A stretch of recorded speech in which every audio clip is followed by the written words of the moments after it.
You're a dumbass. The day shuts down. The games light up. This is BetMGM Tonight with Brad Evans and Pat Boyle on Westwood One Sports.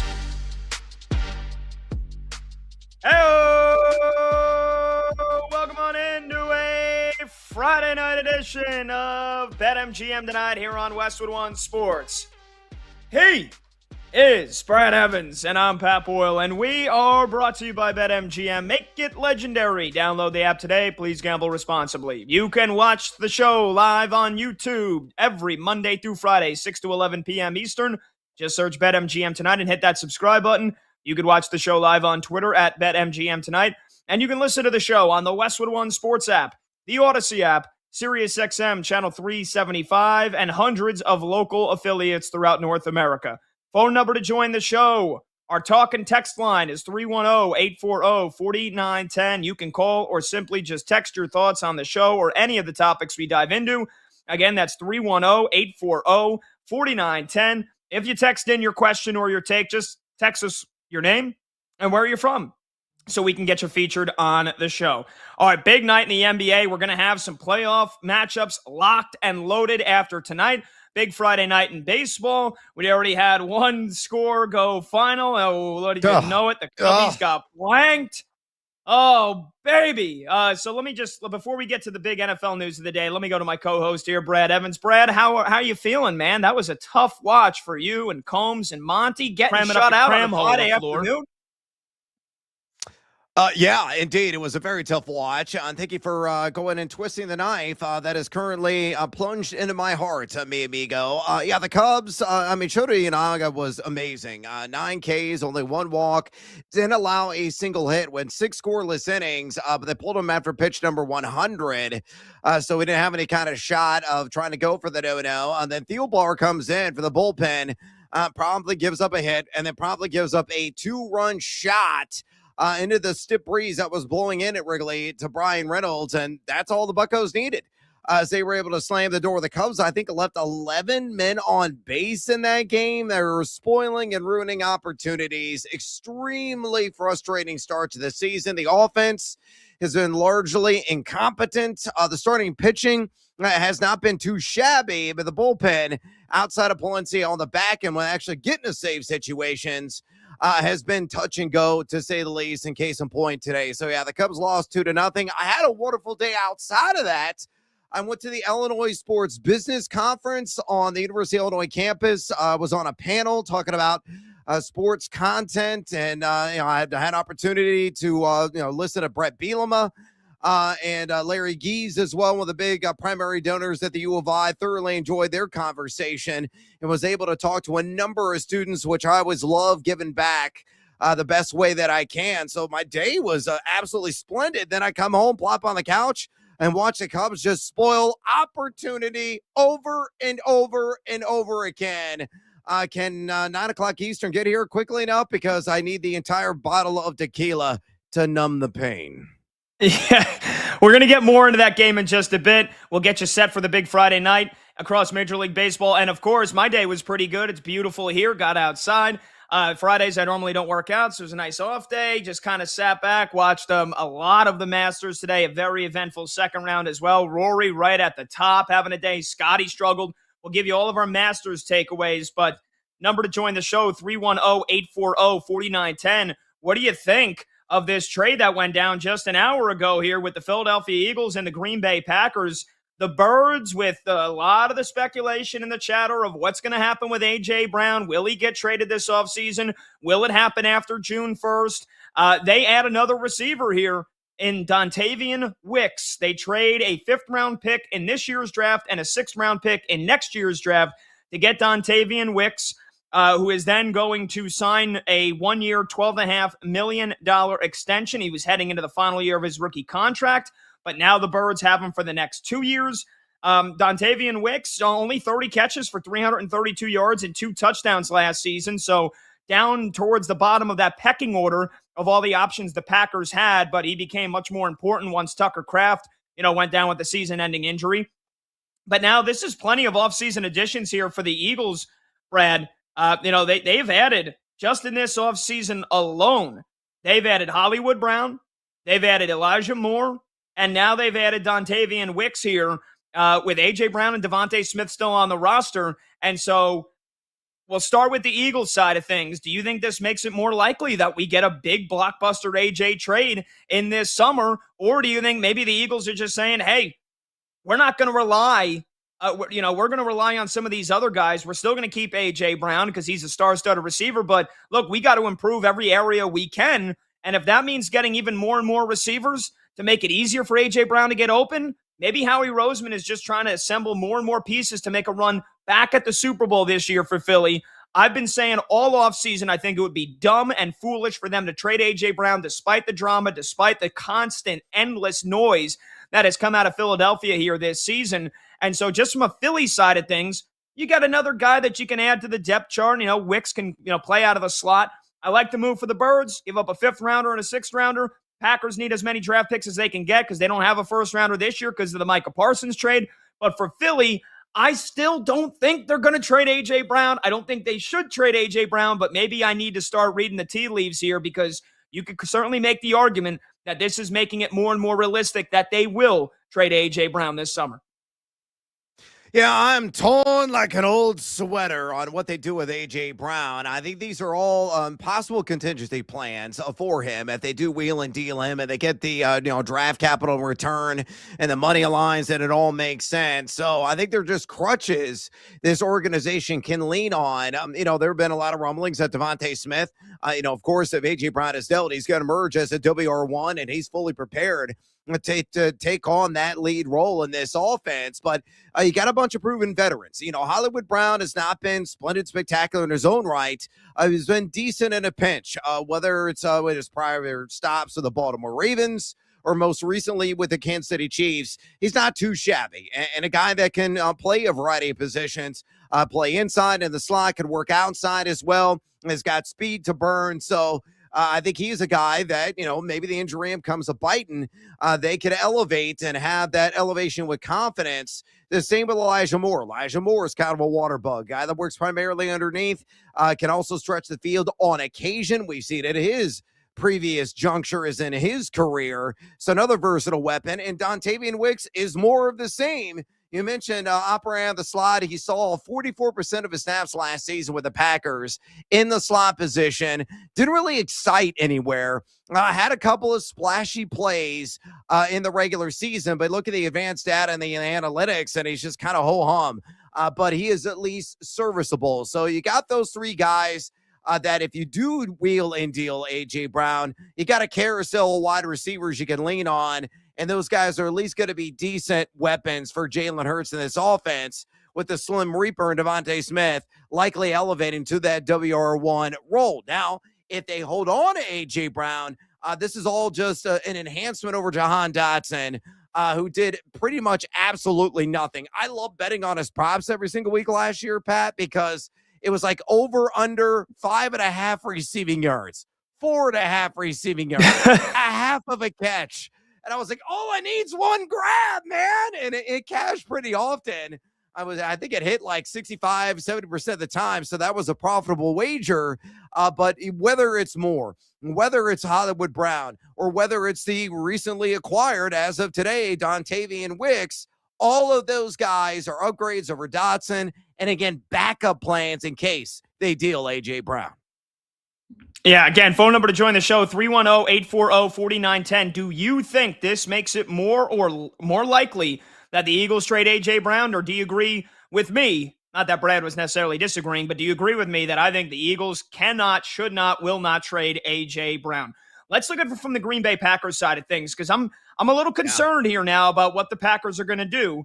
You look at their receiving core. Remember, they lose Romeo Doubs in free agency to the Patriots. Now they trade away Dontavian Wicks.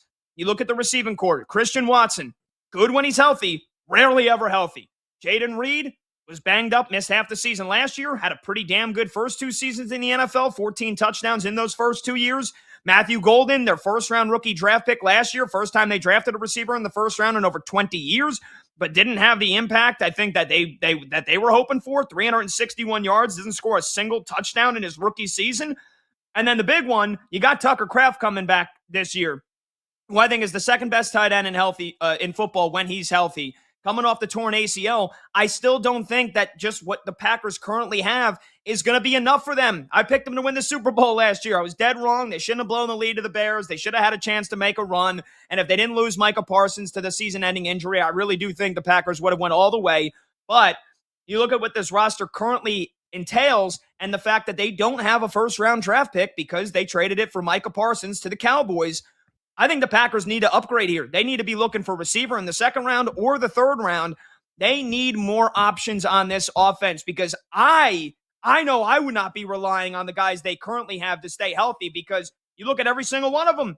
And Kraft, you could say, well, it was his first injury. A guy's a gamer. He's a warrior. Okay, well, he missed half the season. Christian Watson's always hurt. Jaden Reed missed half the season. I'm not looking at what the guys that they currently have and saying, yeah, you know what? Barring injuries, we should be a contender for the Super Bowl because you almost have to assume these guys will get hurt because they always do. So I think Green Bay, they've lost two pieces, one a key one in Dobbs, another one in Wicks. Packers better be drafting a wide receiver either with their first pick in the draft, which is in the second round, or in the third round. Otherwise, I'll have some major concerns about the depth of this offense going into the season. And this just in, Pat, as you were going on a diatribe about the wide receivers of Green Bay, Christian Watson, both of his hamstrings have completely melted. That is right. You heard it here. They are gone. They have dissolved entirely. Look, truthfully, you're exactly right. That's the biggest concern. If you could guarantee, let's say even 15 games or 14 games with this triumvirate on the field, I don't think it's that bad. I really don't. Christian Watson did stay largely healthy, but he played like half the season last year. He's a premier field stretcher when he is in uniform, and he made some big time elite catches, whether in chunk game variety or inside the red zone.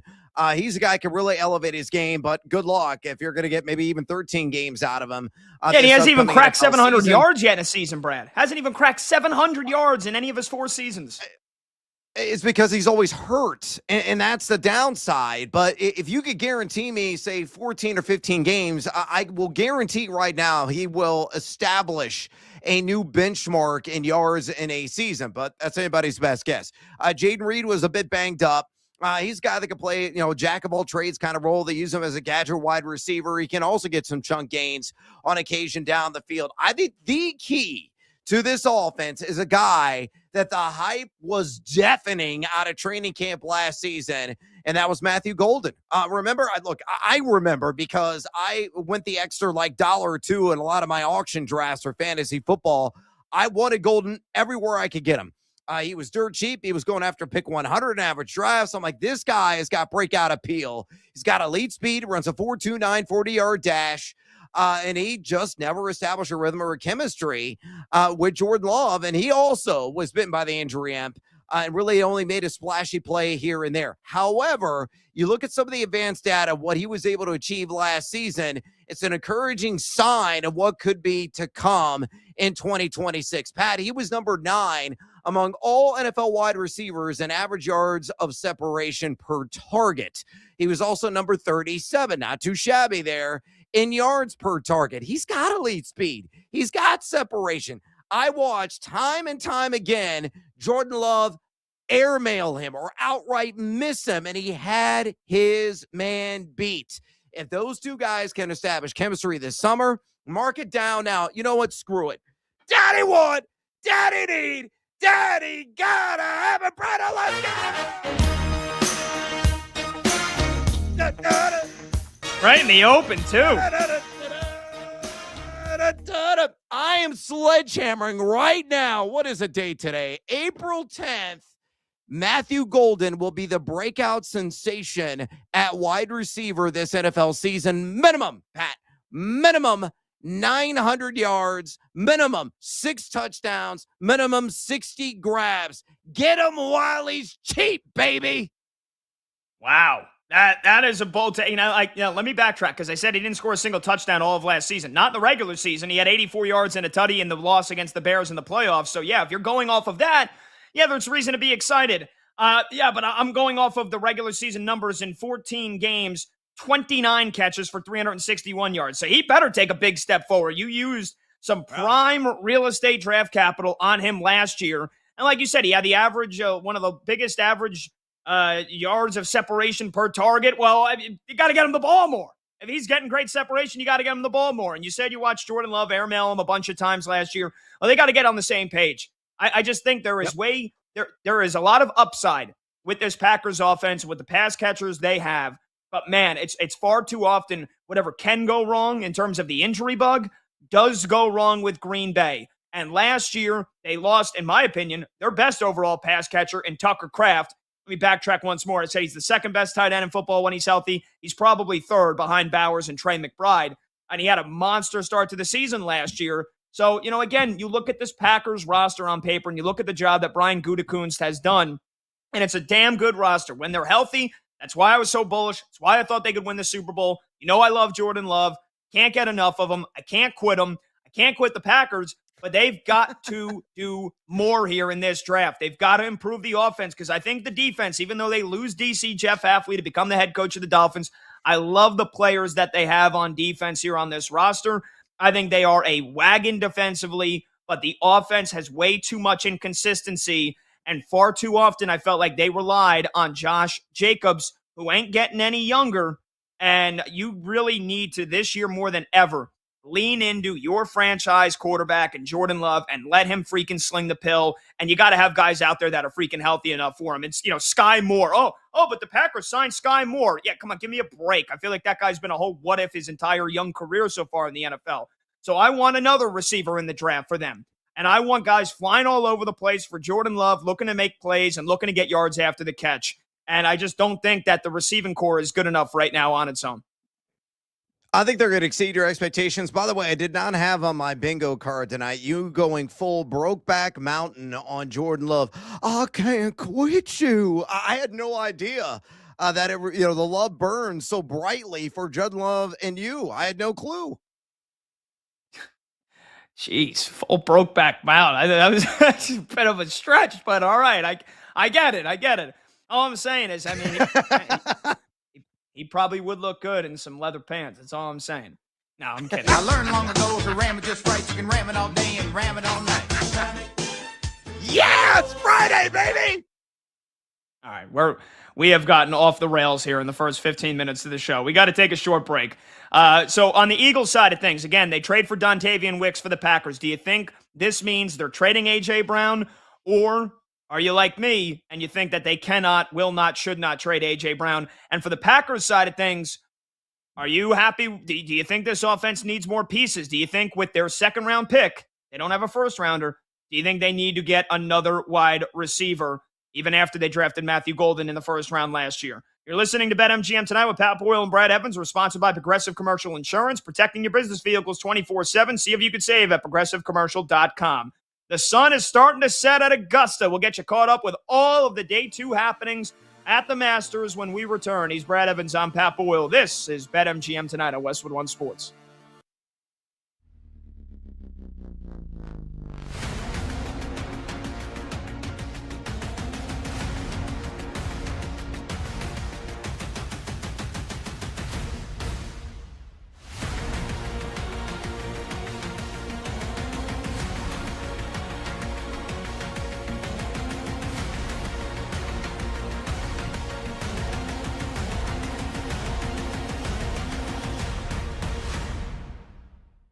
Why it matters that Sidney Crosby is back in the Stanley Cup playoffs.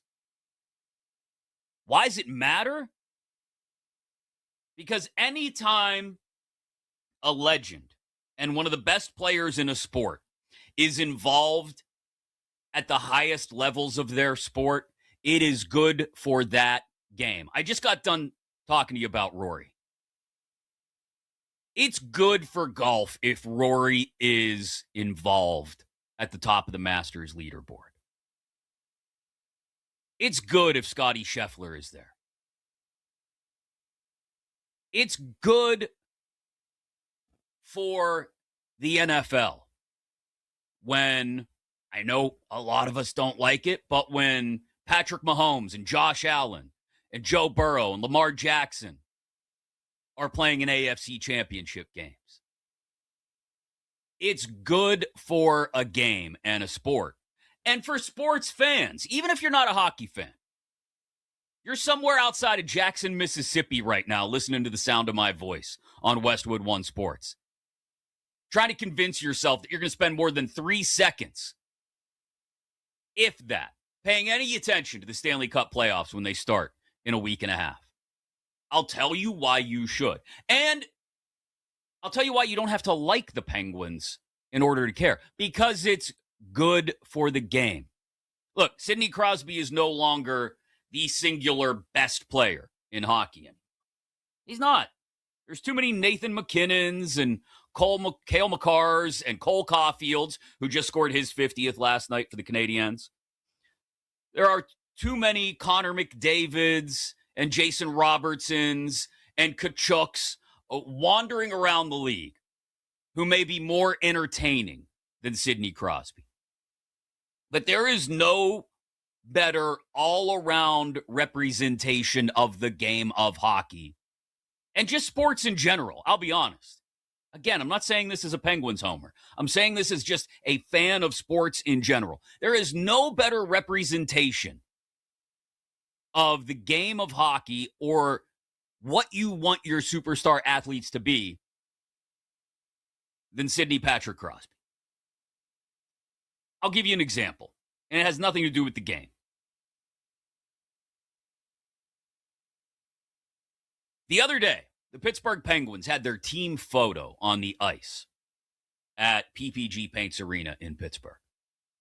And, they set up all the chairs. They got the risers for guys to stand on, so you get that nice 4-row tiered picture that you can sell as a poster and people can get autographed. And after they were done with everything and the ice was being cleared off, people were taking the benches and the risers and putting everything away. You know who was grabbing folding chairs and skating them over to the doorway to be put away by the facilities staff? Sidney Crosby. One of the best players in the history of the game is picking up folding chairs and skating them over to the doorway to help put things away.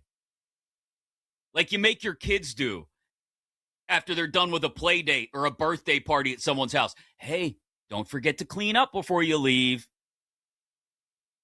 I mean, it's just a good human. Now, I say that fully understanding that those of you in places like Philadelphia and New York or Washington can't stand the guy. I understand that. And it's also good for you if your teams get into the playoffs, or whether your teams get into the playoffs or not, if Sidney Crosby is in the playoffs. Because it's something for you to root against.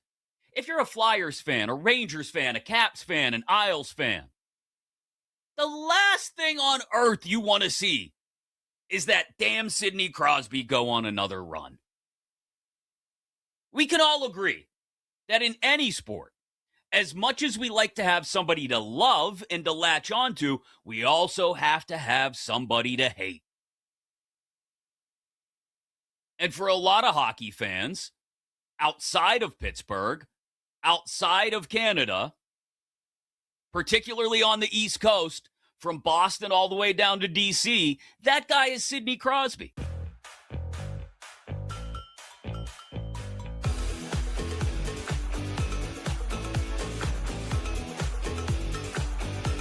Live lines, late games, and breaking angles. BetMGM tonight with Brad Evans and Pat Boyle. Back now.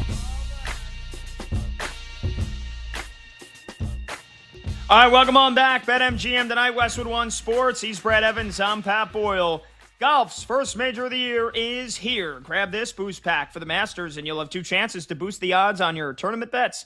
Activate one of your boost tokens for any Masters bet, and you'll receive a bigger payout if your bet wins. From the opening drive to the final putt, get closer to the Masters action with BetMGM. Okay, second round closing out in another hour or so, but still plenty of big putts and big drives to be made here.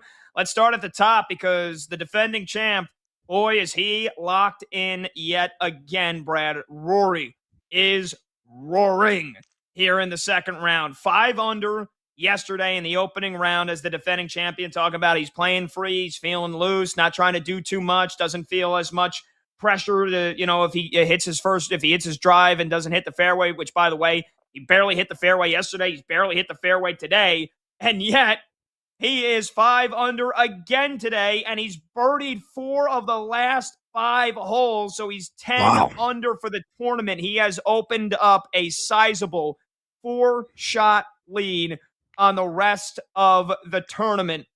I mean, you got a guy that it has the weight of the world off his shoulders. We were talking about it yesterday. I mean, is there any stopping Rory McIlroy? Because like I said, he's not even driving that well, and he is still getting onto the green in regulation with a chance for birdie, and he's sinking them because the putter is on fire. I don't know if you're willing to take the field here the rest of this weekend with the way Rory is playing right now. He is locked in, and he might be the first guy since Tiger to win back-to-back green jackets. Yeah, no way in hell I'm going to take the field. With a sizable lead, he's still got 2 opportunities to go before, closing out the round 2 for him. So, he could maybe add to the length of that overall lead. And again, it just goes back to what we were saying yesterday. Experience matters in these situations. And this is a guy that has got himself in trouble, as you mentioned, off the tee. But as you mentioned during the break, he's excelling in his recovery. So it doesn't matter if the long game is just A-okay or sub-optimal or subpar. His short game has been on point. As long as he closes out, doesn't matter the circuitous route of getting ball and hole. He's doing it, and he's doing it in spectacular fashion right now. So, yes, Rory McIlroy seems like he's on a collision course to acquire his second green jacket. We're going to see how he closes out. But as long as he has a 4-shot or greater lead, the odds are going to remain at a heavy minus juice right now at BetMGM. And there's just no stinking way that I would take anybody in the field to catch up to him. So I do want to give John Hasselbauer a shout out real quick because we had him on the show before the Masters began on Wednesday. And he said, well, look out for Reed, Patrick Reed. And he said, that guy is going to make some noise. I like his game and how it fits and how he's been swinging the club heading into Augusta. Well, he's tied for second right now at 6 under. So if you listen to BetMGM tonight, you've been tailing some of the bets from some of the insiders that we've had. Hopefully you're reeling in the sheets because Reed is delivering on all fronts. And thank you, John Hasselbauer, for your sage wisdom and scouting report on him. Yeah, I put $5 on Patrick Reed to win it after he said that. So it was $5 to win $200, and so I'm hoping that Rory collapses only for that reason. But Patrick, I mean, he's just quietly gone about his business. Again, he's barely hit any bogeys. He bogeyed 18, but he's only got 3 bogeys so far on the tournament. He had 2 eagles yesterday, but he's just playing a lot of par golf. I mean, he's driving about as accurately as you can. Here's just to go back to Rory. I mentioned he's barely hitting any fairways. That's not hyperbole in the slightest. Here's an insane stat for you, Brad. There's 91 golfers this week at the Masters.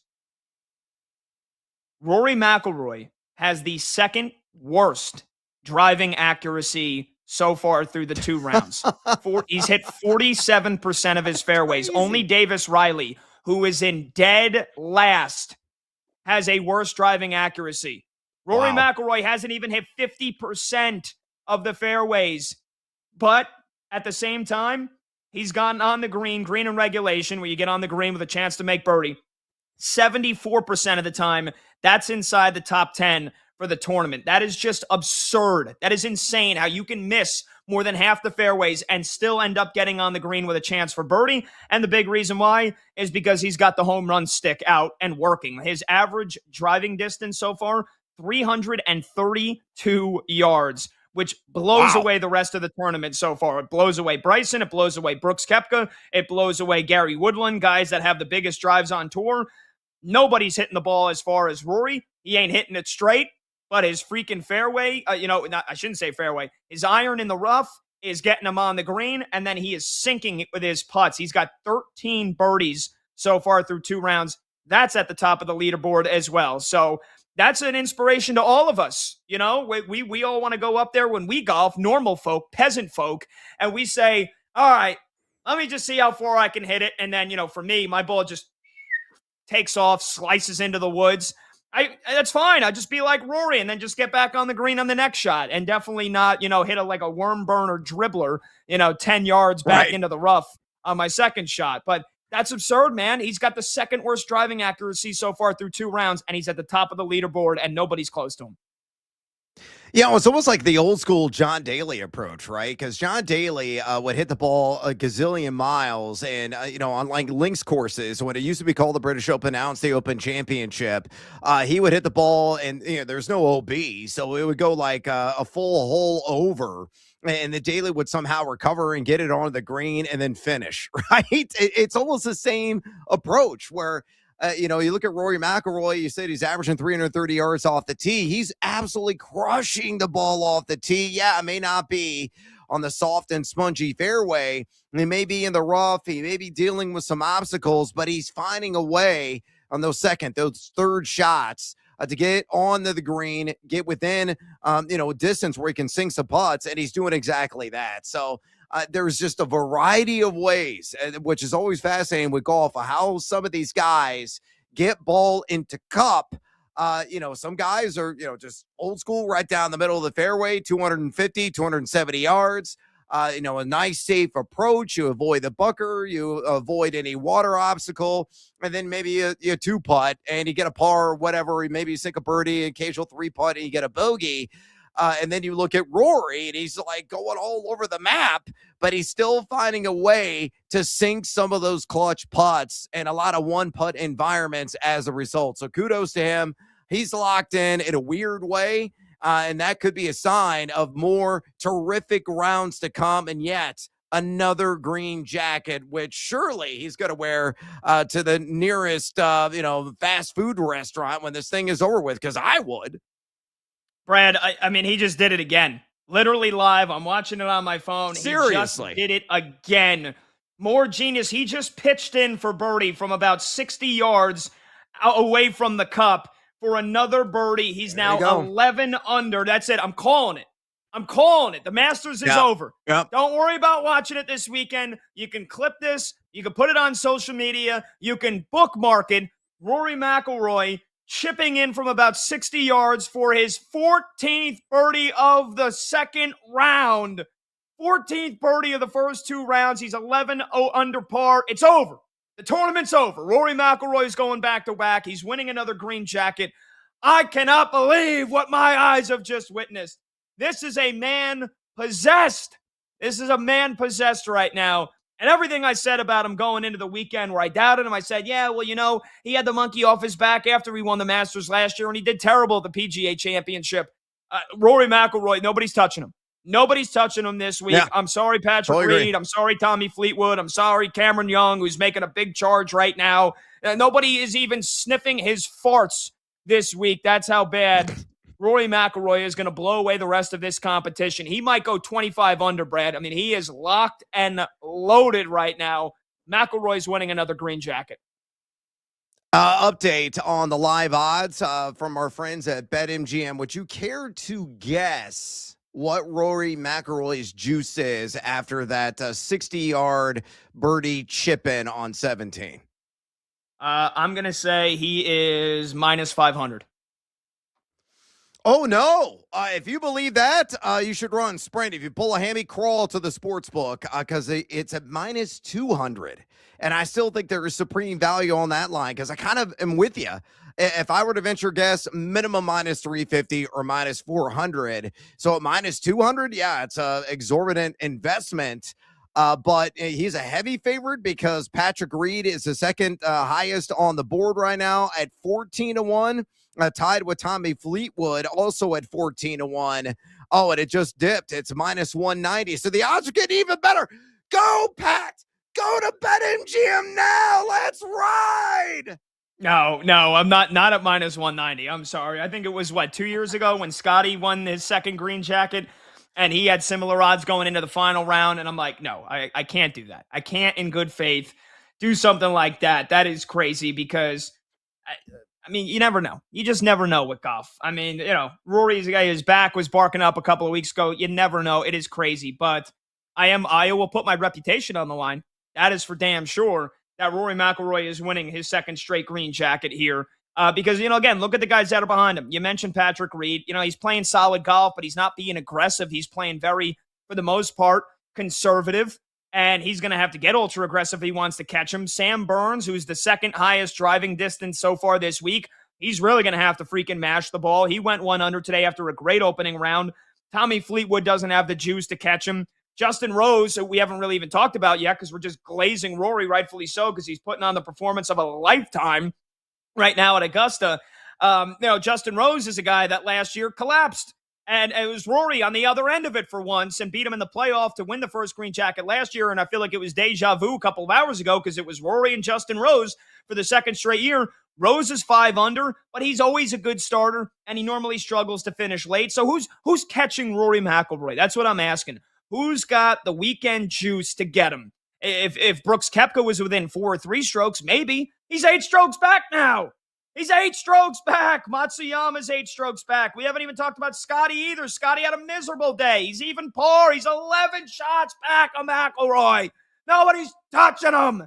Nobody. But that being said, no, minus 190. No, not doing it. Oh, this just in. It's dipped another 15 cents, minus 175. Come on, Pat. Listen, a little devil named Brad Evans sitting on your shoulder right now. No, okay. Well, I'm watching him about to take his 18th tee shot, so I'm guessing he probably just hooked this thing into the trees as well. But literally, Combs said it right before our show started. He goes, Rory just hit one into the trees. And I'm like, yeah, he's been hitting them into the trees all week, and then he's getting on the green with the very next shot. So, I mean, he is on he's levitating right now. He's in flow state, Rory McIlroy. So this is just impressive to watch, man. I know that golf might not be for everybody. This is the one tournament or the majors where a lot of people lock in, but this is last hole. Just you got to just check him out, tomorrow, because this thing might be done and dusted come Sunday. I honestly think the way he's playing, everything we knew about him coming into the tournament, wins the first green jacket last year. I don't see a choke coming. He's choked plenty of times in the past. He got the monkey off the back. What does he have to lose right now? And I guess you could say, well, Pat, just because you win one Masters doesn't mean you're going to play fearless golf for the rest of your life. Okay, sure.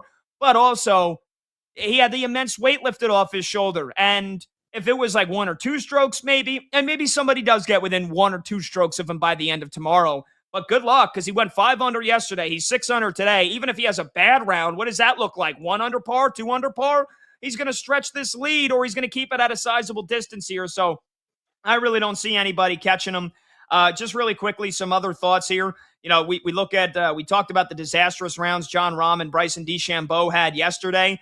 And I said, I think Rahm's going to miss the cut. Well, John Rahm is looking like he's going to make the cut. He's sitting on the cut line. He had a big bounce back performance today. He went 2 under par, so he is +4.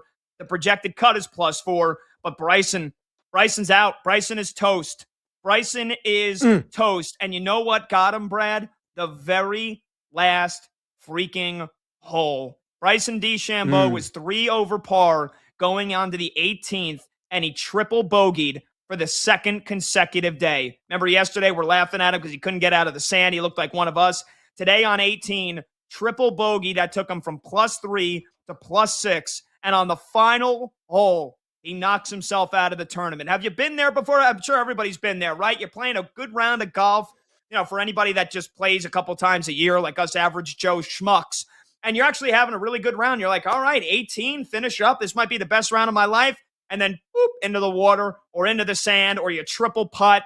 And you're like, why? God, why? On the final hole. Well, imagine doing that to miss the cut at the Masters. That's what happened to Bryson DeChambeau. So his 3D printer, maybe make a couple of more new ones. I don't know, maybe make a 3D driver, because Bryson has a weekend to forget after back-to-back promising top 6 finishes at Augusta. DeChambeau out of the tournament. Yeah, I think we've all been there on 18. Usually when it's me here at the local golf course, Lake of the Woods in central Illinois, Beer 7 kicks in, and it makes 18 quite the adventure. There's no question about it, especially when you're playing with 3D printed golf clubs. And maybe they didn't chisel the head and draw the lines inappropriately. So as DeChambeau said, was it yesterday, the day before? Yeah, I can't print another club because I can't draw the lines in for the PGA to, pass inspection. So failed in that regard. But the good news is he can just go to the 19th hole and drink to his heart's content the rest of the weekend. Yeah, that is true. That is definitely true. All right, we'll take a short break here. 310-840-4910. The phone number to join the show, 310-840-4910. But again, I'm calling it. The Masters is over.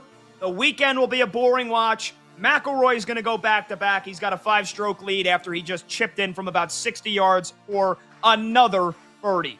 He's Brad Evans. I'm Pat Boyle. When we return, we're going to go streaking. After the whole crew hit on our guy to get a hit yesterday in Major League Baseball, we're going to try to run it back for an exciting Friday night. This is BetMGM tonight on Westwood One Sports.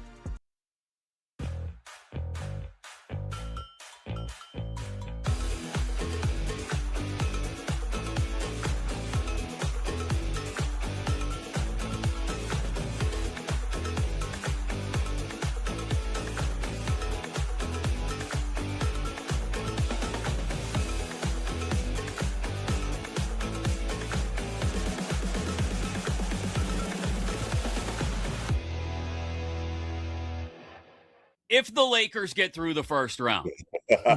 They're not, Chris, so don't worry about it. What are the realistic timelines on Luka and Reeves? If somehow the miracle happens and they get through the first round with LeBron and Bronny running pick and pops up top, maybe those guys reappear. I think I actually just saw the Lakers play last night, and I can only tell you that the people who cover that team are resigned to it's going to be a lot shorter season than everybody thought. So you never know with those type of injuries. I'm just going off what I saw last night and what the sense was. And the sense was it's going to be a little while, and I think it would be a huge surprise to everybody across the league if the Lakers appeared and were up back and running with Luka and Reeves attempting to get into the second round. I mean, if it ends up being Houston, as it looks like it'll be on track for, Houston's had plenty of issues, but Houston's going to get through this version of that Lakers team.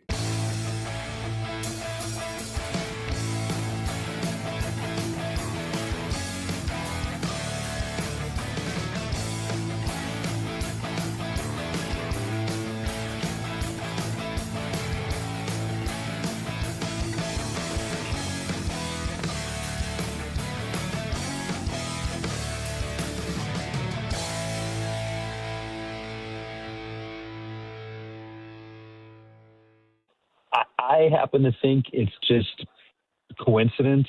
Like, I know there's been a lot of conjecture. Oh, well, they don't play enough real golf, or they don't play enough difficult courses. I have a hard time buying that. I mean, Bryson's been good here the last 2 years playing the LIV schedule. Rahm hasn't played great at the Masters since he joined LIV, but he had 2 top 10s in majors last year. He's played pretty good outside of LIV, and obviously within LIV, he's been terrific. I just think, you're a pro golfer, you're a pro athlete, you have a lot of pride. You figure out a way to be prepared. And I just think it's golf. Rahm and Bryson had bad days yesterday, and Rahm especially was shocking. He did not make a birdie. I did not see that coming.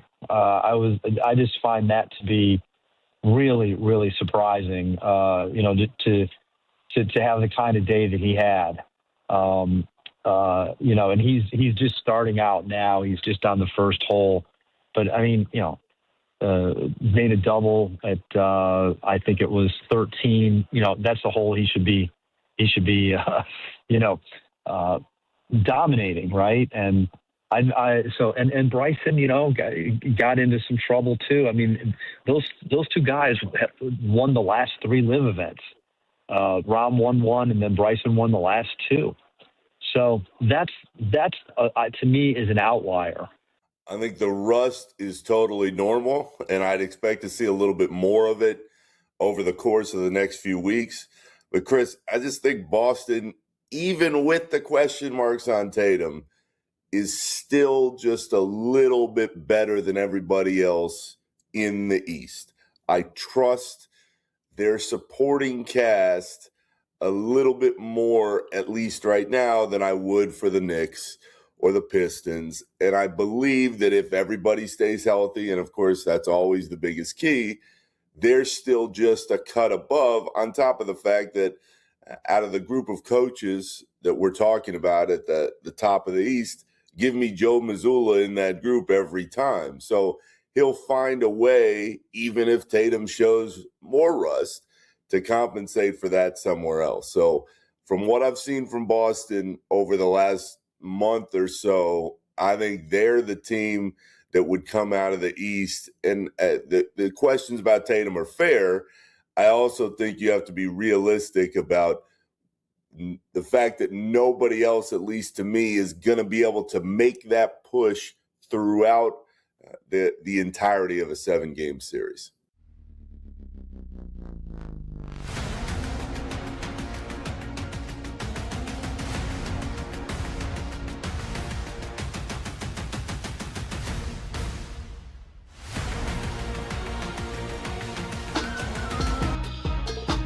Live scores, sharp options, no waiting till tomorrow. BetMGM Tonight is back. All right, welcome on back. BetMGM Tonight, Westwood One Sports. He's Brad Evans. I'm Pat Boyle. Phone number to join the show is 310-840-4910. That's 310-840-4910. Rory McIlroy is putting for birdie again on 18 to try to get to 12 under. Last segment, I just declared the Masters is over. If you want to go out and do some grocery shopping in the afternoon tomorrow, or you want to take your wife or your girlfriend or your significant other anywhere on Sunday, you know what? Your calendar might have just opened up, because I think this tournament is going to be over come Sunday afternoon. But that being said, let's talk some baseball here. I want to get more into that Cubs-Pirates game from earlier today, because everybody else on the show, Brad, producer Brandon Combs, video producer Monty, they're all Cubby fans, and they got blanked today by the Pirates. They're in last place. But before we do that, since we all went 4 for 4 yesterday, it's officially a streak. Let's go streaking again.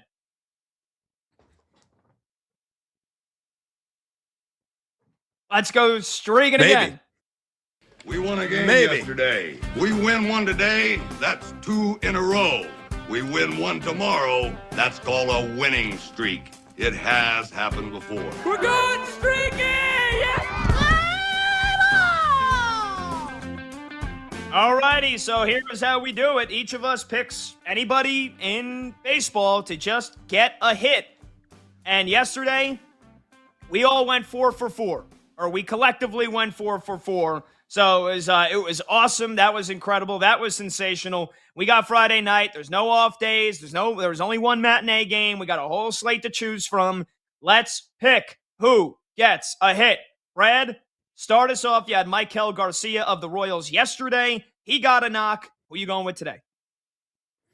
Yeah, I'm going to go with a guy that's going against a pitcher who is natty light, pun intended. That being Jake Irvin of the Washington Nationals. Deplorable 8.00 ERA on the season. Also giving up a 57.1% hard hit rate, 17.1% barrel rate through a couple of starts.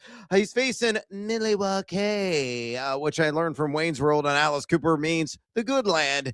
I'm going to go with Christian Yelich. Great history against Irvin. 6 for 11 lifetime with 3 extra base knocks. I'm not a mathematician. Let's carry the 545 batting average lifetime against Irvin with over a 1,600 OPS.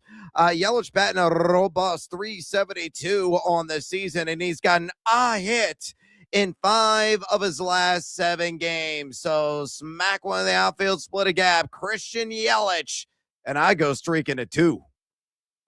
Let's go, baby. I'm going with Vladdy. Vladdy, daddy, take me home. Blue Jays versus the Twins. Simeon Woods Richardson on the mound from Minnesota. Very small sample size, but Vladdy is 3 for 4 against him. So I'd say that's pretty good. That'll probably get you in the Hall of Fame if you did that for your career. Vladdy at 268 on the season. Kind of a bit of an up and down year so far. Not doesn't have the power all just yet. He's only got one bomb, but 2 hits in the last game against the Dodgers. He's gotten a hit in 4 out of the last 6 games. 3 for 4 lifetime against Woods Richardson. Let's go with Vladdy, one of the best in the sport, to get a knock. All right, producer Brandon Combs, who are you going with? I'm going to go with Andy Pages of the Los Angeles Dodgers. Pages hitting .413 right now on the year. Only 2 times this year has he not gotten a hit. So I'm going to ride the hot hand, Andy Pages. He's never faced Kumar Rocker, but the kid's just hitting, so I'm going to ride him while he's hot. Ooh. All right, beautiful. And then Monty, the only one to get 2 for 2 so far. 2 hits in the first 2 days of this segment. Let's go streaking. So Monty trying to make it 3 for 3. Who you rocking with? I'm going with the best hitter on the planet. I'm going to stay in that same game as Combs. Give me Ohtani against Rocker. Got an elite rating, which is no surprise. I mean, who is he going to face and he's not going to be elite against, right? He's one of 2 hitters on the day on batters-box.com, my website, where he has an elite matchup WOBA, ISO, and hard contact. That's usually pretty far and few between, so love that. Rocker's given up nearly 40% hard contact to lefties in his career, so definitely want to attack him with a left-handed hitter. And then the real secret sauce here, Ohtani has really good trends when he has a matchup rating above 0.6, which he does today. So he gets a hit 82% of the time when he has a rating that high. So I don't think he's going to let me down, and hopefully I'm back on Monday going for 4. Beautiful. You said the best hitter on the planet. That's a weird way to say Aaron Judge's name. That just, maybe, I don't know, maybe my ears aren't working correctly. Nice try. Homer. All right, let Monty and Combs stay in here. Combs, Brad talked about it in the open. Cubbies get blanked today by the Pirates, 2-0. They're in last place in the NL Central. Your boy PCA, another 0-for, wore the collar again today. He's hitting .216 with an OPS under 550. Cubs are at 6-7. What's going on here? Are you panicking yet? What'd you say the record was? 6-7. So 6 plus 7, that's 13. I don't know if you've ever done that math in New Jersey. I know you don't know that the sun hits the moon, so I'm not sure if you know math either. But no, I'm not panicking 13 games into a Major League Baseball season, because that means that there is still 149 games still to play, Pat. So no, I am not panicking. Okay. Monty, we talked about this earlier today, I think during our pre-show meeting, and, Combs took a shot back and said, whoa, the Yankees can't get a run off the A's. You said you'd rather take the A's lineup right now than the Cubs lineup. I mean, I thought Chicago was going to run away with the NL Central. Are you at all concerned yet about this start from Chicago? I'm not concerned about whether or not they win the division or make the playoffs, but I've been concerned about the lineup since the season started, since last season ended. I mean, that's been their Achilles heel for a little bit, is being able to score runs. They can't hit, especially with runners in scoring position or runners on base. They left 11 runners on base today. So, you can't win if you can't score, no matter how great the pitching is. And I'm opposite Combs here. I think the starting pitchers is better off than the lineup. So I would rather them try to add a bat at the deadline. I like the A's lineup a lot more than I like the Cubs. So I don't know. Maybe that's just me, but I'm not concerned yet. Brad, you disagree with that, huh? No, I honestly, I think it's not remotely a spicy hot take. I just didn't think I would hear this in the year of our baseball lore is 2026, that the Athletics have a better lineup than the Cubs. But I think Monty's on to something. You know what also helps is the fact that the A's played a damn bandbox in a tiny minor league park, and that ball jumps in the sack. So I'm not remotely shocked that he would jump to that conclusion, because their numbers are probably going to be better come year's end. You're not slick, Pat. I see what you're doing. You're not slick. I see what you're doing. You're trying to get all the Cubs fans riled up, pit us against one another. I see what you're doing. Typical New Yorker wanting to cause trouble. I'm just pointing out the facts that the Cubs got shut out today. They're 6-7. They're in last place in the division. You said they were going to run away with. We got to take a break. You can talk about more when we come back. More NFL draft conversation when we return. Some spicy rumors today. We'll get to it next on BetMGM tonight.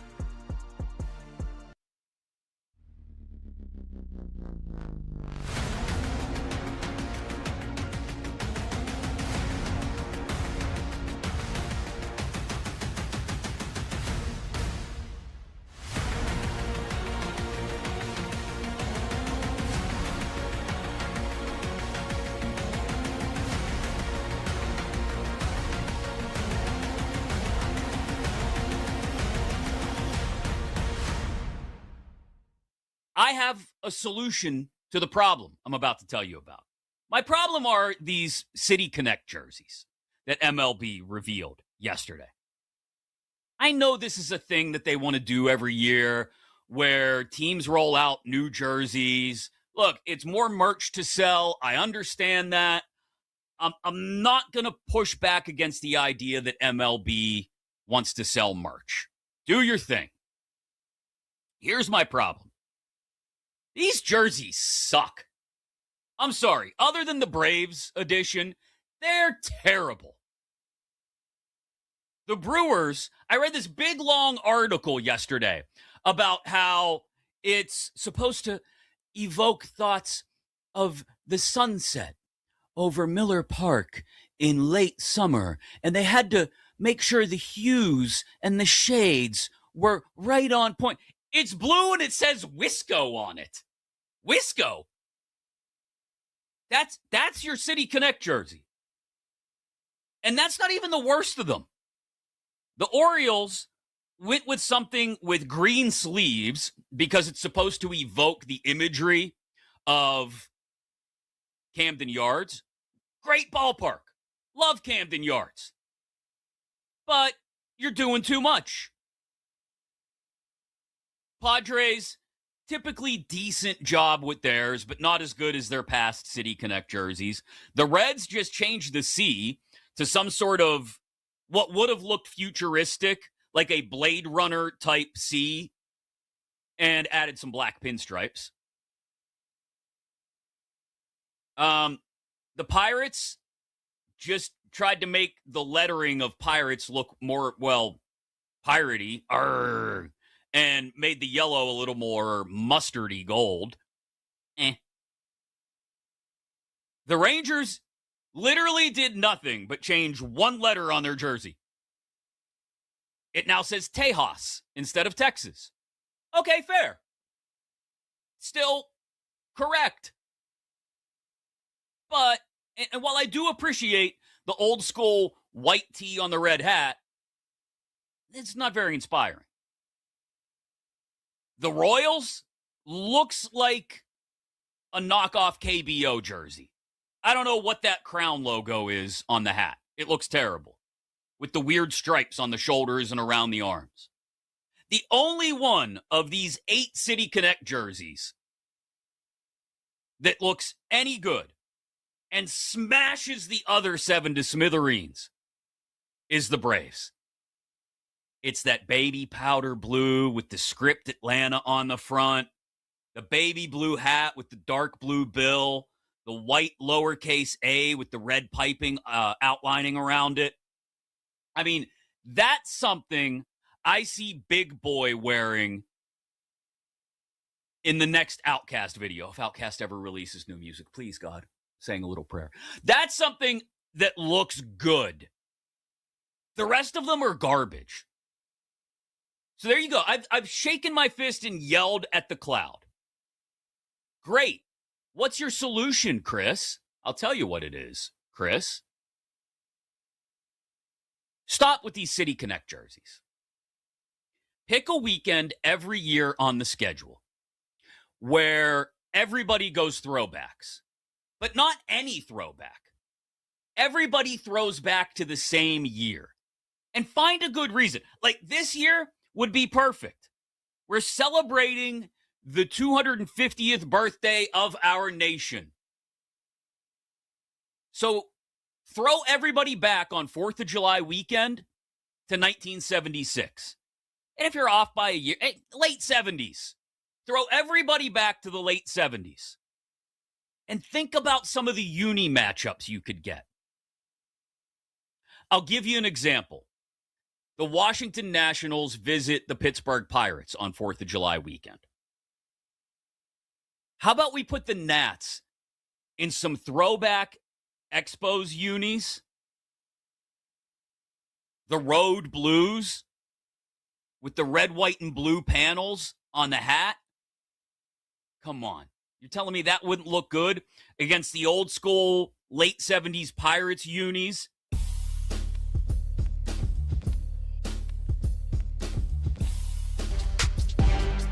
The day shuts down. The games light up. This is BetMGM Tonight with Brad Evans and Pat Boyle on Westwood One Sports. Hello! Welcome on back to BetMGM Tonight here on Westwood One Sports. He's Brad Evans. I'm Pat Boyle, and we're brought to you by BetMGM. Make it legendary. Download the app today. Please gamble responsibly. Hour number 2 starts now, and you can watch the show live on YouTube. Just search BetMGM Tonight and hit that subscribe button. You can watch the show live on Twitter at BetMGM Tonight, and you can listen to the show on the Westwood One Sports app, the Odyssey app, SiriusXM Channel 375, and hundreds of local affiliates throughout North America. Phone number to join the show is 310-840-4910. That's 310-840-4910. Earlier in the first hour, I've declared the Masters as over. The tournament is over. Halfway through, give Rory. You don't even need to you don't need to size him. You don't need to fit him. Just copy and paste. You talk about a 3D printer for Bryson DeChambeau's iron. Just 3D print out the green jacket right now and put it on Rory again. He's going back to back. He's going to win the freaking Masters again. He birdied the 18th hole after I went nuts after he chipped in from 60 yards out to birdie 17. He birdied 18. He's 12 under par. After a 65 today, he is 6 strokes clear of the rest of the field. The tournament is over. So, any questions or takes that you have on the Masters, 310-840-4910. This segment is sponsored by Progressive Insurance. Save on commercial auto insurance from Progressive. Get a fast quote at progressivecommercial.com. All right, Brad, we're 13 days from the NFL draft. We gave our mock picks and we broke down the first 7 picks in the draft and what those teams need to do, what they can do, the rumors that we're hearing. Let's get to the rest of the top 10 here. The New Orleans Saints at 8, the Chiefs at 9, the Bengals at 10. But just before we do that, some general NFL rumors that we're hearing. We were talking about this before the show.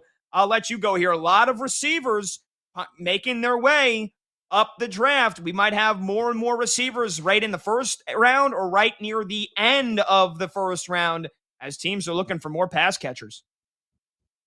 Yeah, certainly a lot of reports coming out of ESPN. Matt Miller, Jordan Reed doing God's work right now and trying to supply all the various tidbits that they are hearing now from the various organizations. So quick rundown on 4 that immediately jumped off the screen today. Denzel Boston, the wide receiver to Las Vegas at number 36. Matt Miller is hearing that. And you and I talked about that being an area of need for this Raiders organization. Of course, they're going to go Fernando Mendoza, number 1 overall. You and I disagree whether or not Mendoza is going to be in the starting lineup come week 1. You believe it's going to be Kirk Cousins, maybe for as many as 3 to 5 games.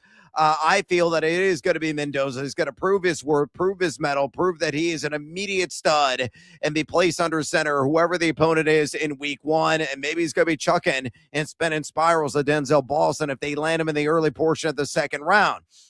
Elsewhere, Jordan Reed at ESPN hearing that Omar Cooper, everybody knows a guy that elevated at Penn State when he was catching balls for Fernando Mendoza at Indiana, with a gravity-defying reception in that game.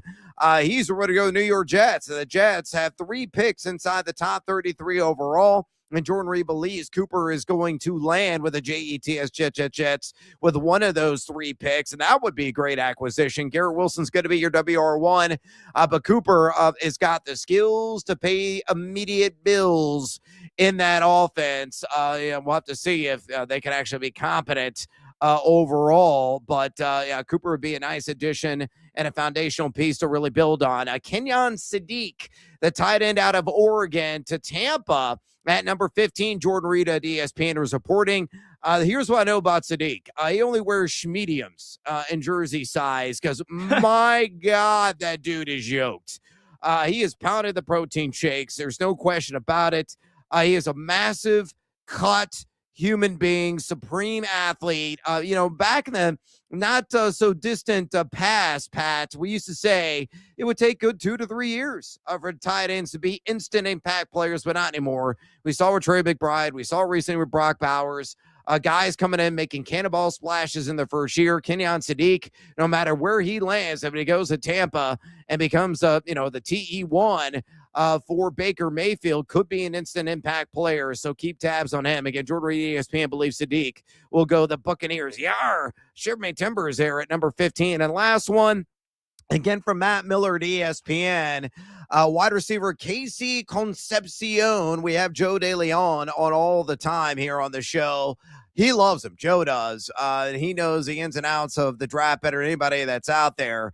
If Concepcion lands to the Niners at number 27 overall, knowing that, there's been some upheaval, some change at the wide receiver position, establish pill tosser there and Brock Purdy, he could be a guy that comes in as an instant impact player, can run every route in the tree, pretty good separation skills, a product out of Texas A&M. So those are some hot and heavy rumors as we are barreling toward draft night just a couple of weeks away. And wide receivers and Kenyon Sadiq and those ultra-tight jerseys could be drawing a premium pick in the draft this year.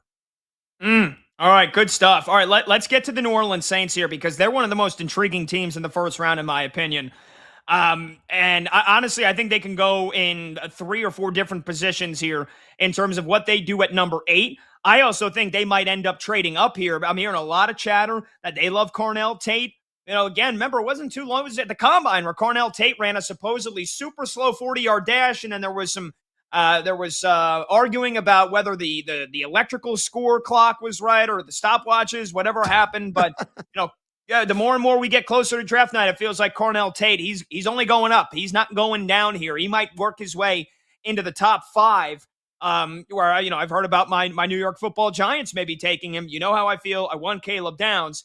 But the Saints, we know they need a receiver, right? They're probably working on a contract extension with Chris Olave after he bounced back in a massive way this past season. Right now, he's slated to play under his 50-year option. You want to get him locked up for the long term. I can't imagine the Saints would let it get to week 1 without Chris Olave signing a contract extension. But remember, they traded away Rashid Shaheed to the Seahawks last year. He ends up playing a huge role. They need more help at the receiver position because you got to help out Tyler Shuck, who took over midway through the season last year and then showed he's a pretty damn good quarterback. Surprise, surprise, Kellen Moore has gotten the best out of another young QB. And so I don't trust Devon Vele. I don't trust Mason Tipton. I don't trust Bub Means. I think the Saints, that's probably where they should go, receiver at number 8. The only problem is Cornell Tate going to be already gone by then? We know the Browns need a receiver. There's, again, talks that the Giants might get one. And I could see the Saints maybe trying to trade up here to get Cornell Tate.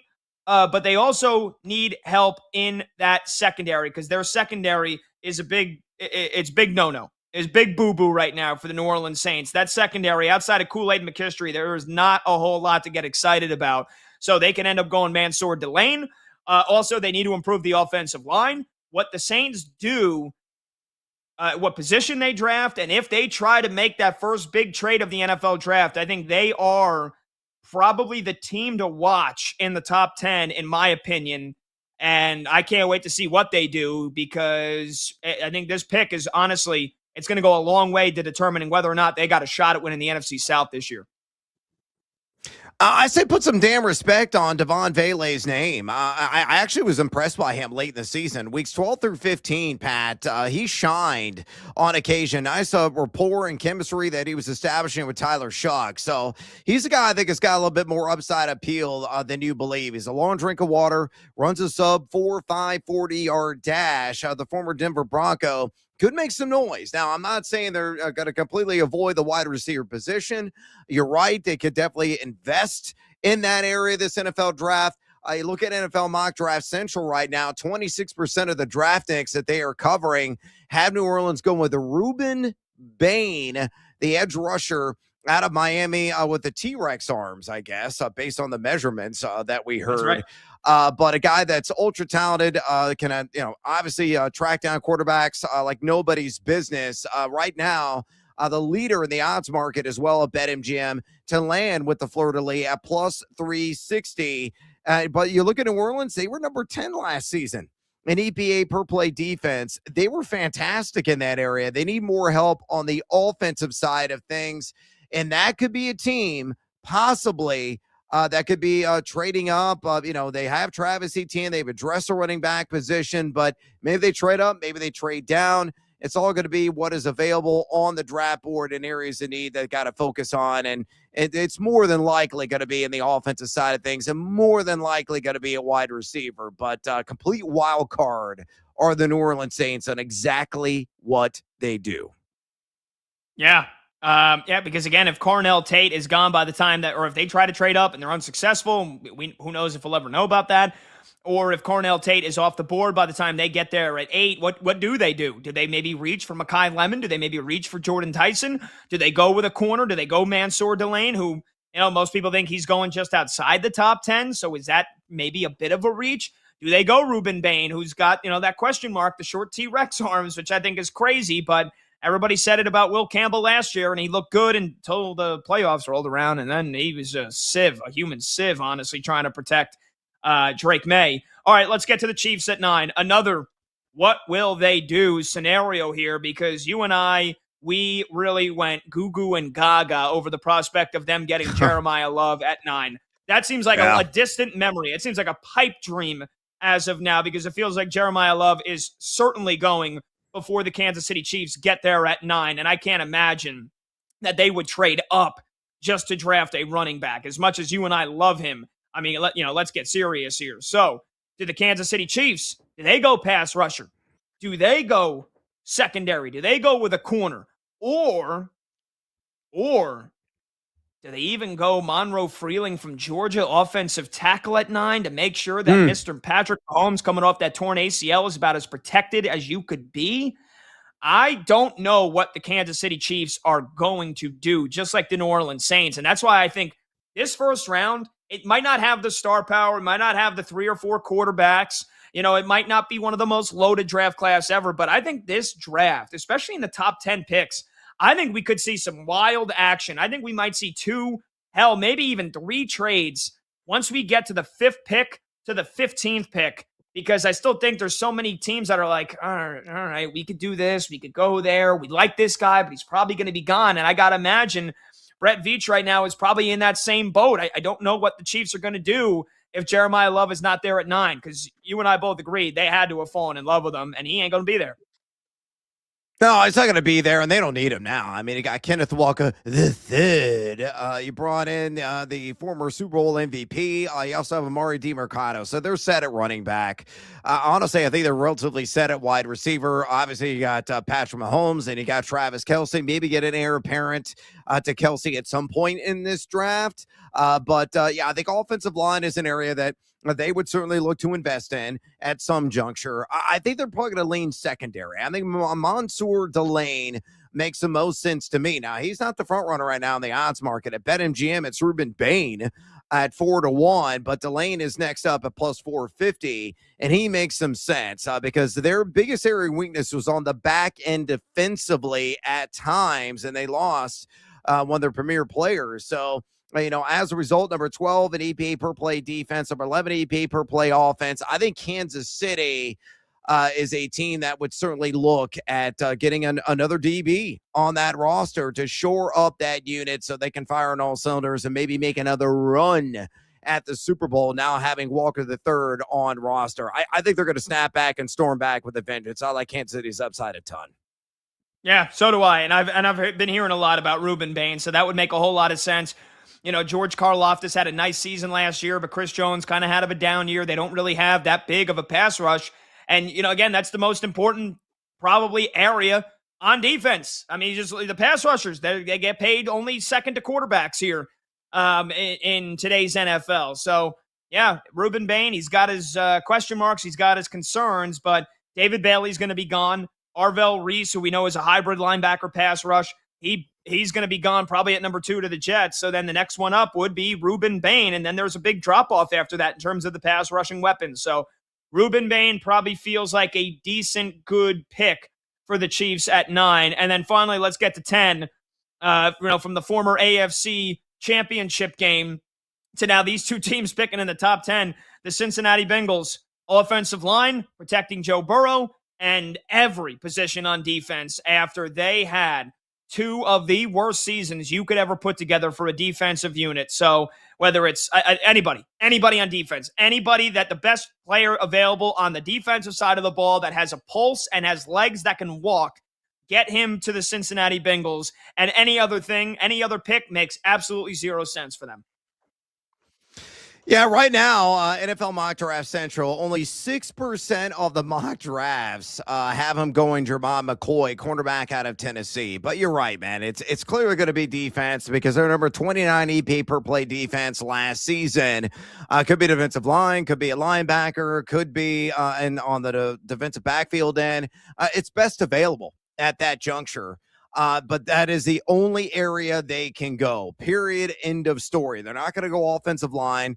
You could say, well, maybe they need to invest in that area. Yeah, they can maybe do that a little bit later on, but they have to go with the most talented and the best defender that is available at that point in the draft because they just need to shore up so many areas to be competitive in that division. Because that offense, as you know, as long as they stay healthy with Joe Burrow and Jamar Chase and T. Higgins and my boy getting down with some Chase Brown, I mean, they're going to fire on all cylinders, man. They're going to put up all kinds of crooked numbers on the scoreboard. Just defensively, they are ill. They are sickly. They have to invest again to even get back to an average level in that category and to compete in what is going to be a tough road there in the AFC North.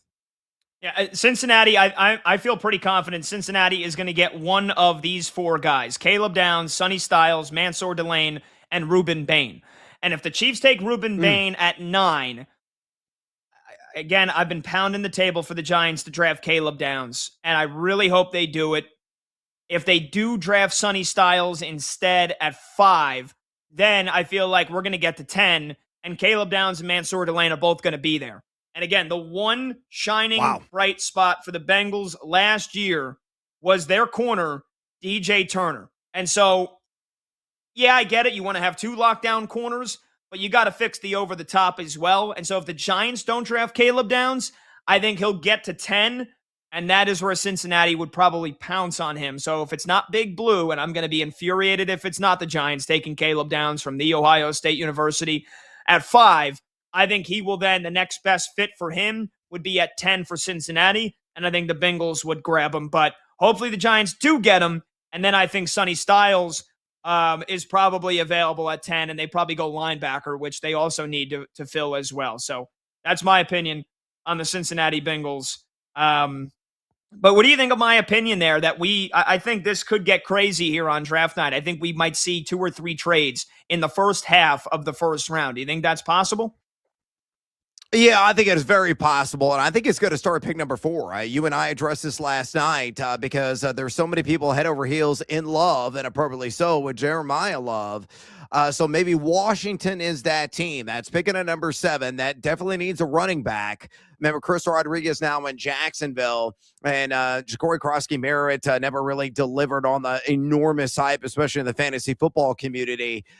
So if they get an opportunity to maybe jump up 3 spots, make that swap with the Tennessee Titans, and Arizona does not go Jeremiah Love because they got a lot of defensive needs, that could be the point where we get a first trade off the board. And again, we just laid out the case that New Orleans could trade out. Kansas City could trade out. Cincinnati certainly is not going to trade out. And I will say this about the Bengals. If they somehow, some way get Caleb Downs to fall to them at 10, and by the way, he is a front runner right now in the odds market at BetMGM to land with the Bengals at plus 350. That is a massive W. I mean, seriously, you are cracking open every beverage imaginable in the Queen City, and you are chugging in celebration because Caleb Downs is exactly what this organization needs and desperately needs. I agree. I agree. I think he is going to be, this is my bold take, I think Caleb Downs is going to be the best player of this draft. Like pound for pound, we're talking about a guy that's an all-pro, in his first 2 seasons, first team all-pro in his first 3 seasons. I think it's going to be Caleb Downs. I absolutely love him. The Swiss Army knife of college football the last couple of years. I think he's the next Kyle Hamilton. He might be even better than Kyle Hamilton. I am in love with the prospects of Caleb Downs, and that's why I want the Giants to take him at 5. And if he falls to 10, we might be looking back in a couple of years saying, how the hell did this guy get to number 10 exactly. before somebody took him? Yep. All right. Take a short break. Phone number to join 310-840-4910. When we come back, we got more and more baseball teams rolling out some incredible, delectable looking ballpark items on the menu that you have to try if these ballparks are near you. The best food options in Major League Baseball this year. We got to update the list. We'll do that when we come back right here on BetMGM tonight. This is Westwood One Sports.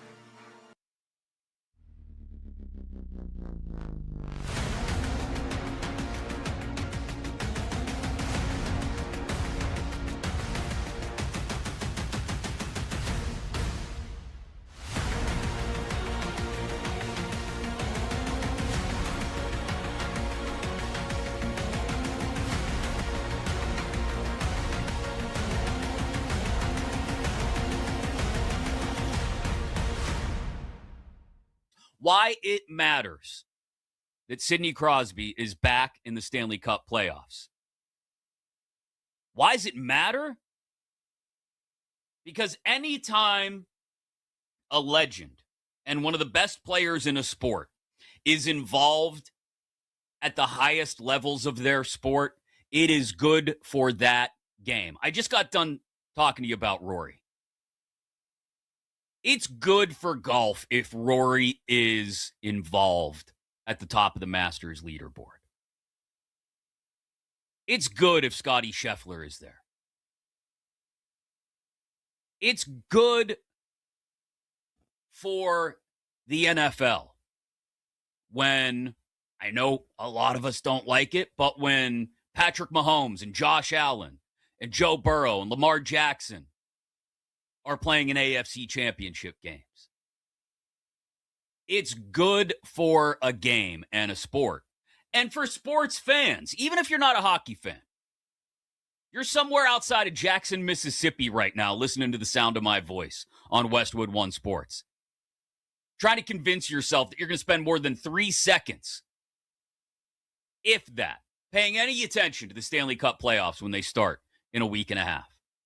I'll tell you why you should. And I'll tell you why you don't have to like the Penguins in order to care. Because it's good for the game. Look, Sidney Crosby is no longer the singular best player in hockey. He's not. There's too many Nathan McKinnons and Cale Makars and Cole Caulfields, who just scored his 50th last night for the Canadiens. There are too many Connor McDavids and Jason Robertsons and Kachuks wandering around the league who may be more entertaining than Sidney Crosby.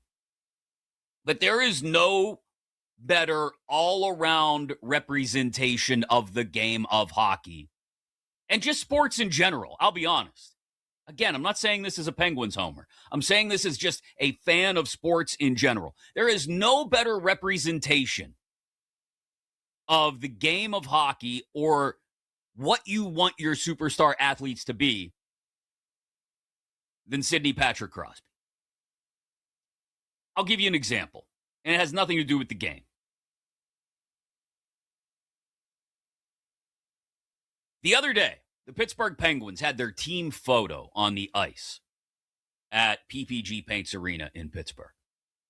And, they set up all the chairs. They got the risers for guys to stand on, so you get that nice 4-row tiered picture that you can sell as a poster and people can get autographed. And after they were done with everything and the ice was being cleared off, people were taking the benches and the risers and putting everything away. You know who was grabbing folding chairs and skating them over to the doorway to be put away by the facilities staff?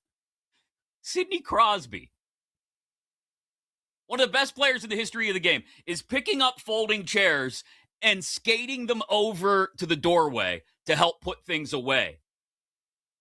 Like you make your kids do after they're done with a play date or a birthday party at someone's house. Hey, don't forget to clean up before you leave. I mean, he's just a good human. Now, I say that fully understanding Those of you in places like Philadelphia and New York or Washington can't stand the guy. I understand that. And it's also good for you if your teams get into the playoffs, or whether your teams get into the playoffs or not, if Sidney Crosby is in the playoffs. Because it's something for you to root against.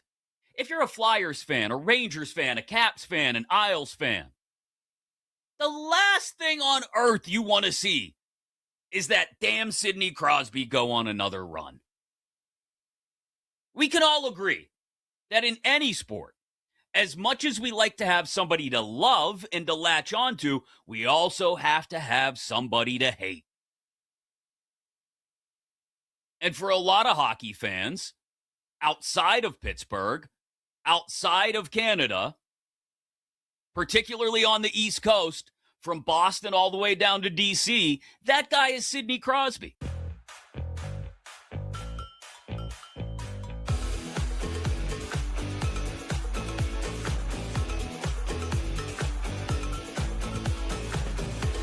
Late games, loud opinions, and money time moments. BetMGM Tonight rolls on. Is it worth it? Let me work it. Put my thing down, flip it, and reverse it. Welcome on back. Do you like singing that part as much as I do, Brad? Yeah, the gibberish. That's what I excel at. I do it nightly here, 6 to 9 Eastern on BetMGM Tonight. That's a good answer. Would you like to give me your best rendition of that line that I just said? That's about it. Yeah. Me and Missy, what a great one song. and the same. Missy Classic. Elliott was Banger. Yeah, she was transcending generations with this song. All-timer. All right, welcome back. BetMGM Tonight, Westwood One Sports. He's Brad Evans. I'm Pat Boyle. Did your home run bet come up short? Thanks to this MLB No Sweat Home Run token, you don't have to worry. If your bet didn't clear the fences, just activate your token when you bet on any player to hit a home run in any MLB game. If that player fails to go yard, you'll get your stake back in bonus bets. Keep the action in scoring position with BetMGM, the king of the big swing. Okay, that's one hell of a promo there. Phone number to join the show is 310-840-4910. All right, Brad. Last week, we went over some of the more delectable or potentially delectable food items that were debuting across Major League Baseball ballparks here this season. Most of them got positive reviews. I was in love with the idea of the ice cream that is dressed up as chicken drumsticks at Yankee Stadium. It's not chicken at all. It looks like it, but it's ice cream. You and Mike LaTulip were not so fond of that. You guys loved just about everything else. Well, we've got even more. We've got more new items here to take a look at. Let's start with the Atlanta Braves, who are going with a 7-inch burger called the Bat Flip. It features 2 pounds of seasoned beef patties, braised short rib, crispy pork belly, melted cheese, crunchy onions, green leaf lettuce, sliced red tomatoes, and a fried egg, all stacked on a toasted brioche. If you're watching the show on YouTube or on Twitter, our video producer, Michael Montgomery, Monty, has made you probably very hungry and very angry at us. That's fine. This thing looks absolutely sensational. It would be an absolute mess. I mean, I don't blame anybody for bringing a fork and a knife to a gunfight here if you're going to eat this thing, because within one bite, there is no chance it stays together. Okay, so here's what I would do if I were to order this, and we went to the ATL, and we go, hey, let's get a Bat Flip. I would give you $100 if you could actually open your jaws wide enough to take a complete bite. I think it's impossible. I don't think anybody could do it. I don't think, except for like a cartoon character, because it stacks so high. And just looking at the picture as a 48-year-old man, my arteries are clogging. My God, it is downright ridiculous. And I love the hilarity of, oh yeah, we're going to make this a health food. Let's add some green. And they put like 1 leaf of lettuce, and there you go. It's health food. Yeah. So you said open my mouth 7 inches to try to eat this? Yeah, could you do it? I don't think you could open it up for like half that sandwich. You're going to be like shoving it. I don't even know how you attack this thing. Yeah, 7 inches is a lot. This would be tough. That's tough. 7 inches to get all that down. Look, I mean, you can put braised short rib or crispy pork belly on just about anything. You could put it on a used piece of toilet paper, fish it out of the toilet, and put braised short rib and crispy pork belly on it, and I would probably eat it. I am a sucker for those meats. And yeah, I love it. I love the idea of it, Brad. But like you said, how are you not making an absolute avalanche of a mess? Like, right. Hopefully they give you a pretty nice, big, wide, little, I'm going to say container, but, like the little plastic cardboard thing they give you normally that you get a big burger or fries in. That's the only thing that would turn me off. You're not making a gigantic mess with this thing, and that's the only reason why. I don't know. That would be a reason to maybe not get it. I would say this: if you're going out on a first date, do yourself a favor, order a bat flip, and if she's like totally in on it, she's a keeper.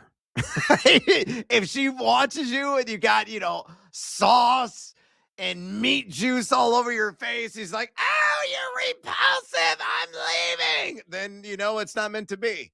I think this is kind of defining of whether or not you're going to have a long-term relationship with somebody. So I would encourage it.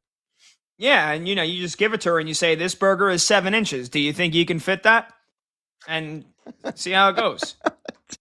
All right, let's get to a ballpark near and dear to your heart, Combs' heart. Let's get producer Brandon Combs in here in case he wants to weigh in. The Cubbies, they're rolling out chicken and churros, and it's aptly named because it is crispy tostada stacks and their brand new Bow Wow dog. Oh, excuse me, those are other items. So those are other items. Yeah. Yes.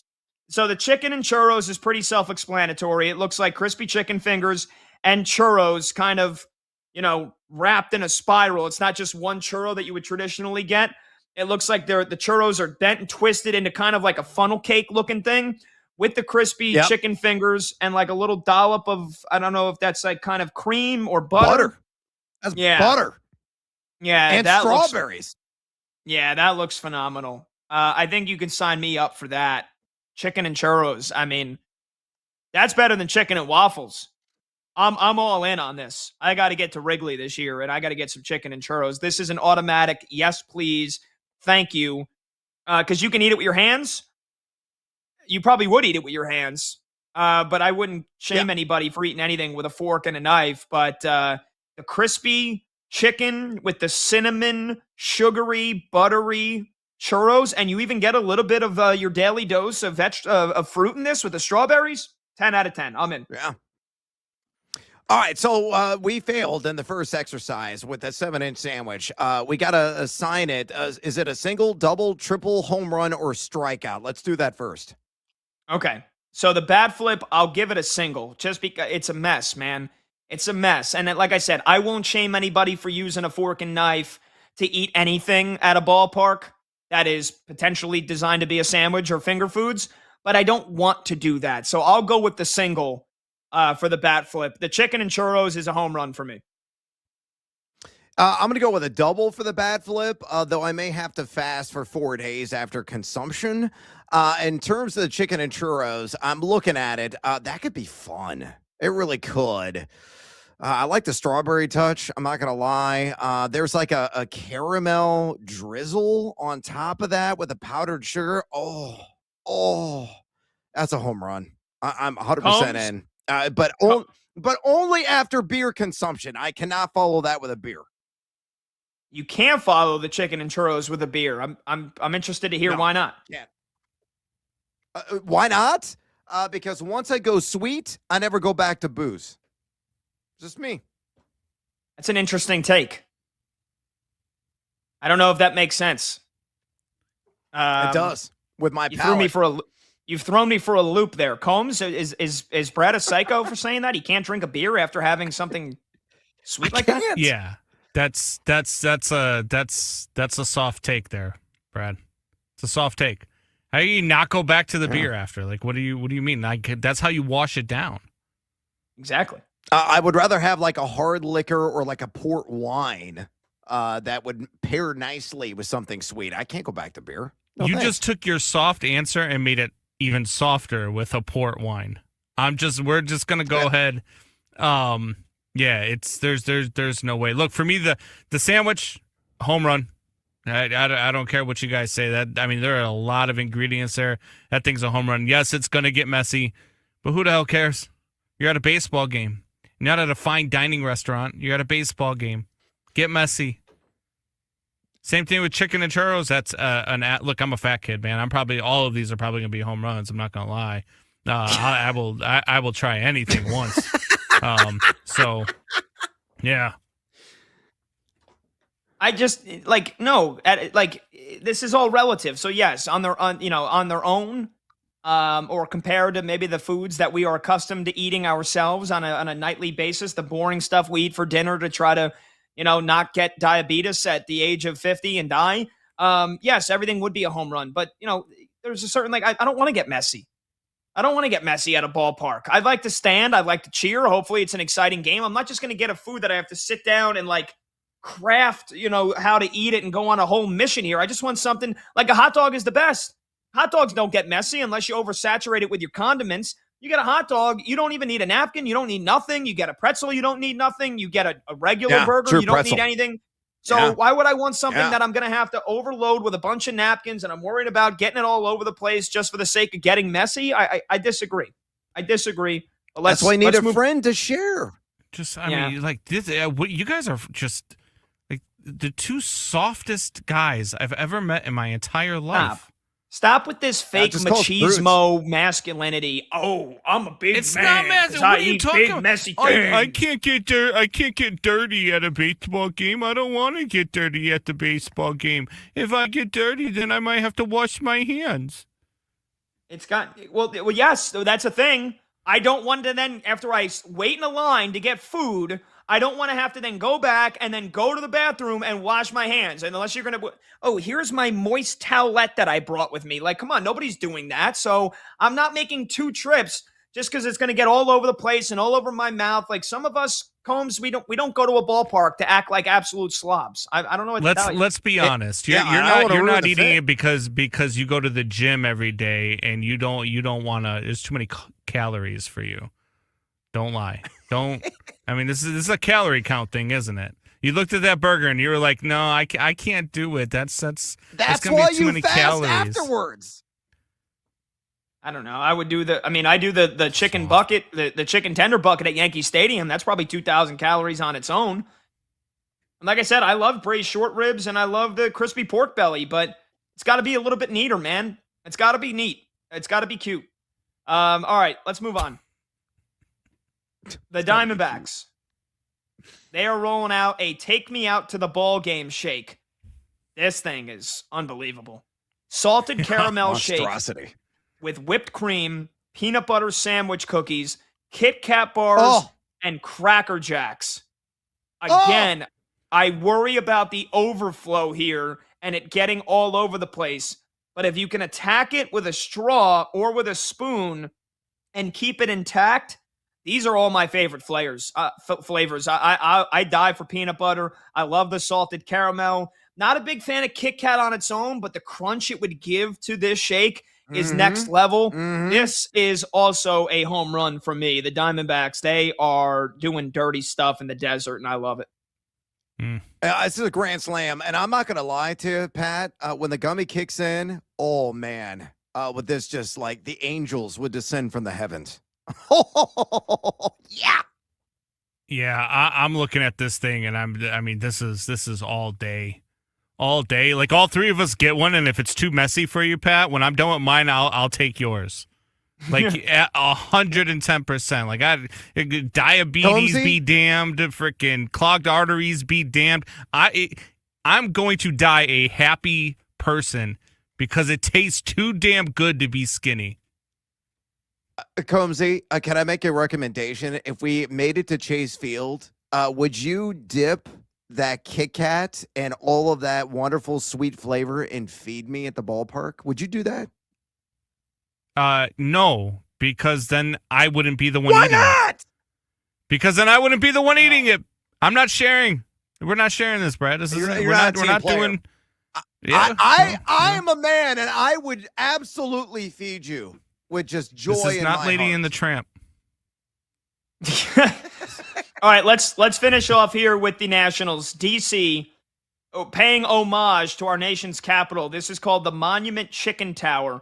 Inspired by the towering landmark, it's a sandwich featuring grilled chicken, smoked bacon, mixed greens, chipotle ranch, and Gruyere cheese on a soft pretzel bun. Yeah, I mean, look, the grilled chicken is nice if you're looking for that healthy option on an otherwise, diabetic sandwich. But I got to be honest, this is not like this is something that you find at almost any fast food restaurant. This is a strikeout for me. This doesn't excite me whatsoever. This looks like something I can go to Arby's and get for $6. Sorry. You cannot get that at Arby's. Get the hell out of here with that nonsense. Are you kidding me? What sells me on this sandwich, I love and adore chicken. I'll eat any kind of chicken any day of the week. The bacon's money in the bank. But what is the capper that has me salivating right now? Trigger those glands. It's the pretzel bun. That is outstanding. So it's not quite a home run for me, but it's definitely a three-bagger. It's a triple. And you're sickened a minute in the head. If you're like, I get it at Arby's. Really? This is another home run. First of all, you're not getting anything at Arby's because they're not putting 2 pieces of chicken on your sandwich at Arby's because they're cheap. And if they do put 2 pieces of chicken on your sandwich, it's because the one piece broke in half and they just stacked it on top of one another. You're not getting this at Arby's. And then you got the pickles on top. What are you kidding me? Absolutely 110% this is a home run. Those aren't even the good pickles. That's why the only thing that make this better, the only thing that would make this a grand slam is if they added a slice of cheese onto this thing. They already did. There's 2 pieces of cheese on there. Yeah, they have Gruyere cheese, which looks like it's melted and it doesn't look that great. And also, those aren't even the good pickles. Those are like the ones that taste weird, and they're the little mini. Those are the baby pickles. dills. Yeah, they're the baby dills. Yeah, sweet pickles. Yeah, those aren't that good. Oh. Those are far. Those are far down the you? pecking order of pickles. Pat, you're the pecking order of pickles. That doesn't really make sense. But on that note, we got to say take that a break. 10 times fast. Pecking order of pickles. All right. Combs going to play with his pickle while we take a commercial break. 310-840-4910. When we come back, we'll do a little start, sit, cut. This is BetMGM tonight on Westwood One Sports.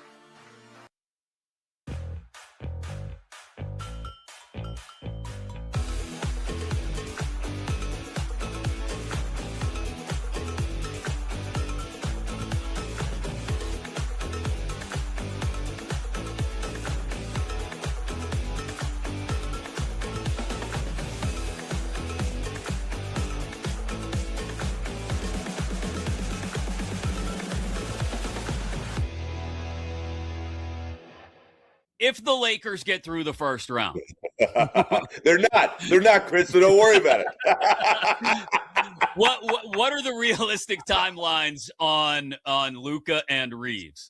If somehow the miracle happens and they get through the first round with LeBron and Bronny running pick and pops up top, maybe those guys reappear.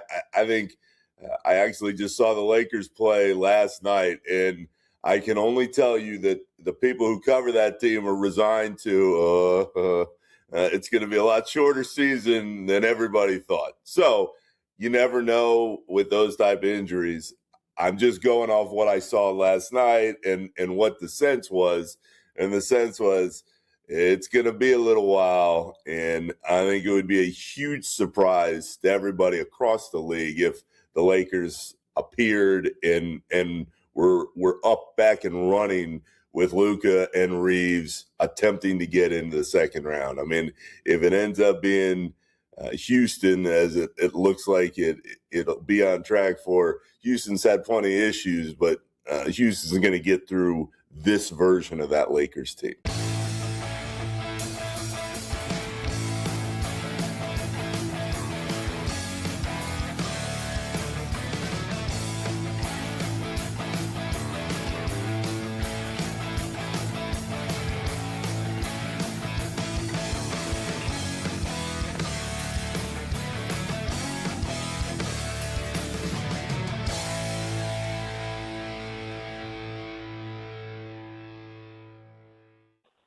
I happen to think it's just coincidence. Like, I know there's been a lot of conjecture. Oh, well, they don't play enough real golf, or they don't play enough difficult courses. I have a hard time buying that. I mean, Bryson's been good here the last 2 years playing the LIV schedule. Rahm hasn't played great at the Masters since he joined LIV, but he had 2 top 10s in majors last year. He's played pretty good outside of LIV, and obviously within LIV, he's been terrific. I just think, you're a pro golfer, you're a pro athlete, you have a lot of pride. You figure out a way to be prepared. And I just think it's golf. Rahm and Bryson had bad days yesterday, and Rahm especially was shocking. He did not make a birdie. I did not see that coming. I just find that to be really, really surprising. To have the kind of day that he had. And he's just starting out now. He's just on the first hole, but I mean, made a double at I think it was 13. That's the hole he should be dominating, right? And and Bryson, got into some trouble too. I mean, those 2 guys won the last 3 LIV events. Rahm won 1, and then Bryson won the last 2. So that's to me is an outlier. I think the rust is totally normal, and I'd expect to see a little bit more of it over the course of the next few weeks. But Chris, I just think Boston, even with the question marks on Tatum, is still just a little bit better than everybody else in the East. I trust their supporting cast a little bit more, at least right now, than I would for the Knicks or the Pistons. And I believe that if everybody stays healthy, and of course that's always the biggest key, they're still just a cut above, on top of the fact that out of the group of coaches that we're talking about at the top of the East, give me Joe Mazzulla in that group every time. So he'll find a way, even if Tatum shows more rust, to compensate for that somewhere else. So from what I've seen from Boston over the last month or so, I think they're the team that would come out of the East. And the questions about Tatum are fair. I also think you have to be realistic about the fact that nobody else, at least to me, is going to be able to make that push throughout the entirety of a 7-game series.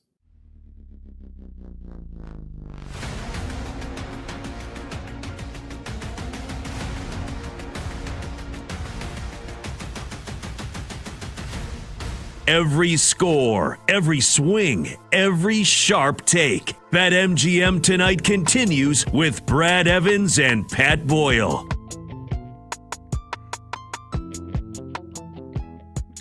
All right, welcome on back. BetMGM tonight, Westwood One Sports. He's Brad Evans. I'm Pat Boyle. We're going to get producer Brandon Combs back in the mix here to do a little start, sit, cut. Quick programming note, coming up in just over 10 minutes from now, we got the list coming with video producer Monty. We'll see. We'll do trivia night on Friday night, see what kind of list he's got cooked up for us here. Cannot wait for that. We'll see if Combs can replicate his performance from last week where he knocked himself out on his first guess. But Combs, a little start, sit, cut, brother. What's going on? What do you got? Boy, was that a moment to forget last week on the list. Do you want me to go in order? And then I knocked myself out. All right. If you need a pinch hit home run, start, sit, cut, Cal Raleigh, Aaron Judge, Kyle Schwarber. Pat?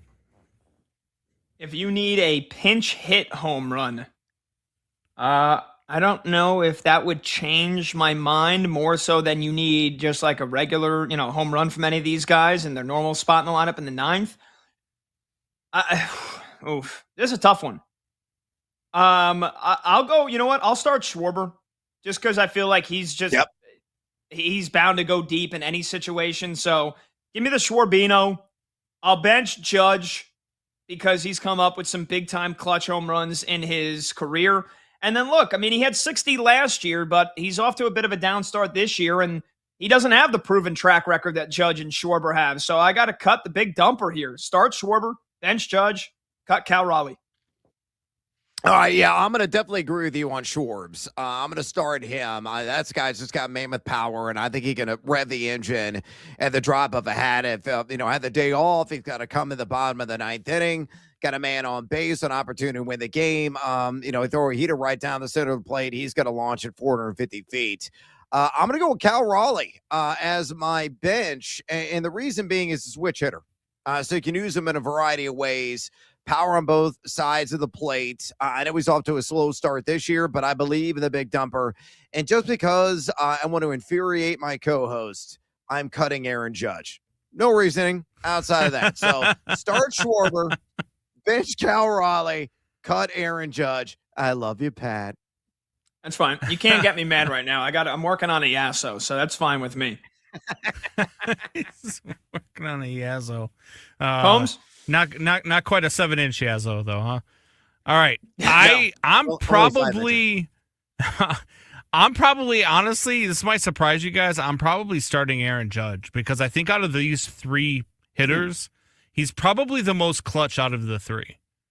And if I need one, like World Baseball Classic prime example, his first at bat, what did he do? He went deep. As the captain, everybody's questioning how much this team's going to enjoy it. Like, how is this team going to come around one another? Aaron Judge is the captain. How they're going to do it? Aaron Judge, he's clutch. Kyle Schwarber, I'm going to sit. I'm going to bench Cal Raleigh. Kyle Schwarber scares me a little bit with the strikeout, so I'll start Aaron Judge, bench Schwarber, cut Cal Raleigh. All right. Defensive shortstop. Start, sit, cut. Dansby Swanson, Bobby Witt Jr., Gunnar Henderson. Brad? Man, this is a really tight one. I'm going to start Bobby Witt Jr. He's just exceptional across the board. Hitter, defender, doesn't really matter. Obviously, defensive shortstop is a category here. He can really seriously flash a leather. I got to go Dansby Swanson. I have to say that, and that kind of flair every time I hear the name. That guy can really flash the mid. He is just outstanding. Any play in the book, he can make it. One of the best defensive shortstops in the game. Won the Gold Glove as a result last year. And I'll cut Gunnar Henderson.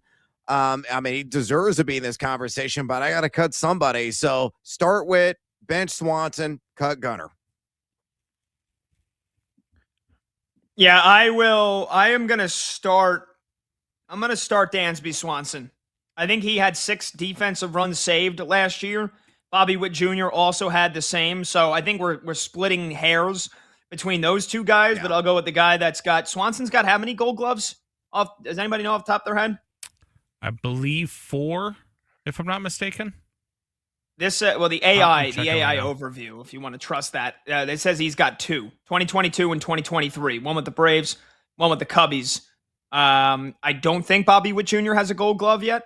I could be wrong, but I don't think I am. Bobby Witt, no, he won his, Bobby Witt's won the last 2. I'm an idiot. So either way. Both of them have 2. I think we're splitting hairs. I'll just go with Dansby. I feel like I've seen more highlights of Dansby Swanson making unbelievable plays at short. So I'll start Dansby Swanson. I will bench Bobby Witt Jr. and I'll cut Gunnar Henderson. Yeah, look, the only time I trust Dansby Swanson is with his glove. He's probably the least clutch hitter I've ever seen in my life, but I do love his defense. I'm going to start Dansby. I'm going to bench Bobby Witt, and I'm going to cut Gunnar Henderson, though. Gunnar Henderson, to me, one of the more underrated defensive shortstop in the league. Okay. When we come back, it's a Friday night staple on BetMGM tonight. It'll be another edition of The List. We'll see what Monty has cooked up. He's Brad Evans. I'm Pat Boyle. This is Westwood One Sports.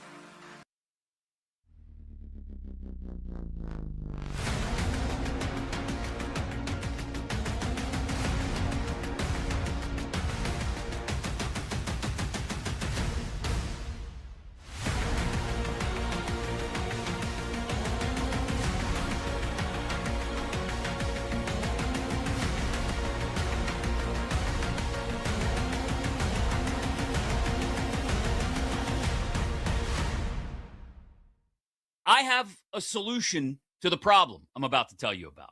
My problem are these City Connect jerseys that MLB revealed yesterday. I know this is a thing that they want to do every year where teams roll out new jerseys. Look, it's more merch to sell. I understand that. I'm not going to push back against the idea that MLB wants to sell merch. Do your thing. Here's my problem. These jerseys suck.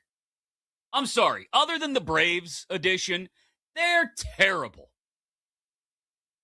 The Brewers, I read this big, long article yesterday about how it's supposed to evoke thoughts of the sunset over Miller Park in late summer, and they had to make sure the hues and the shades were right on point.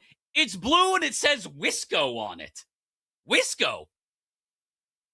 That's your City Connect jersey. And that's not even the worst of them.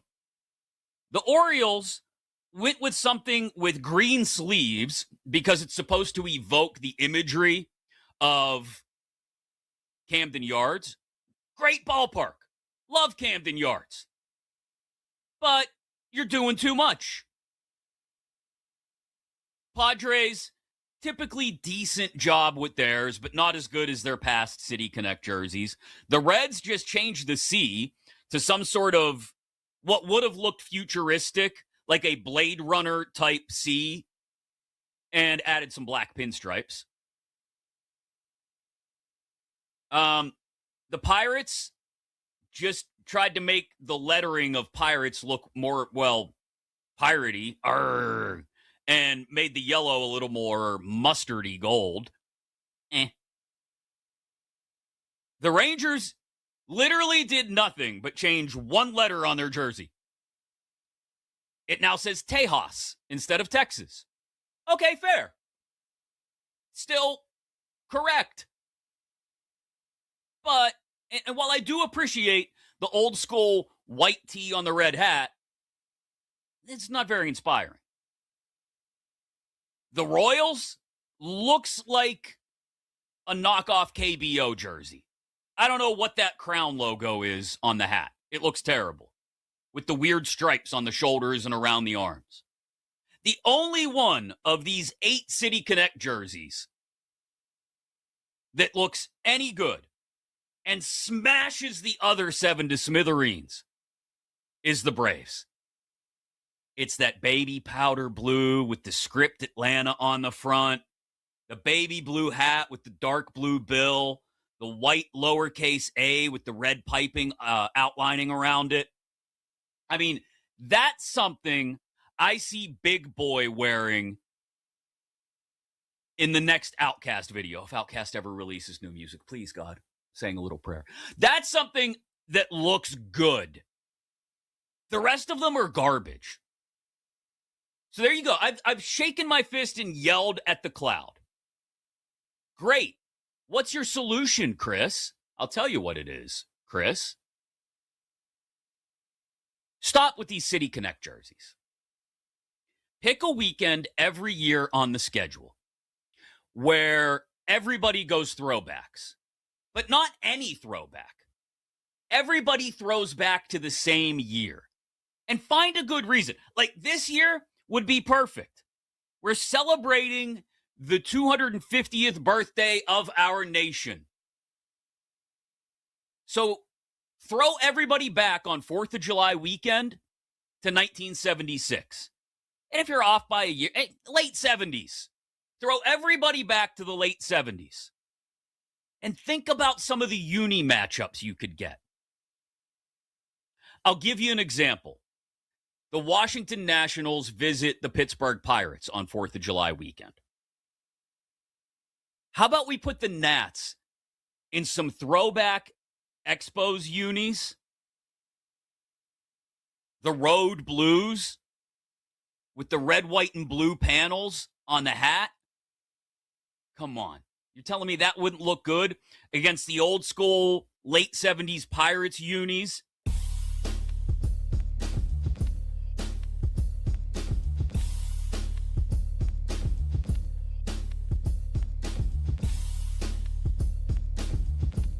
The day shuts down. The games light up. This is BetMGM Tonight with Brad Evans and Pat Boyle on Westwood One Sports. Hello! Welcome back to BetMGM Tonight here on Westwood One Sports. He's Brad Evans. I'm Pat Boyle, and we are brought to you by BetMGM. Make it legendary. Download the app today. Please gamble responsibly. Hour number 3 starts now. You can watch the show live on YouTube. Just search BetMGM Tonight and hit that subscribe button. You could watch the show live on Twitter at BetMGM Tonight, and you can listen to the show on the Westwood One Sports app, the Odyssey app, SiriusXM Channel 375, and hundreds of local affiliates throughout North America. The phone number to join the show, our talk and text line, is 310-840-4910. You can call or simply just text your thoughts on the show or any of the topics we dive into. Again, it's 310-840-4910. And if you do text in your question or your take, just let us know what your name is and where you're from so we can get you featured on the show. All right, we're going to get you caught up with a bunch of early basketball and baseball scores in just a bit, but it's Friday night. It's a Friday night staple here on BetMGM Tonight. It's our version of trivia. Let's get video producer Michael Montgomery in the mix, and let's do the list. I'm gonna have to go tell the world exactly what's on the list. Are you ready? I'm ready. I love trivia. Hey! The champ is telling you to do something. You know what? You just made the list! Here we go, baby. Our version of trivia. Monty gives us a list, and we got to rattle off as many names/teams as we possibly can. And we go around the room, me, Brad, and Combs, until there's only one man standing. So, Monty, what is the list for tonight? Yeah, Masters Week, so I figured we would try and stick with the golf world and go that route. Sorry, Brad. Oh, yeah. But I think you'll be okay. Maybe you'll get second. We're going to go with the last 20 Masters winners. There are some duplicates, not a bunch, but what I want to do with that is if you give me a duplicate, I'll just give you the most recent one, and then as the list fills out, you'll see maybe what years are missing, and then you could fill it in, if that makes sense. So you can say somebody more than, like, if I say, he's obviously not one of the last 20, but if I said Jack Nicklaus, somebody can then say Jack Nicklaus again? I think so. There's only a couple, so it's not as many as you think over the last 20. So we're only going back to 2006. Okay. So from now until 2006. So all of the winners from 2006 till now is what you're looking for. Okay. Correct. All right. So, Brad, you want to start so you could take the layup? Yeah. Well, I'll take the layup because Pat said earlier in the show, and he's leading the pack, and he won it last year. It's Rory McIlroy. There you go, Brad. Look at you. Yeah, and I'm probably done.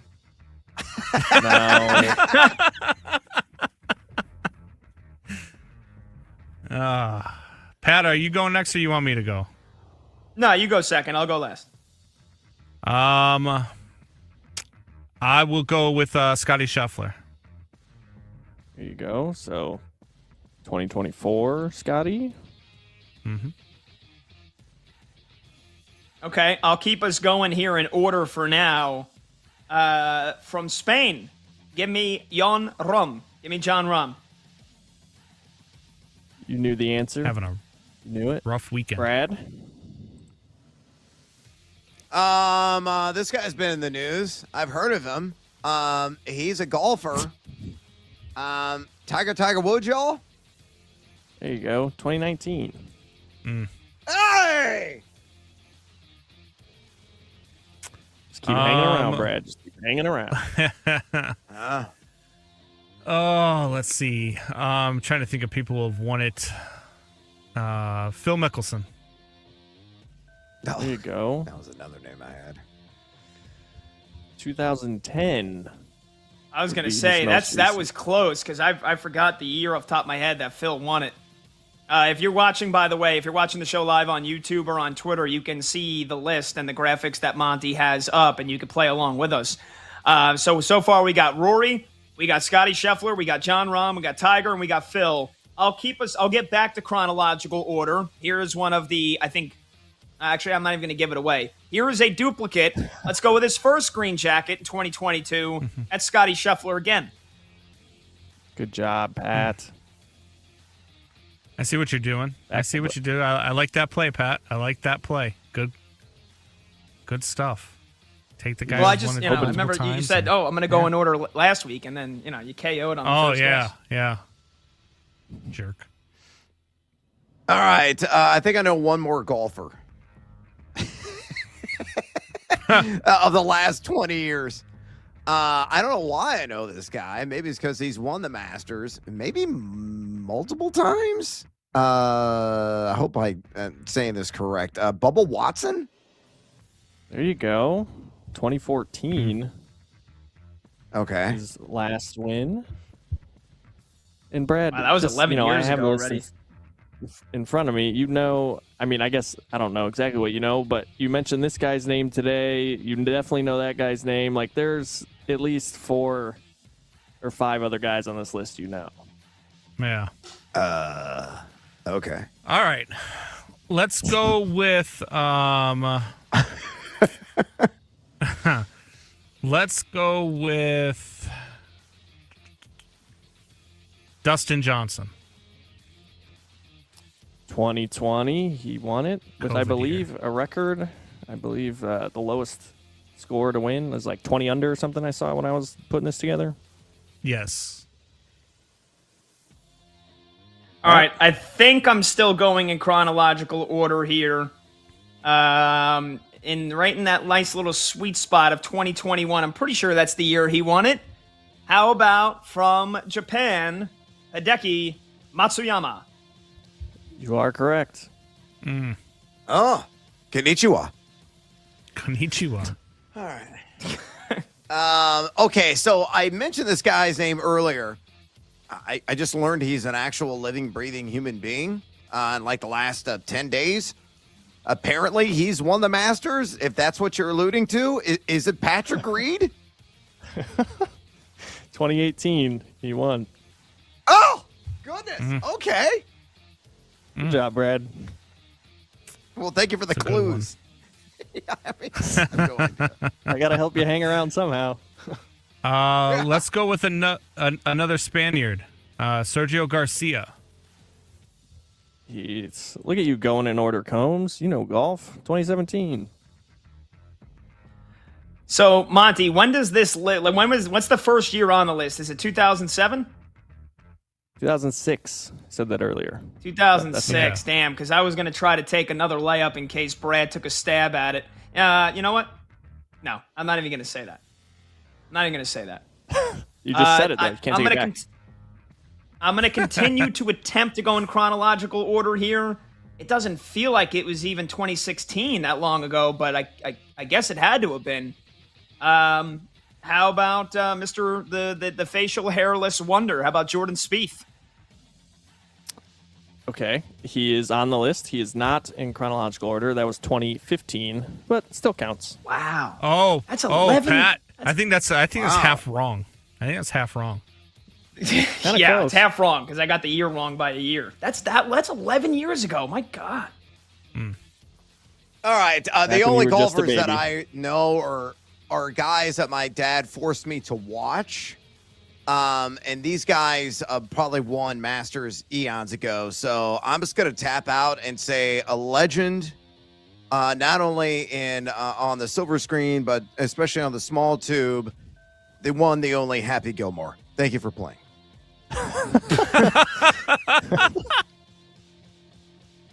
What just happened? He gave up. Hey, that was Obviously. that's I had no that's idea. one way to go out. That's definitely one way to go out. I'm gonna go with a guy who lives in a land down under, Brad.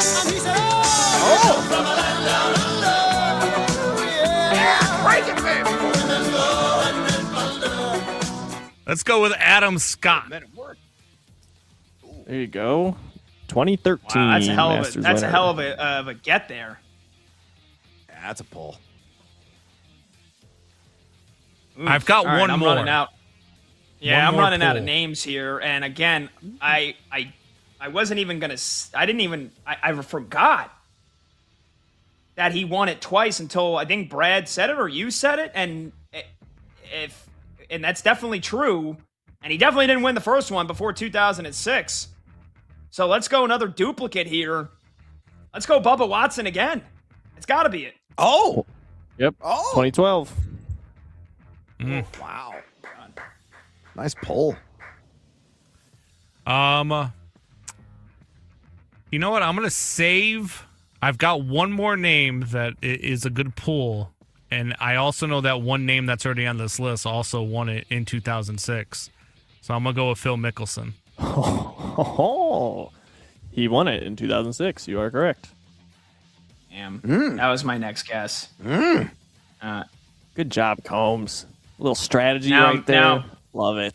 And now I'm in some trouble. Now I'm in some trouble here. You're the golf guy. You can't be in trouble.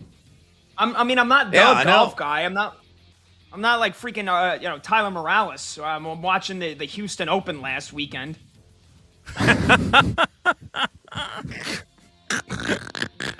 Shots fired at Tyler. Tyler catching strays.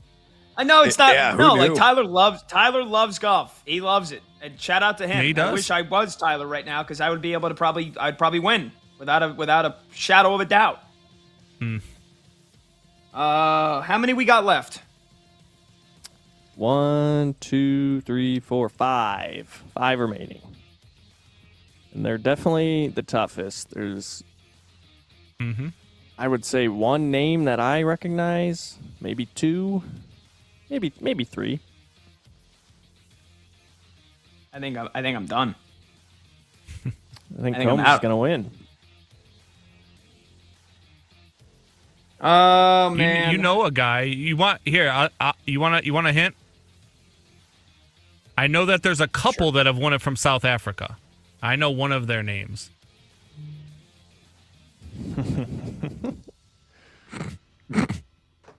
He is correct. Oh yeah. You just gave me a lifeline because now I remember it, and I was definitely not going to get it unless you said it. Charles Schwartzel. Oh, jeez. Here's the thing. That's the name I didn't know. Damn it! You are, Damn it! you are Wow. correct, though. Well, 2011. you saved me by one round, and you maybe at worst we tie now. So thank you, Combs. All right, I'm gonna go with Trevor Immelman. Damn. He's the other one. These are real 2008. people? Yes, Yeah. I know one more, but I'm not telling you. No more hints. I gave you one hint, but all I'm I have like is one more. So if you 90%. get one more, I'm screwed. I'm like 90% sure he didn't win the Masters. I think he's won the other two or two of the other ones. But at this point, it's the only name I can think of, and I'm just hoping he's won the Masters, and I just blanked on it. No, because it can't be, because it wouldn't have been more than 10 years ago. It wouldn't have been 2016. I don't know who the hell won 2016. I'm just going to fire this name off and maybe hope I get a miracle here. Give me Colin Morikawa. So sorry, Pat. He's not on the list. I don't think he's ever won the Masters. He hasn't. Yeah, he won the U.S. Open, and I guess he must have won the PGA Championship, but All right. I don't know. Some reason I thought maybe Well- that was the Masters a couple of years ago. It wasn't. For the win, we're gonna go to Argentina, Pat. Angel Cabrera. I think you already won because Pat went last. You went ahead of Oh. Pat, but I just went Euro for shot. extra credit then. Apparently, and you got it. Took it 2009, nailed it. Whoa, bravo. You know golf. who are the names we're missing? Who won it in 2016?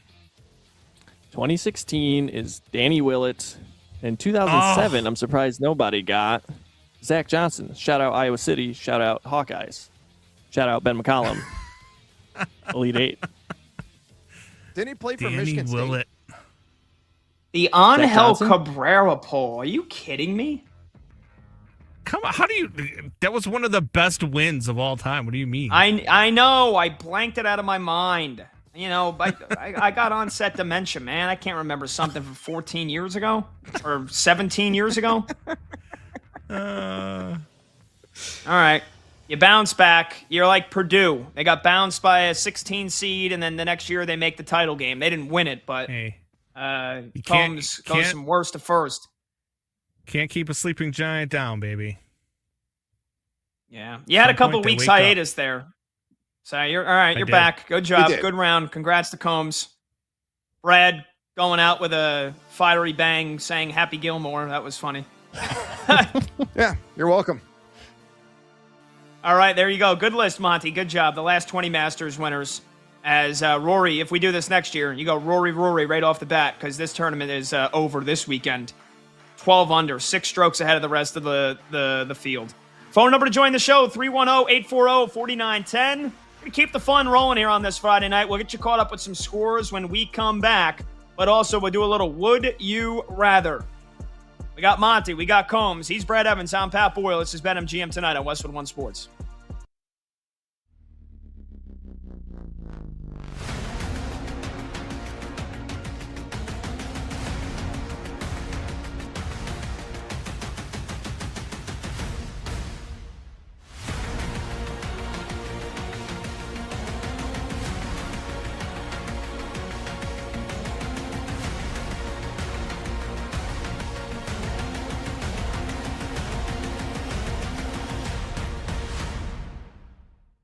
Why it matters that Sidney Crosby is back in the Stanley Cup playoffs. Why does it matter? Because anytime a legend and one of the best players in a sport is involved at the highest levels of their sport, it is good for that game. I just got done talking to you about Rory. It's good for golf if Rory is involved at the top of the Masters leaderboard. It's good if Scottie Scheffler is there. It's good for the NFL when, I know a lot of us don't like it, but when Patrick Mahomes and Josh Allen and Joe Burrow and Lamar Jackson are playing an AFC championship game. I don't care. I can. I also realized I never did anything for this interview, so I got to do that at some point. And for sports fans, even if you're not a hockey fan, you're somewhere outside of Jackson, Mississippi right now listening to the sound of my voice on Westwood One Sports. Trying to convince yourself that you're going to spend more than 3 seconds, if that, paying any attention to the Stanley Cup playoffs when they start in a week and a half. I'll tell you why you should. And I'll tell you why you don't have to like the Penguins in order to care. Because it's good for the game. Look, Sidney Crosby is no longer the singular best player in hockey. He's not. There's too many Nathan McKinnons and Cale Makars and Cole Caulfields, who just scored his 50th last night for the Canadiens. There are too many Connor McDavids and Jason Robertsons and Kachuks wandering around the league who may be more entertaining than Sidney Crosby. But there is no better all-around representation of the game of hockey and just sports in general. I'll be honest. Again, I'm not saying this is a Penguins homer. I'm saying this is just a fan of sports in general. There is no better representation of the game of hockey or what you want your superstar athletes to be than Sidney Patrick Crosby. I'll give you an example, and it has nothing to do with the game.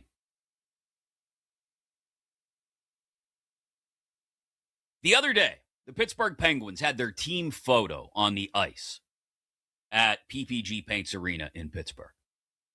And, you know, they set up all the chairs. They got the risers for guys to stand on. So you get that nice 4-row tiered picture that you can sell as a poster and people can get autographed. And after they were done with everything and the ice was being cleared off. People were taking the benches and the risers and putting everything away. You know who was grabbing folding chairs and skating them over to the doorway to be put away by the facilities staff? Sidney Crosby. One of the best players in the history of the game is picking up folding chairs and skating them over to the doorway to help put things away. Like you make your kids do after they're done with a play date or a birthday party at someone's house. Hey, don't forget to clean up before you leave. I mean, it's just, Pat, I assume good human. That's Now, John's email you I put in the say chat. that He's on fully video, I'm guessing. understanding that those of you in places like Thank Philadelphia and New York or Washington can't stand the guy. I understand that. And it's also good for you if your teams get into the playoffs, or whether your teams get into the playoffs or not, if Sidney Crosby is in the playoffs. Because it's something for you to root against. If you're a Flyers fan, a Rangers fan, a Caps fan, an Isles fan, the last thing on earth you want to see is that damn Sidney Crosby go on another run.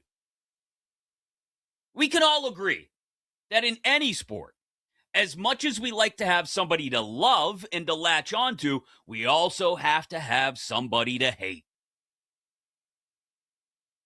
And for a lot of hockey fans, outside of Pittsburgh, outside of Canada, particularly on the East Coast, from Boston all the way down to D.C., that guy is Sidney Crosby.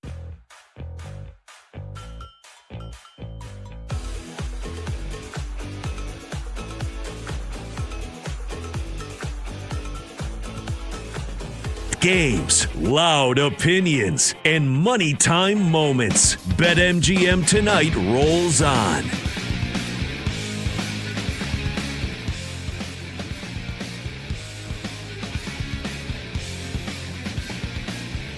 Welcome on back, BetMGM tonight. Westwood One Sports. He's Brad Evans. I'm Pat Boyle. Phone number to join the show, 310-840-4910.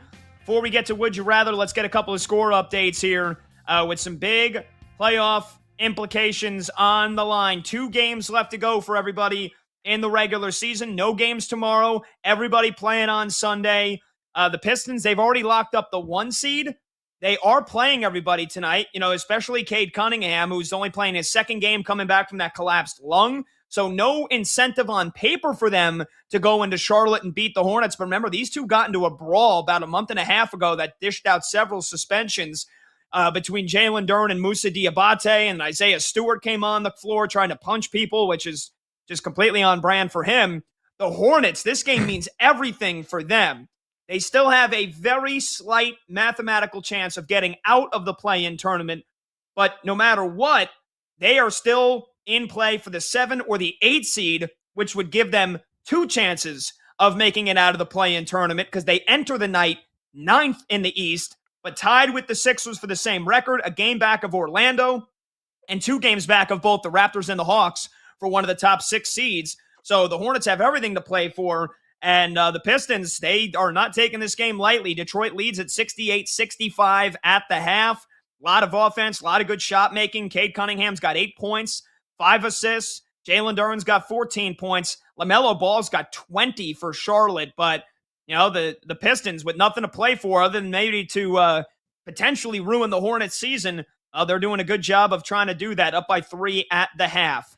Elsewhere, the Hawks and the Cavs, big one again for seeding purposes. The Cavaliers still have a very small chance of jumping my New York Knicks for the 3 seed. They'd have to win out. The Knicks would have to lose out. Meanwhile, for the Hawks, again, with the Magic, Sixers, Hornets all chasing them, they can just about wrap up a spot in the top 6 with a win tonight. And the Hawks up at the half, 61-48. And for Atlanta, CJ McCollum's got 25 points. What a trade that was for them midway through the season to bring in CJ McCollum. He has been dynamite for them. And then let's see, the Celtics, they guarantee the 2 seed with a win tonight, and they are just laying the smackdown on the Pelicans, 65-39 in the second quarter. The Knicks wrap up the 3 seed at worst with a win tonight. They lead the Raptors 39-25. And Combs, your Chicago Bulls, it's early on, but they're giving the Magic a fight. Orlando trying to get out of the play-in tournament, and the Bulls tied with the Magic 14-14 in the first quarter. The other game worth mentioning, only for player purposes, is the Spurs. Victor Wembanyama is playing tonight. He's got to play tonight. He's got to play in the final game on Sunday to hit the 65-game threshold so that he can be eligible to win the NBA Defensive Player of the Year award in a landslide, become first-team All-NBA, and maybe finish as the MVP runner-up. He's got 11 points and 2 rebounds so far, with the Spurs leading the Mavericks 24-21. We'll get you some baseball score updates in just a bit. But, Brad, you ready to play a little Would You Rather? Oh, you know it, my man. All righty. Let's get Combs back in the mix. If Monty wants to join, he's more than welcome to as well. It's a Friday night. We're having fun. You can join as well on the phones, 310-840-4910. You can also type your comments, your thoughts on the Would You Rather scenarios in the YouTube chat. You can tweet at us at BetMGM tonight, so plenty of ways to get involved in the show. Combs, what do you got for us? All right, boys. Would you rather have one Chicago handshake or one smoker's cough? And yes, both of these are actually drinks. So let me explain. A Chicago handshake is a shot of Malort that you chase with an Old Style. It's gross in itself.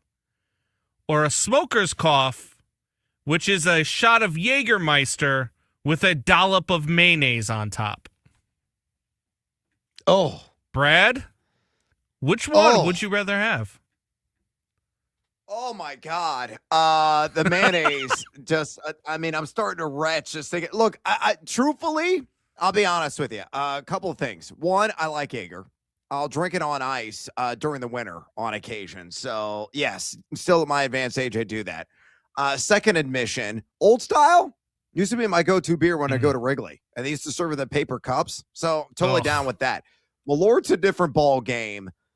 But the mayonnaise, man, I can't get the mayonnaise out of my head. I'm retching just thinking about it. I definitely would rather have Malort, which is wormwood, with the Old Style chaser. Give me the Chicago handshake. Yeah, you guys, I've never had Malort. You guys talk about it like it is like, devil's you-know-what in the form of a devil's liquor. urine. Yes. Yeah. Yes. So that doesn't sound great. Now, again, mayo on a sandwich, I'll take it. Mayo on top of a shot of Jaeger, I don't know how that's... I mean, I'm sure it wouldn't taste all that terrible. Like, you're going to taste the mayonnaise, which, again, if you like it on a sandwich, it probably would drown out the Jaeger a little bit. But just going down the consistency, I don't know. I don't know. I guess there would never be a better time to try Malort for the first time, chasing... What's an old-fashioned type of beer? Where the hell is it called? Old Style. Old Style? Old Style. Yeah, it's a type of beer. Yeah, that Chicago is, beer. I mean, if you've ever tried PBR, Old Style is probably, I don't know, maybe 100 times worse than PBR. Oh, jeez. It's not that bad. It really is. But it is a especially beer. out the tap. You're okay. So you're basically deciding between a disgusting liquor and another badly tasting beer, or Jaeger with mayonnaise. Oh man, it's the mayo. That's the clincher. You know what? I'll deal with the after effects. Give me the Jaeger with the mayo. Give me the smoker's cough. Oh God. Yeah. So listen, Godspeed. I've tried Malort, and I gotta tell you, man, when you talk about, somebody asked me to explain what Malort tastes like. Malort is like a bouquet of flowers doused in gasoline explodes in your mouth. Is what that's fair. Malort tastes like. I can look. I like Jaeger, and I like mayonnaise. I never thought about putting the two of them together. It's probably gross. Probably has some curdling effect, but I can get past that. I can get past that. On no circumstances do I ever want Malort again. And under no circumstances would I ever want to chase anything with Old Style ever. Mm. So for me, Smoker's I'm coffee. fine And that's with it. coming from a Chicago guy. Yeah, that's tough. Yeah. What about Monty? All Does Monty want to weigh in? He says in our show chat, Old Style is delicious. Old Style is delicious. Yeah. Yeah. He's not wrong. I question Monty's taste. Ooh. Question Monty's taste. It's pretty bad. He's All a right. poet laureate. All right, boys. Would you rather give up steak or give up pasta for the rest of your life? Pat, we're going to start with you because you're the Italian, half Italian.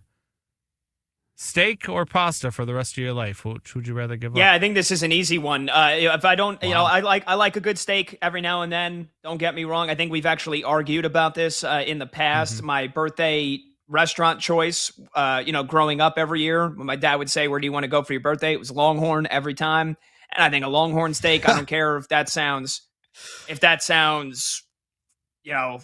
like peasantry, common folk. I don't care. A Longhorn makes a tremendous steak. Yeah. But you can easily, I could go without steak, no problem. I'll eat chicken every day. I do eat chicken every day. So that's no problem for me. Yeah, I am half Italian. I don't think I could give up pasta. I don't know what I would do without it. So that's an easy one for me. I would give up steak for the rest of my life. Slam dunk for me. I give up steak. I barely eat red meat now. Wow. A lot of chicken. I could also, if you said you got to give up chicken as well, okay, I could probably do that. I've been flirting with the idea of becoming a pescatarian. So, yeah, steak is the absolute layup. No way in hell I give up pasta. I love it too much. I don't even know what a pescatarian is, but it sounds awful. And I will you only never eat try fish. that. Eat fish. Yeah, there's no chance. Look, this is a tough one for me. Like, I would almost rather choose death than choose either one of these. I love a good steak, and when I make Alfredo, I make my Alfredo from scratch. I make my own sauce. I do it all, and then 9 times out of 10, when I'm making that, I'm actually grilling up a steak to put on top of the damn Alfredo. So this is a tough one for me.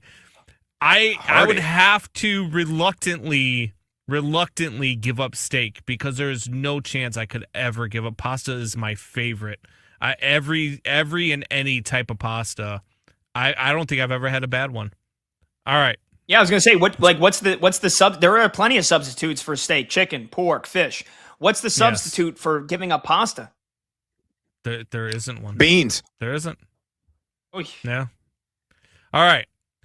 Would you rather have your team break your heart with a tough Game 7 loss in the semifinals or not be a playoff team? Brad? I'd probably say not be a playoff team, to be honest with you. I've been in those situations with like game 7 losses, or most recently the Illinois in the Final Four, which was heavenly. And it's really being counter to what I'm arguing here right now. And of course they lost to UConn. That was devastating for me in that moment. But if, you're talking like 7-game series, you're probably talking baseball, you're talking the NBA, you're talking the NHL, and not be a playoff team would be my pick, because I could do a lot of things with my life, like some additional yard work. It's that time of year. Talk to my kids, play a game with my wife, watch a Netflix show with my wife. We're watching The House of Guinness right now, which is quite enjoyable. That to me would give me more pleasure than enduring a tough Game 7 loss. So not be a playoff team is my final answer.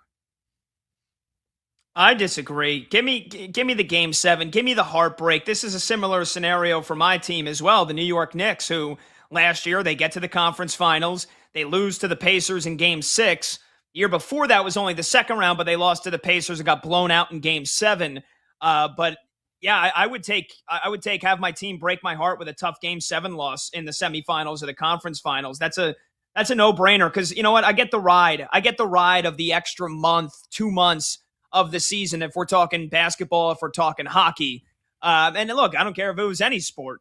If it was baseball and it was the ALCS with the Yankees, that's an extra 2-3 weeks.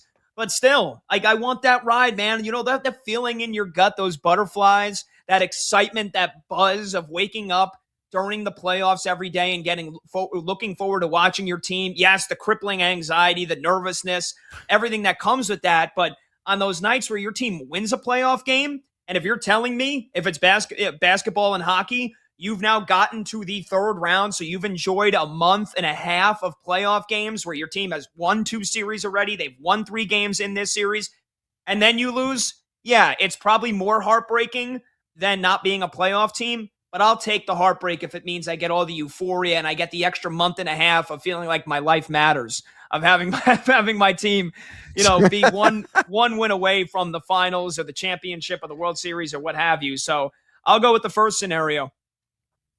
Yeah, so this is another tough one for me. I'm kind of split with this one. Because with the Blackhawks, I'd rather lose in a tough Game 7 loss. With the Cubs, I'd rather not be a playoff team. Because the Cubs losing in a tough Game 7 would ruin my entire damn winter. It just would. Yeah. At least if you're not a playoff team, I'm already looking forward to the off season. What moves are we going to make? What are we going to do here? How are we going to fill this hole? Like a tough Game 7 loss for the Cubs, man. I don't know what it is about baseball. It has my heart. A tough Game 7 loss for the Cubs, man, absolutely kills me. That loss last year to the Brewers, for a week and a half, man, I was angry with everything. My wife tried talking to me. I tell her, shut the hell up. I was just angry with everything. And that's that's what the Cubs do to me. So I'd rather not be a playoff team for baseball. But when it comes to hockey, I'd rather have a tough Game 7 loss because I'd rather be a playoff team because you always have a chance in hockey. All right. Would you rather have a perfect memory or forget anything you wanted to forget instantly? Brad? I would rather have a perfect memory, but my problem is I've had too many Chicago handshakes. So that has gone the way of the dodo. But yeah, man, I would rather remember everything. Man, I once had an awesome memory. I really did. Like in my 20s and 30s when I was Pat's infant age. Like, man, I remembered every single moment of every single game, every single statistic imaginable. The brain, it was kicking in a high gear. It was awesome. So, I've had a good memory. I would prefer to have a perfect memory in a perpetuity than forget anything you wanted instantly. So, yes, give me the perfect memory all day long. Just please, no more Chicago handshakes.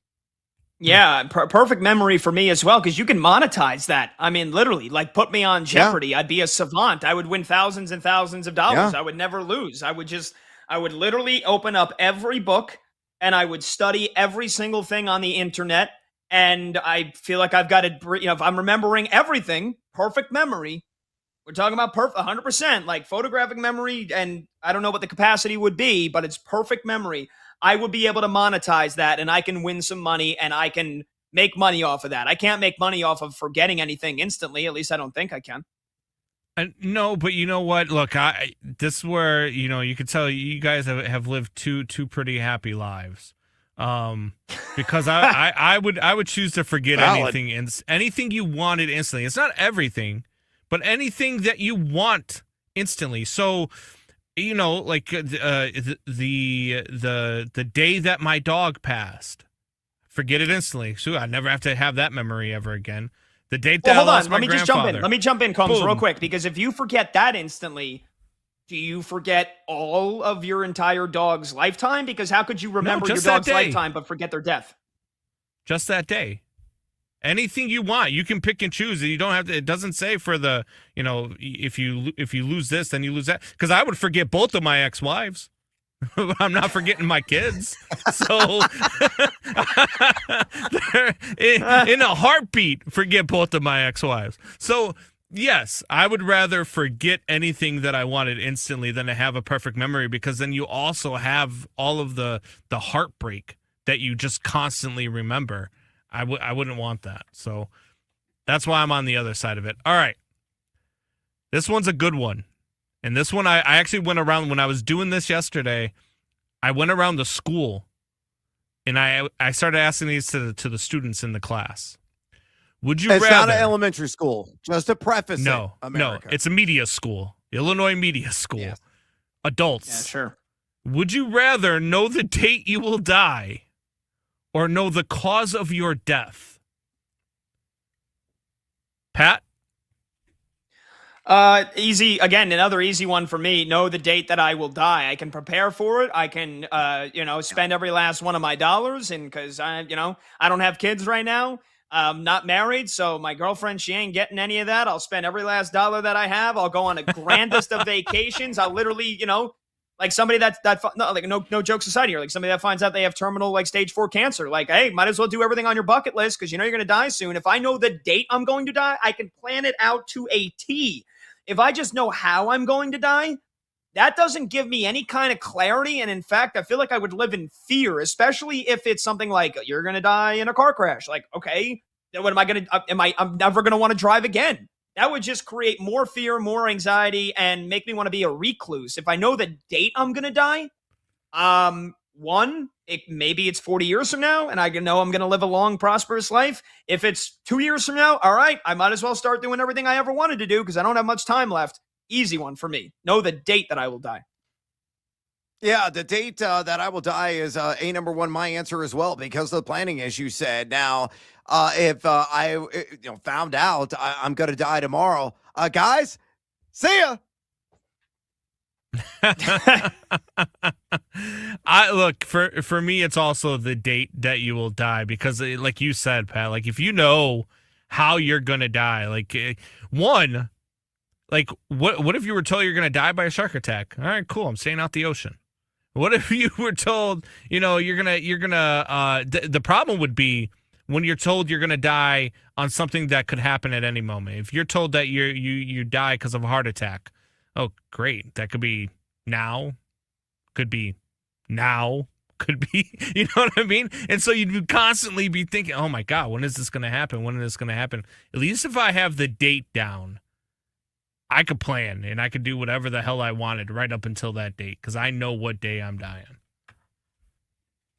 Yeah, exactly. I guess maybe the only way that it would serve you is if, like you said, a shark attack, because we would have to have some Sharknado crazy type stuff for you to get killed by a shark and not be in an ocean, right? Don't go to any aquariums.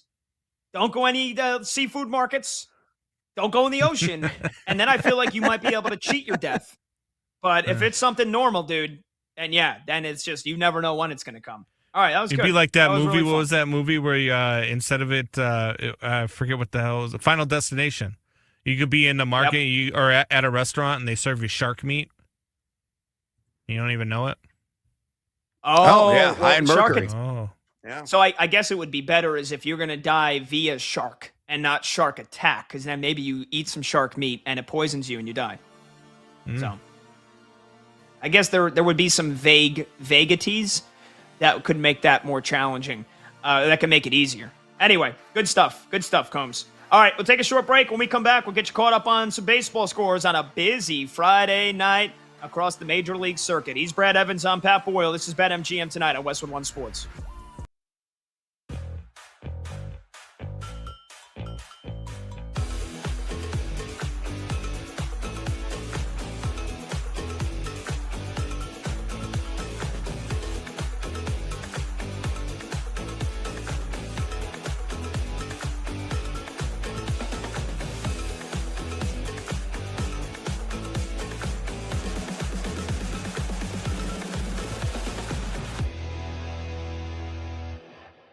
If the Lakers get through the first round. They're not, Chris, so don't worry about it. What are the realistic timelines on Luka and Reeves? If somehow the miracle happens and they get through the first round with LeBron and Bronny running pick and pops up top, maybe those guys reappear. I think I actually just saw the Lakers play last night, and I can only tell you that the people who cover that team are resigned to it's going to be a lot shorter season than everybody thought. So you never know with those type of injuries. I'm just going off what I saw last night and what the sense was. And the sense was it's going to be a little while. And I think it would be a huge surprise to everybody across the league if the Lakers appeared and were up back and running with Luka and Reeves attempting to get into the second round. I mean, if it ends up being Houston, as it looks like it'll be on track for, Houston's had plenty of issues, but Houston's going to get through this version of that Lakers team.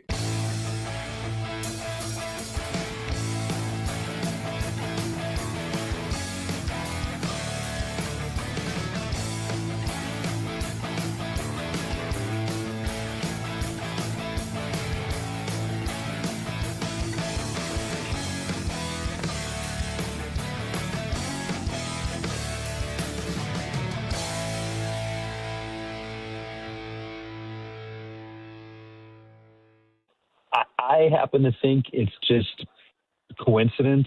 Like, I know there's been a lot of conjecture. Oh, well, you know, they don't play enough real golf, or they don't play enough difficult courses. I have a hard time buying that. I mean, Bryson's been good here the last 2 years playing the live schedule. Rahm hasn't played great at the Masters since he joined live, but he had 2 top 10s in majors last year. He's played pretty good outside of live, and obviously within live, he's been terrific. I just think, you know, you're a pro golfer, you're a pro athlete, you have a lot of pride. You figure out a way to be prepared. And I just think it's golf. You know, Rahm and Bryson had bad days yesterday, and Rahm especially was shocking. He did not make a birdie. I did not see that coming. I just find that to be really, really surprising. To have the kind of day that he had.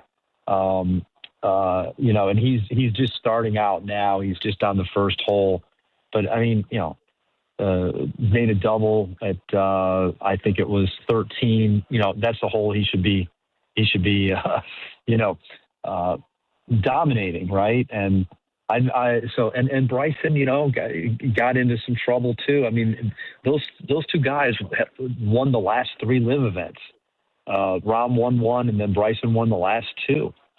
So that's to me is an outlier. I think the rust is totally normal, and I'd expect to see a little bit more of it over the course of the next few weeks. But Chris, I just think Boston, even with the question marks on Tatum, is still just a little bit better than everybody else in the East. I trust their supporting cast a little bit more, at least right now, than I would for the Knicks or the Pistons. And I believe that if everybody stays healthy, and of course that's always the biggest key, they're still just a cut above, on top of the fact that out of the group of coaches that we're talking about at the top of the East, give me Joe Mazzulla in that group every time. So he'll find a way, even if Tatum shows more rust, to compensate for that somewhere else. So from what I've seen from Boston over the last month or so, I think they're the team that would come out of the East. And the questions about Tatum are fair. I also think you have to be realistic about the fact that nobody else, at least to me, is going to be able to make that push throughout the entirety of a 7-game series.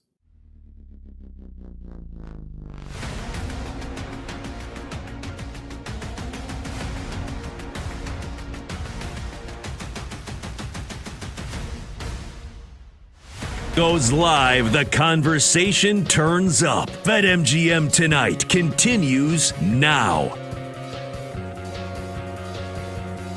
All right, welcome on back. BetMGM Tonight, Westwood One Sports. He's Brad Evans. I'm Pat Boyle. Quick programming note: in 10 minutes from now, we're going to have John Jastrzemski join the show. JJ, who's the host of the New York podcast, so he's going to talk some Knicks with me. He's going to talk some Giants and Jets and NFL draft in general, and some baseball as well. So that's coming up in 10 minutes from now. That'll be a fun interview, and he is recently a free agent as well. His time with the Ringer is done, but very excited to see what JJ's got cooking next. still on TV in the New York City area as well. And like I said, he's got his podcast, so I can't wait to chat with him. All right, Brad, before we get some updates on some baseball scores, let's update our Let's Go Streaking challenge, if you will, or our picks for tonight. Every one of us on the crew picked a player to get a hit tonight. And I can say that I am now on a streak of 2. I had Vladdy up against the Twins and Simeon Woods Richardson. He had a double earlier in the game. So Vladdy is good for me. That's 1 down. We got 3 to go. Who do you have again tonight? Let's see. Who do you got? I got Christian Yelich. And again, he coming in the night, 6 for 11 lifetime against Washington's Jake Irvin. He's over 2 in the game. I thought the second one was going to come through because he hit an absolute laser, unfortunately, straight at the center fielder for the Nats. So probably got a couple more opportunities left, maybe one more against Jake Irvin. But so far over for mine. And I know Brando and Monty, their guys haven't even played yet. Yeah, that's right. That's right. I'm going back here on our rundown, and Combs has Andy Pages, so that's not for another 40 minutes or so. And in that same game, Monty's got Shohei, so we have to wait for the Dodgers to see how those boys do. But hopefully Yelich comes through for you. All right, just Brad, I'll let you run the point here. Just looking at the scoreboard right now on this busy Friday night, what is jumping out to you here? Yeah, JT Jen had 4 flawless innings practically for the Athletics as they are up 1-0 right now against the New York Mets, a team that's simply really sticking up the joint. They're not consistently scoring a ton of runs. They had a little bit of an outburst yesterday. That one's a bit of a surprise to me. I'm keeping my eyes peeled in that Milwaukee Nats game. The Nats went up 2-0. In the top half of the first inning, and then Milwaukee with Jake Bauers, a 3-run bomb, have regained the lead at 3-2. So those ultimately stood out to me. Chase Burns got roughed up for Cincinnati, and what you thought was going to be a marquee matchup against the LA Angels. Then coming in the night, the Angels have the second highest K rate of any team in the bigs, and they absolutely blow up the box score and bloated the ERA of the Reds. Chase Burns. Detroit up 2-0 right now in Miami. And Miami's been one of the surprise teams so far this season. Arizona up 5-4, top of the 8th against the Philadelphia Phillies. Tampa up 3-2 now on your beloved New York Yankees in the bottom of the 6th inning. Atlanta up 4-2 now on the Cleveland Guardians. Bryce Elder only went 4 1/3 in that game. Toronto up 6-4. That's a team that's desperate to get a win. And let's see, Bubic is on the mound for Kansas City, up 1-0 in the top of the 6th against the Chicago White Sox. Cisco, I believe, has already chased Shane Baz in that game. They're up 3-1 against the Baltimore Orioles on the road.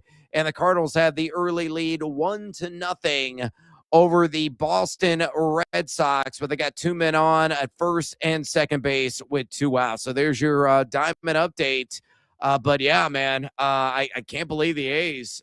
They continue to win some of these ultra tight matchups. Hey, Monty, you said they have one of the best offenses in baseball. Where are the runs, bruh?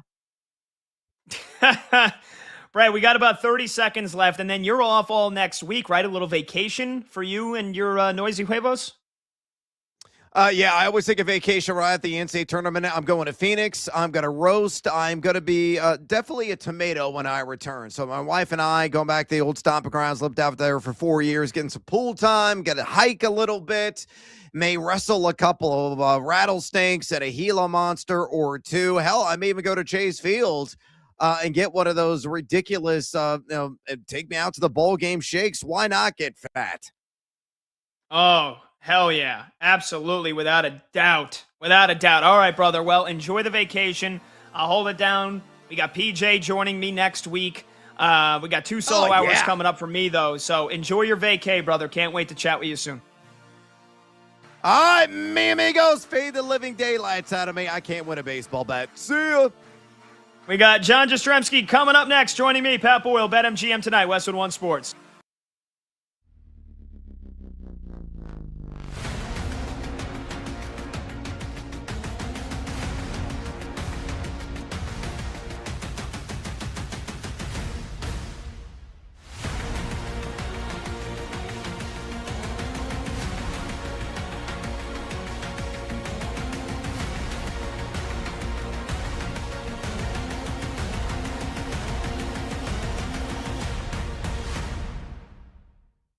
I have a solution to the problem I'm about to tell you about.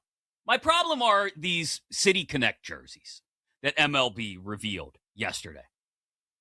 I know this is a thing that they want to do every year where teams roll out new jerseys. Look, it's more merch to sell. I understand that. I'm not going to push back against the idea that MLB wants to sell merch. Do your thing. Here's my problem. These jerseys suck. I'm sorry. Other than the Braves edition, they're terrible. The Brewers, I read this big, long article yesterday about how it's supposed to evoke thoughts of the sunset over Miller Park in late summer, and they had to make sure the hues and the shades were right on point. It's blue and it says Wisco on it. Wisco. That's your City Connect jersey. And that's not even the worst of them. The Orioles went with something with green sleeves because it's supposed to evoke the imagery of Camden Yards. Great ballpark. Love Camden Yards. But you're doing too much. Padres, typically decent job with theirs, but not as good as their past City Connect jerseys. The Reds just changed the C to some sort of what would have looked futuristic, like a Blade Runner type C, and added some black pinstripes. The Pirates just tried to make the lettering of Pirates look more, well, piratey, and made the yellow a little more mustardy gold. The Rangers literally did nothing but change one letter on their jersey. It now says Tejas instead of Texas. Okay, fair. Still correct. But, and while I do appreciate the old school white tee on the red hat, it's not very inspiring. The Royals looks like a knockoff KBO jersey. I don't know what that crown logo is on the hat. It looks terrible, with the weird stripes on the shoulders and around the arms. The only one of these 8 City Connect jerseys that looks any good and smashes the other 7 to smithereens is the Braves. It's that baby powder blue with the script Atlanta on the front, the baby blue hat with the dark blue bill, the white lowercase a with the red piping outlining around it. I mean, that's something I see Big Boy wearing in the next Outkast video. If Outkast ever releases new music, please, God, saying a little prayer. That's something that looks good. The rest of them are garbage. So there you go. I've shaken my fist and yelled at the cloud. Great. What's your solution, Chris? I'll tell you what it is, Chris. Stop with these City Connect jerseys. Pick a weekend every year on the schedule where everybody goes throwbacks, but not any throwback. Everybody throws back to the same year. And find a good reason. Like this year would be perfect. We're celebrating the 250th birthday of our nation. So throw everybody back on 4th of July weekend to 1976. And if you're off by a year, late 70s. Throw everybody back to the late 70s. And think about some of the uni matchups you could get. I'll give you an example. The Washington Nationals visit the Pittsburgh Pirates on 4th of July weekend. How about we put the Nats in some throwback Expos unis? The Road Blues with the red, white, and blue panels on the hat? Come on. You're telling me that wouldn't look good against the old school late 70s Pirates unis?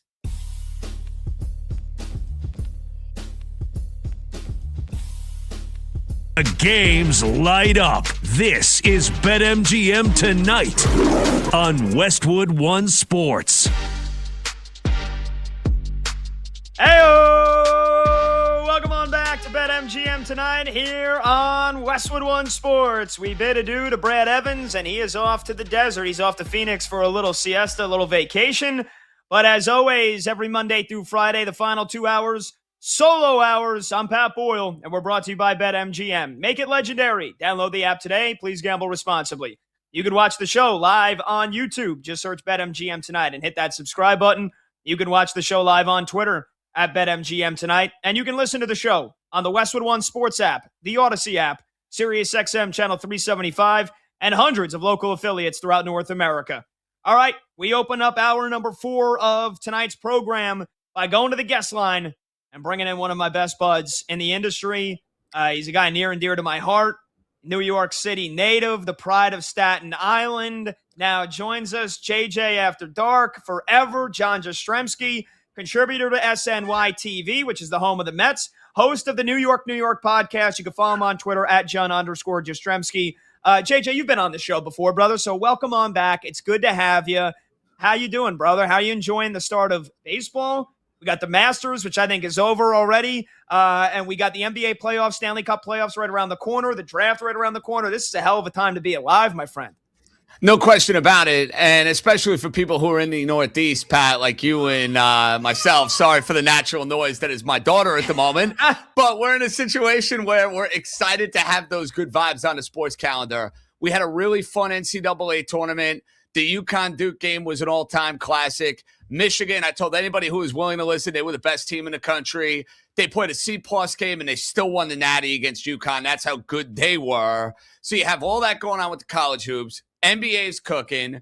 The buzz around baseball is the best it's been in a long, long time. I think baseball's got a great thing going, and it better not screw it up next year when it comes to their lockout.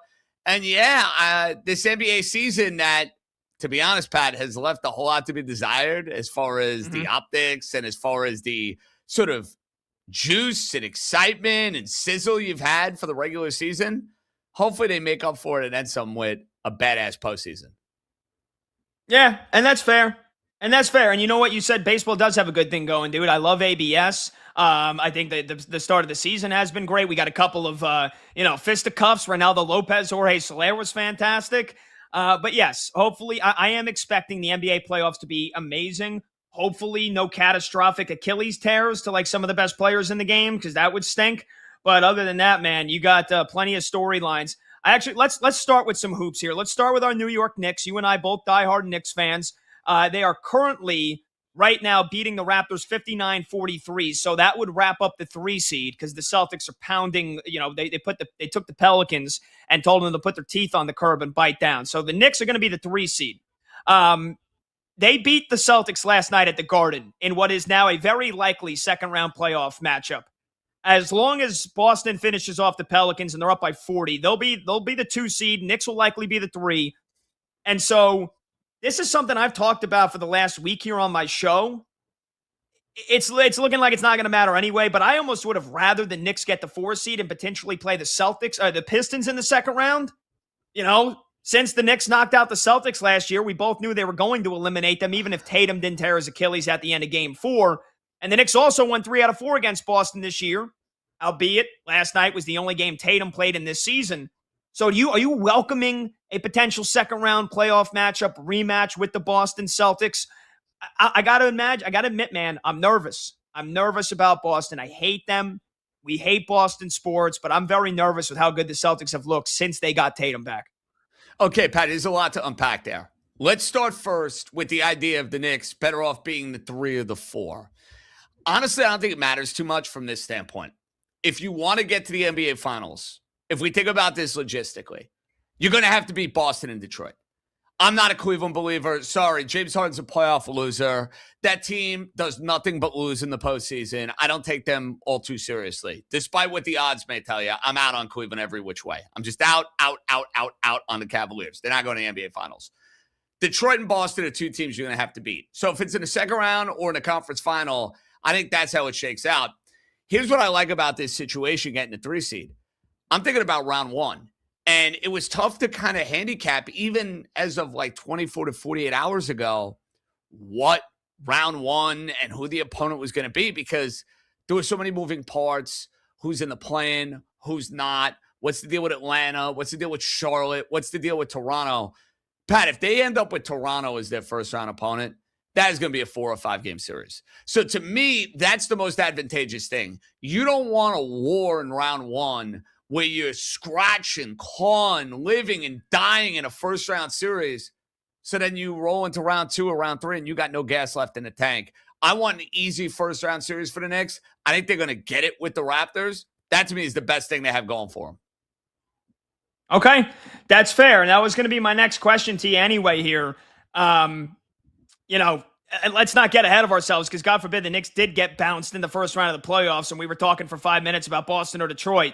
So it's still up in the air of whether or not it's going to be the Raptors or the Cavs or the Hawks or even the Magic. So I guess you mentioned the Raptors would be an easy series. I completely agree with you. The Knicks have smacked them around the floor every time they've played them, basically. What if it's the Atlanta Hawks? Or what if somehow the Magic, who could still mathematically jump up to the 6th seed, what if it's the Magic? Either of those two teams scare you? Atlanta has been phenomenal since they traded away that loser Trae Young. McCollum's been fantastic for them. Are you scared of the Atlanta Hawks if that's the 3 versus 6 matchup? I think they're a far spunkier opponent.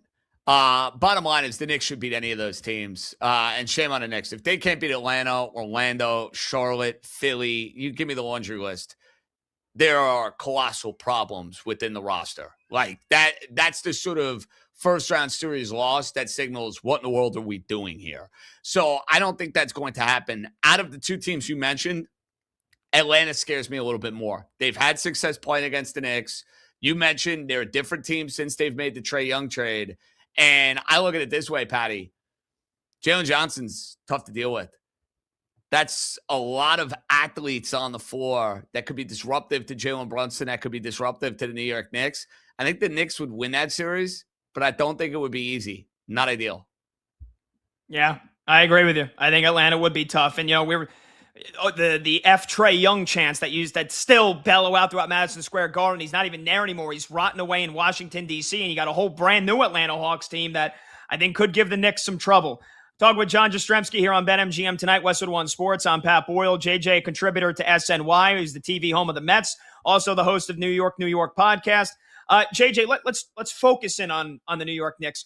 Who needs to step up the most for the Knicks if they're going to finally get to the NBA Finals? Is it Karl Anthony Towns? Is it Mikal Bridges? Or maybe do you think Jalen Brunson needs to rise to an even more elite level? If the Knicks get to the Finals, who has got to step up? So I think the obvious answer is Karl Anthony Towns, Pat, but I think it's a little bit more complicated than that. I'm going to give you a little bit more nuance here. You mentioned Jalen Brunson. From a scoring standpoint, no, I don't need Jalen Brunson to score any more points. But what I need to see is what we saw in this game 24 hours ago against the Celtics, where he's distributing. He's getting that two-man game working with Cat. All of a sudden, the wing players are actively involved. Then it leads to open shots. Guys got to hit the open shots. But I think the Knicks are at their best when you see all 5 starters in double figures, when you see far more balanced scoring.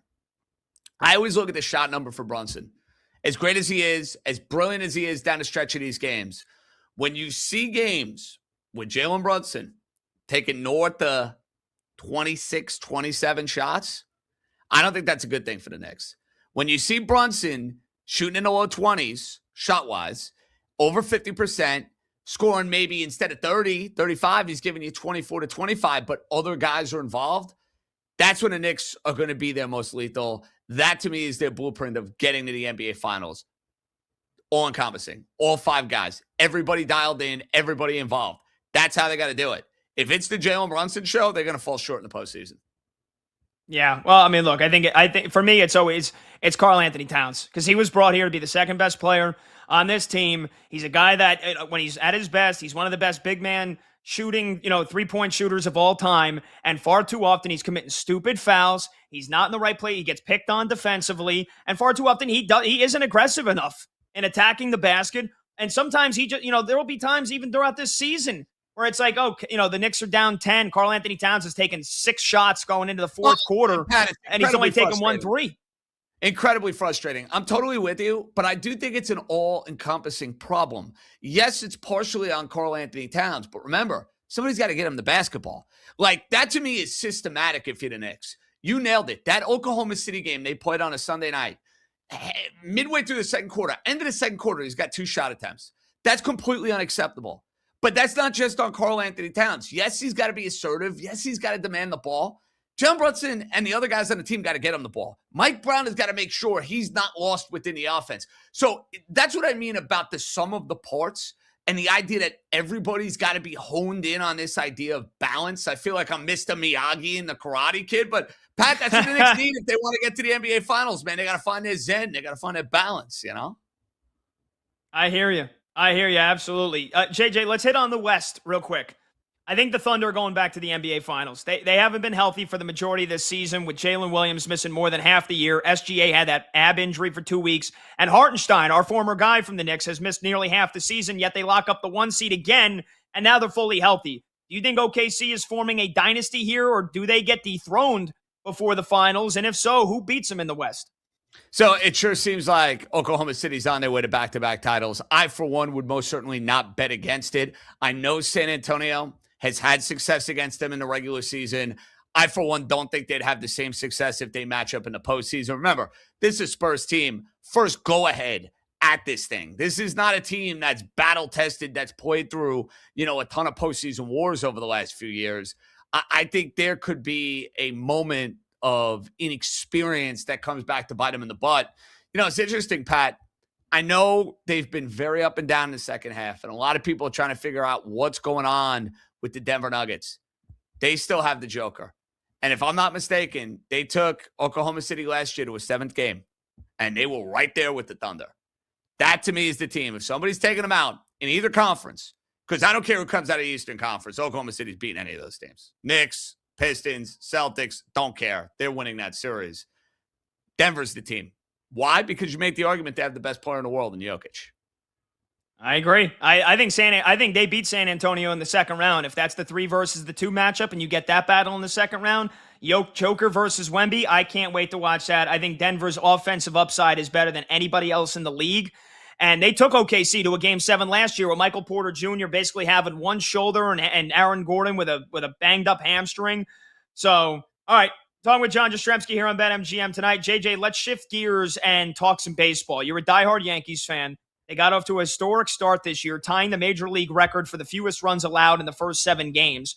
And their pitching staff has still been dynamite, despite Garrett Cole and Carlos Rodon not making their season debuts for another few weeks.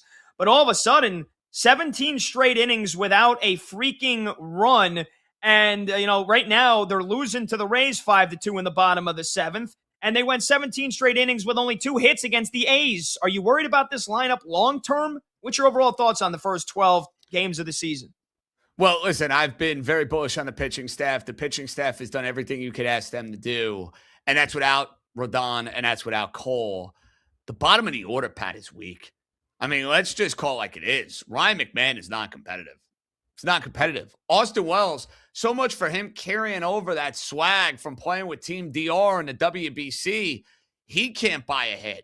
Jazz Chisholm, I think, will be fine, but he's pressing. Maybe it's free agency. I don't know, but you're not getting the same level of play from Jazz. And the Yankees are getting nothing out of shortstop position. And I hate to break the news to anybody, Anthony Volpe coming to the rescue is not exactly going to solve their problems. So that, to me, is one of their offensive issues. The other part is they have a guy in Grisham who, to me, should be hitting down bottom of the order. He could go and anchor that thing, hitting 6 or 7. And the issue the Yankees have, they don't have a prototypical leadoff hitter. They don't have that guy. So Grisham has to lead off. The bottom of the order is weak, and it's getting exposed a little bit. Yeah. By the way, JJ, I know you got to do TV tonight on SNY after the Mets game. They're in the top of the 8th or almost in the bottom of the 8th already. So I would love to keep you as long as I can. But what do you think here? Are we getting near the end of the line? This is the beauty of live radio. About how many more minutes you think you can spare? I think we got another 5 or 6 minutes. Yeah, let's do another 5 or 6 minutes. Is that good? I hope I'm not breaking any rules here on BetMGM. If I am, I'm sorry. No, dude. I mean, I had another 5, 6 questions. I could have taken we could have taken a break and come back, but like I said, I know you got to get out of here and do TV tonight. So speaking of which, you are on TV most of the week on the TV home of the New York Mets. Let's talk about Stevie Cohen's team. Much more inauspicious start for the Metsies. One game above 500. I think they are still getting blanked as we speak. They're getting shut out. I can tell you as I am watching the game as we speak, as I'm watching the Yankees, the Mets, the Knicks have gotten booted, unfortunately, because I have the computer on with you. So right now they ended up taking a hit because they're taking care of business. Mets don't have a run. So they're in the 8th inning. They'll have a run against the A's. Yeah, well, they came into the night a top 10 offense early on in terms of runs and batting average. They strike out a ton, and they're without Juan Soto for at least another week with that calf strain. Meanwhile, the pitching staff also technically ranks in the top 10 thus far, but their bullpen's awfully shaky. Edwin Diaz no longer here to save them. David Stearns, president of the team, largely shook up this entire roster this offseason. They let Alonso walk. They traded away McNeil and Brandon Nimmo. Traded away some young studs, too, like Luis Angel Acuna, but they brought in Freddie Peralta from Milwaukee. They brought in Bo Bichette. They traded for Luis Robert. Do you think the moves will pay off this year for the Mets? I mean, surely they can't miss the playoffs again this year, can they? They've been the most unpredictable team in baseball the last 2 years. No, it'd be catastrophic. I do not think they'll miss the postseason.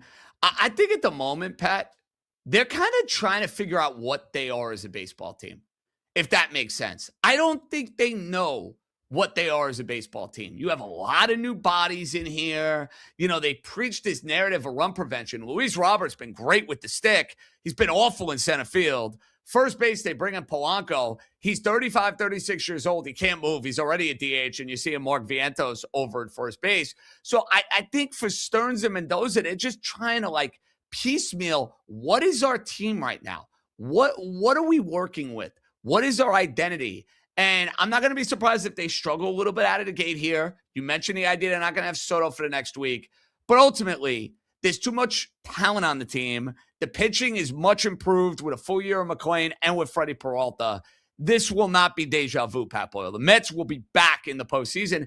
And I look at the division, doesn't exactly scare me. This is not the same vintage Philadelphia Philly team that we saw a couple of years ago. Okay.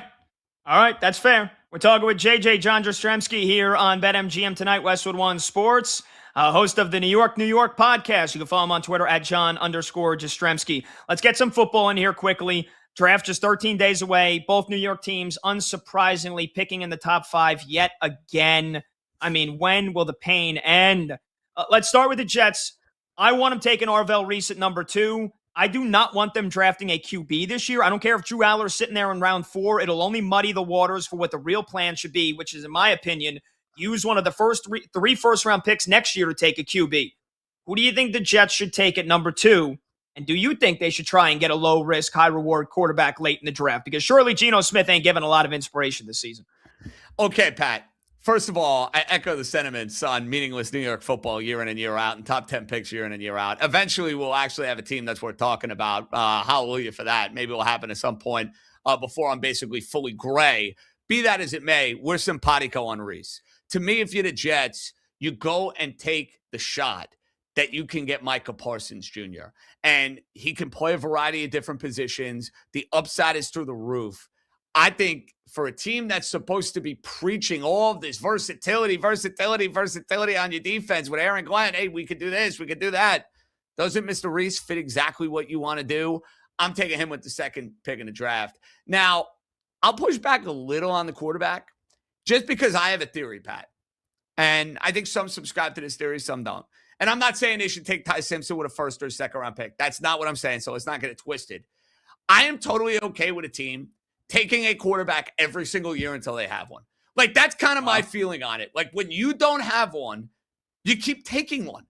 Take the shot. Like, if it's a 4th round pick, the Jets have a zillion picks. Whatever. I'm okay with it. I'm totally okay with it. You might catch a little lightning in a bottle. You might not. I'm cool. Keep rolling the dice until you have a quarterback. And you know what? If he's okay and he's a backup, great. You can still draft your quarterback next year. I am drafting. The Jets have been searching for a quarterback for forever. Keep taking one until you have one. Okay. I think like worst case scenario is that Drew Aller, like they take Drew Aller. I just keep throwing the name out because I love him and I don't think he should go to the fall to the 4th round, but that apparently is where a lot of people have him. If he's in the 4th round and the Jets take him, and then Geno Smith plays 10 games or let's say even 8 games, and he's absolutely atrocious, and Drew Aller comes in and he plays well. He plays okay. And the Jets, let's say he plays the second half of the season, the final 8 games, and the Jets go 4-4, and their final record is 5-12. They have the 3 first-round picks, so it's not like, all right, they can just bundle them and jump up. They can definitely do that. But, like, can't you see Woody Johnson saying, hey, we like Drew Allard. Maybe we don't need to draft a quarterback. Maybe we rely on this kid. And then you miss out on a loaded quarterback draft class next year because you were only halfway in on this kid. He played well enough to convince you that maybe you got him, and then you don't take a quarterback next year. That, to me, would be so Jet, and I could see it happening. That's why I'd rather them just suck this year and then go all in on a quarterback next year. Well, I got to be honest, Pat, whether it's Drew Aller or any of these young quarterbacks you put in the fold, Jets not going to be a very good football team. So they should be set up, regardless of a couple of moments, maybe from a young quarterback, to still go and draft that next guy. And hey, you draft the next guy, you keep the young guy around, push him a little bit. I think the idea of like coddling these young quarterbacks and handing everything to them on a silver spoon is sometimes the worst thing you could possibly do. Let them come in and kind of sing for their supper a little bit. Push them. Make a fight. I like it. Okay. All right, finally, last one, then we'll get you out of here really quickly. Big Blue, Giants. I would like to ask you about Dexter Lawrence, but we're running out of time, so I'll just ask you. I've been pounding the table, literally and metaphorically. I want the Giants to draft Caleb Downs from Ohio State, the Swiss Army knife of college football. I think he could be the next Kyle Hamilton. What do you think the Giants do at number 5? Please don't say Jeremiah Love, JJ. You know, I thought maybe you would go there. Hell no. You speak my love language on Downs. John Harbaugh had a safety, Notre Dame product by the name of Kyle Hamilton. Does a variety of different things. Caleb Downs is not exactly Kyle Hamilton, but he fits exactly what the Giants need. He's a leader. He could make the argument that he's the best player in this draft. Running back gives me Saquon PTSD. The Giants, the problems in too many of these games a year ago, Patty B, they couldn't play any defense. They couldn't get a stop. Go and get yourself an elite level defensive player. I'll be okay if it's Sonny Styles, but I am with you. If I had to pick, and it's my choice, Downs is the pick at number 5.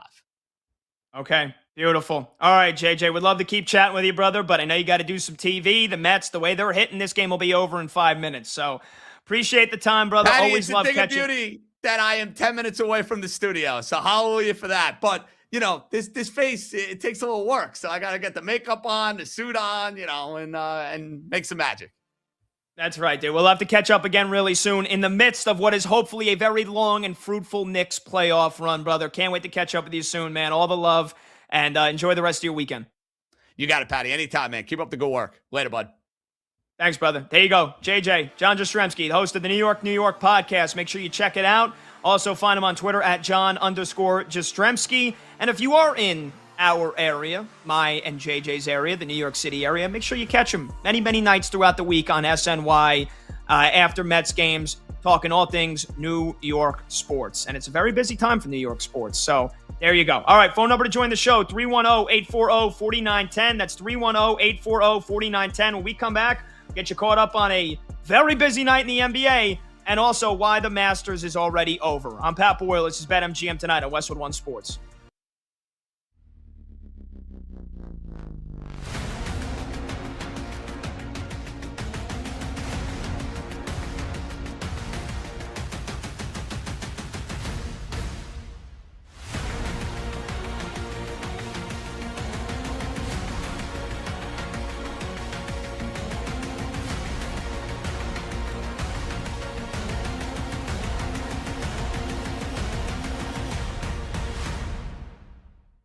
Why it matters that Sidney Crosby is back in the Stanley Cup playoffs. Why does it matter?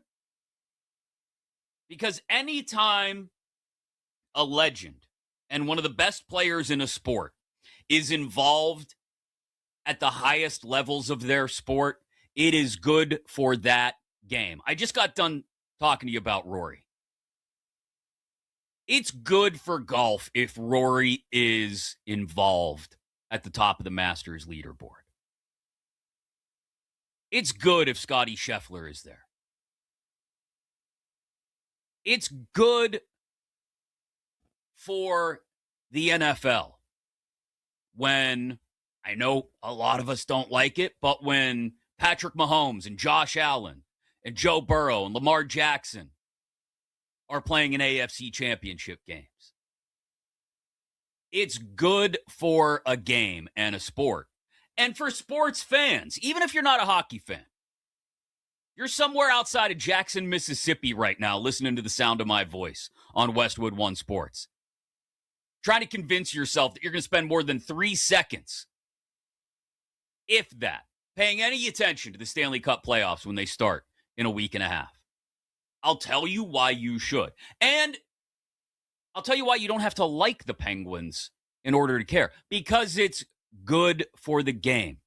Look, Sidney Crosby is no longer the singular best player in hockey. He's not.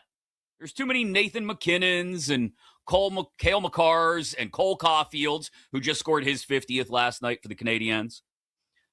There are too many Connor McDavids and Jason Robertsons and Kachuks wandering around the league who may be more entertaining than Sidney Crosby.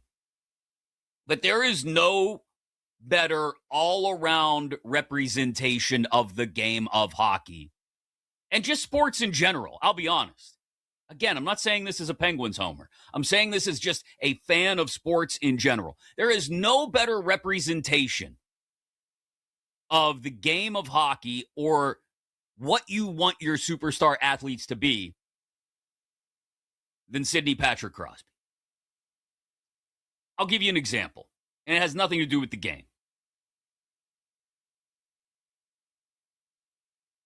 The other day, the Pittsburgh Penguins had their team photo on the ice at PPG Paints Arena in Pittsburgh. And, they set up all the chairs. They got the risers for guys to stand on, so you get that nice 4-row tiered picture that you can sell as a poster and people can get autographed. And after they were done with everything and the ice was being cleared off, people were taking the benches and the risers and putting everything away. You know who was grabbing folding chairs and skating them over to the doorway to be put away by the facilities staff? Sidney Crosby. One of the best players in the history of the game is picking up folding chairs and skating them over to the doorway to help put things away. Like you make your kids do after they're done with a play date or a birthday party at someone's house. Hey, don't forget to clean up before you leave. I mean, it's just a good human. Now, I say that fully understanding that those of you in places like Philadelphia and New York or Washington can't stand the guy. I understand that. And it's also good for you if your teams get into the playoffs, or whether your teams get into the playoffs or not, if Sidney Crosby is in the playoffs. Because it's something for you to root against. If you're a Flyers fan, a Rangers fan, a Caps fan, an Isles fan, the last thing on earth you want to see is that damn Sidney Crosby go on another run. We can all agree that in any sport, as much as we like to have somebody to love and to latch onto, we also have to have somebody to hate. And for a lot of hockey fans, outside of Pittsburgh, outside of Canada, particularly on the East Coast, from Boston all the way down to D.C., that guy is Sidney Crosby.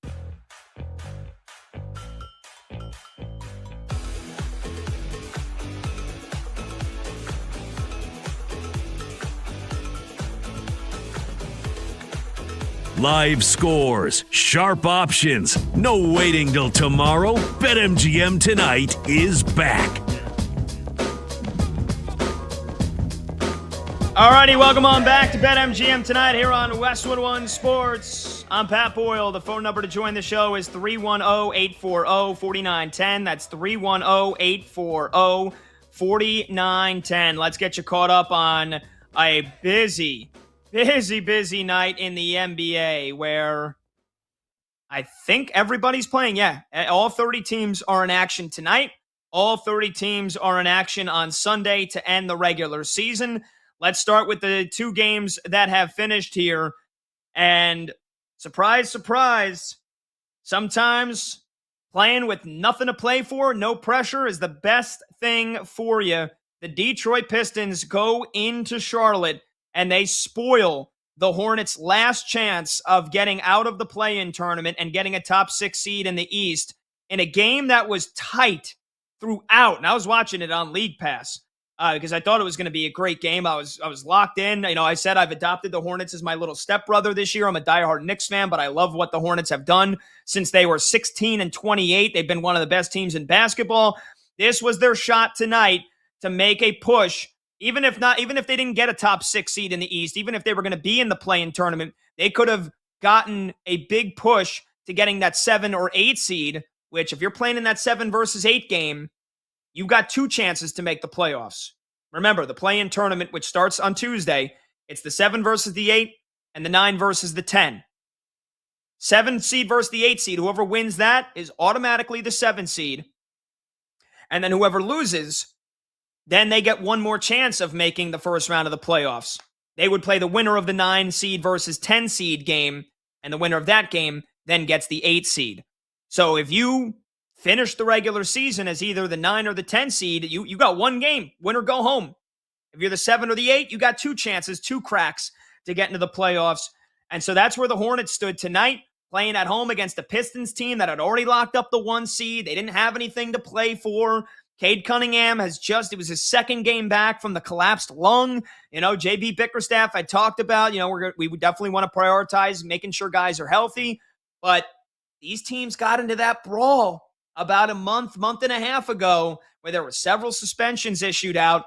And so the Pistons probably went in tonight and said, we got nothing to lose. What the hell does it matter? These guys are going to be tight. This is a game they have to win to improve their seeding.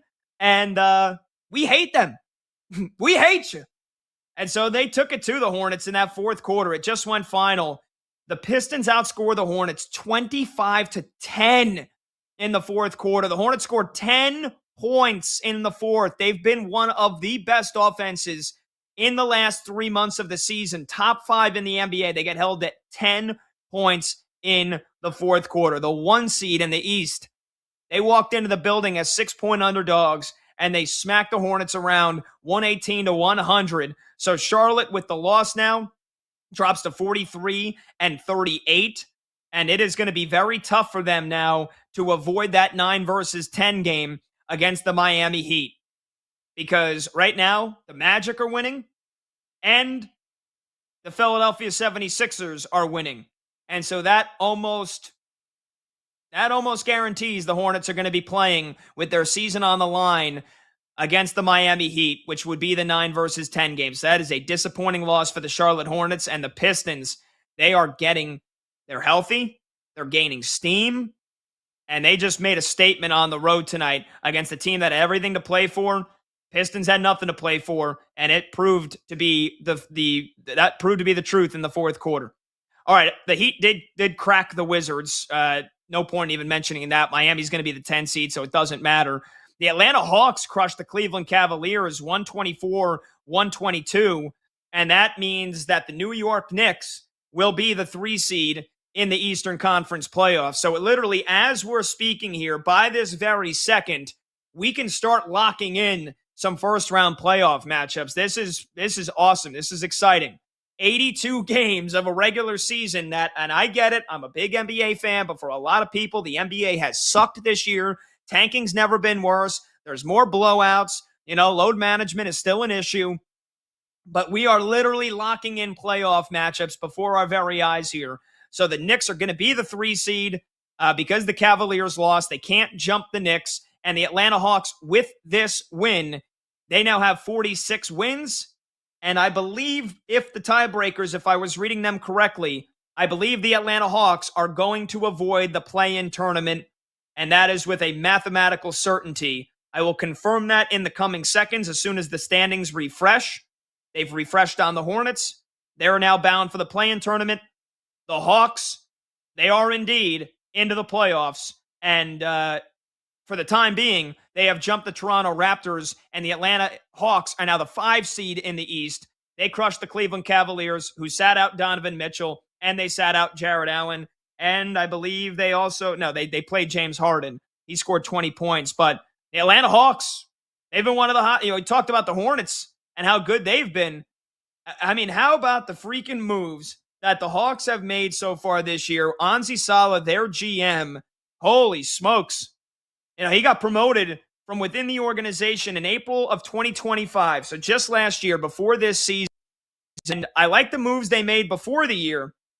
I thought they made some good moves, bringing in Kristaps Porzingis. Well, he couldn't stay healthy. So they trade him away to the Warriors. They get rid of the loser that is Trae Young. They bring in CJ McCollum. They bring in Nickeil Alexander-Walker in free agency. And they had to get rid of Trae Young to finally realize what a good team that they could be. And since they've done that, at one point in this season, the Atlanta Hawks were 27-31 on February 20th. Since then, they are now 19-4. 19-4. And their 4 losses are to playoff teams. The Rockets on the road, the Celtics on the road, the Cavs on the road, and the Knicks. Those are the only 4 losses the Hawks have taken in the last 2 months. This team is red hot, and they are dangerous. And I mean that. And I'm not just hyping. I hyped up the Hornets. And I said, on last night's show, we were looking ahead to potential playoff matchups. And I said, if it's the Celtics and the Hornets, if that would be the 2 versus the 7, I think the Hornets probably go out in 5, even though they've had an incredible season. And we'll be talking about them next year as a team that's ready to make the jump.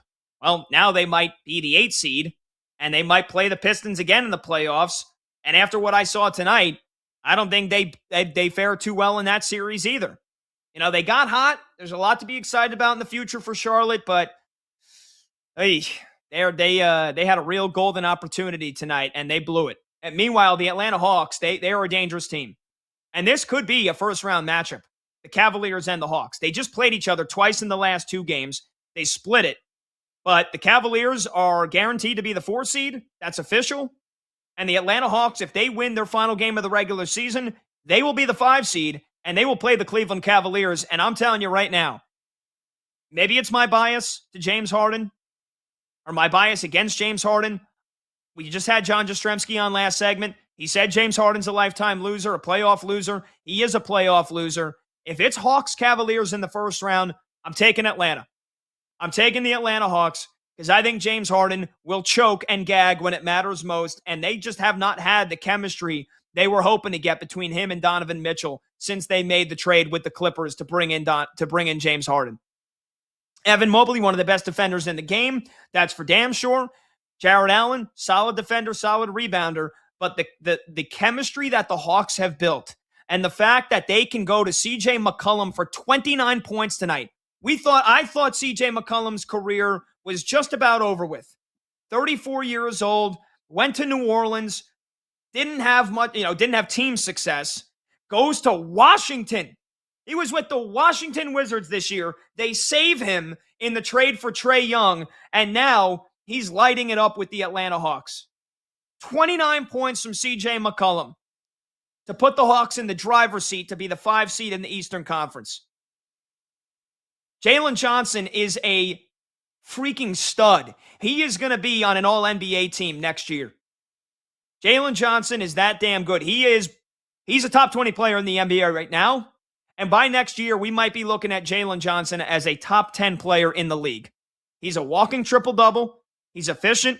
He grabs rebounds. He can run the point. So this Jalen Johnson team, they finally kicked Trae Young to the curb. They should be partying in the streets of Atlanta every day, saying thank you, Trae Young, for finally getting off this team. Thank you to Anzi Sala for making the decision to get rid of Trae Young, because it has saved this franchise. It has I don't know if it's opened up a championship window, but it has certainly elevated their ceiling. They crushed the Cavs tonight, who, again, I think they basically said, all right, screw it. The Knicks aren't going to lose out. We're not getting the 3 seed. We'll settle for the 4. We're not going to give away any kind of playoff tactics if this is who we're going to play in the playoffs. So, okay, the Hawks crushed them, and this is most likely going to be the 4 versus the 5 matchup in the Eastern Conference. Hawks and the Cavs, I cannot wait, because I got to be honest, I'm here to give you my opinions. As unbiased as I have to be sometimes, I get paid to give my opinions. I want to see James Harden sink another team in the playoffs again. And so I'll be rooting heavily against the Cleveland Cavaliers in the first round of the playoffs. And I'll be rooting for Atlanta because they no longer have Trae Young on the team. And they're a fun team to watch. And they got a lot of things to like about them. Those are the 3 games that are final so far. When we come back, I'll give you an update on the Celtics. We'll give you an update on the Sixers. Give you an update on the Knicks and the Raptors. The Orlando Magic are trying to make a push to get out of the play-in tournament. And then the Denver Nuggets can wrap up the 3 seed. You got a big game with the Rockets and the T-Wolves as well. Plenty of games coming late tonight, so it's a massive Friday in the NBA. Get you caught up on all of that when we return. I'm Pat Boyle. If you want to join the show, it's 310-840-4910. Again, we're locking in playoff seeds now, baby. Pistons are the 1, Celtics are the 2, Knicks are the 3, Cavs are the 4. And the play-in tournament could be set by the end of tonight. This is BetMGM Tonight on Westwood One Sports.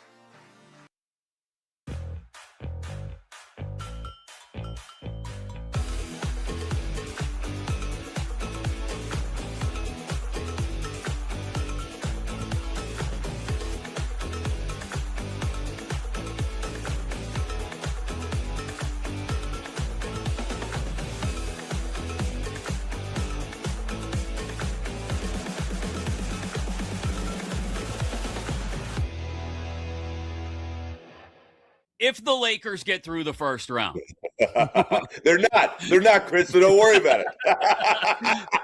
What are the realistic timelines on Luka and Reeves? If somehow the miracle happens and they get through the first round with LeBron and Bronny running pick and pops up top, maybe those guys reappear. I think I actually just saw the Lakers play last night, and I can only tell you that the people who cover that team are resigned to it's going to be a lot shorter season than everybody thought. So you never know with those type of injuries. I'm just going off what I saw last night and what the sense was.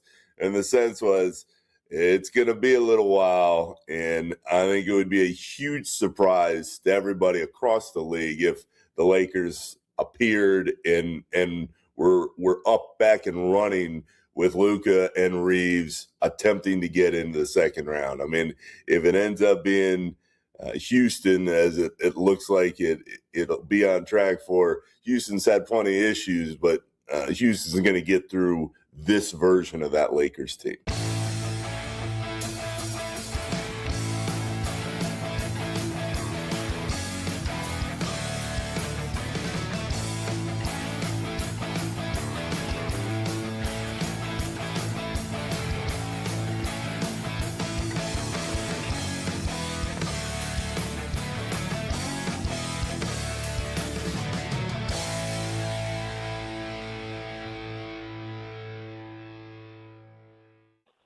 I happen to think it's just coincidence. Like, I know there's been a lot of conjecture. Oh, well, you know, they don't play enough real golf, or they don't play enough difficult courses. I have a hard time buying that. I mean, Bryson's been good here the last 2 years playing the live schedule. Rahm hasn't played great at the Masters since he joined live, but he had 2 top 10s in majors last year. He's played pretty good outside of live, and obviously within live, he's been terrific. I just think, you know, you're a pro golfer, you're a pro athlete, you have a lot of pride. You figure out a way to be prepared. And I just think it's golf. You know, Rahm and Bryson had bad days yesterday, and Rahm especially was shocking. He did not make a birdie. You know, I did not see that coming. I just find that to be really, really surprising. You know, to have the kind of day that he had. You know, and he's just starting out now. He's just on the first hole, but I mean, you know, made a double at I think it was 13. You know, that's the hole he should be. You know, dominating, right? And and Bryson, you know, got into some trouble too. I mean, those 2 guys won the last 3 live events. Rahm won 1, and then Bryson won the last 2. So that's to me is an outlier. I think the rust is totally normal, and I'd expect to see a little bit more of it over the course of the next few weeks. But, Chris, I just think Boston, even with the question marks on Tatum, is still just a little bit better than everybody else in the East. I trust their supporting cast a little bit more, at least right now, than I would for the Knicks or the Pistons. And I believe that if everybody stays healthy, and of course that's always the biggest key, they're still just a cut above, on top of the fact that out of the group of coaches that we're talking about at the top of the East, give me Joe Mazzulla in that group every time. So he'll find a way, even if Tatum shows more rust, to compensate for that somewhere else. So from what I've seen from Boston over the last month or so, I think they're the team that would come out of the East. And the questions about Tatum are fair.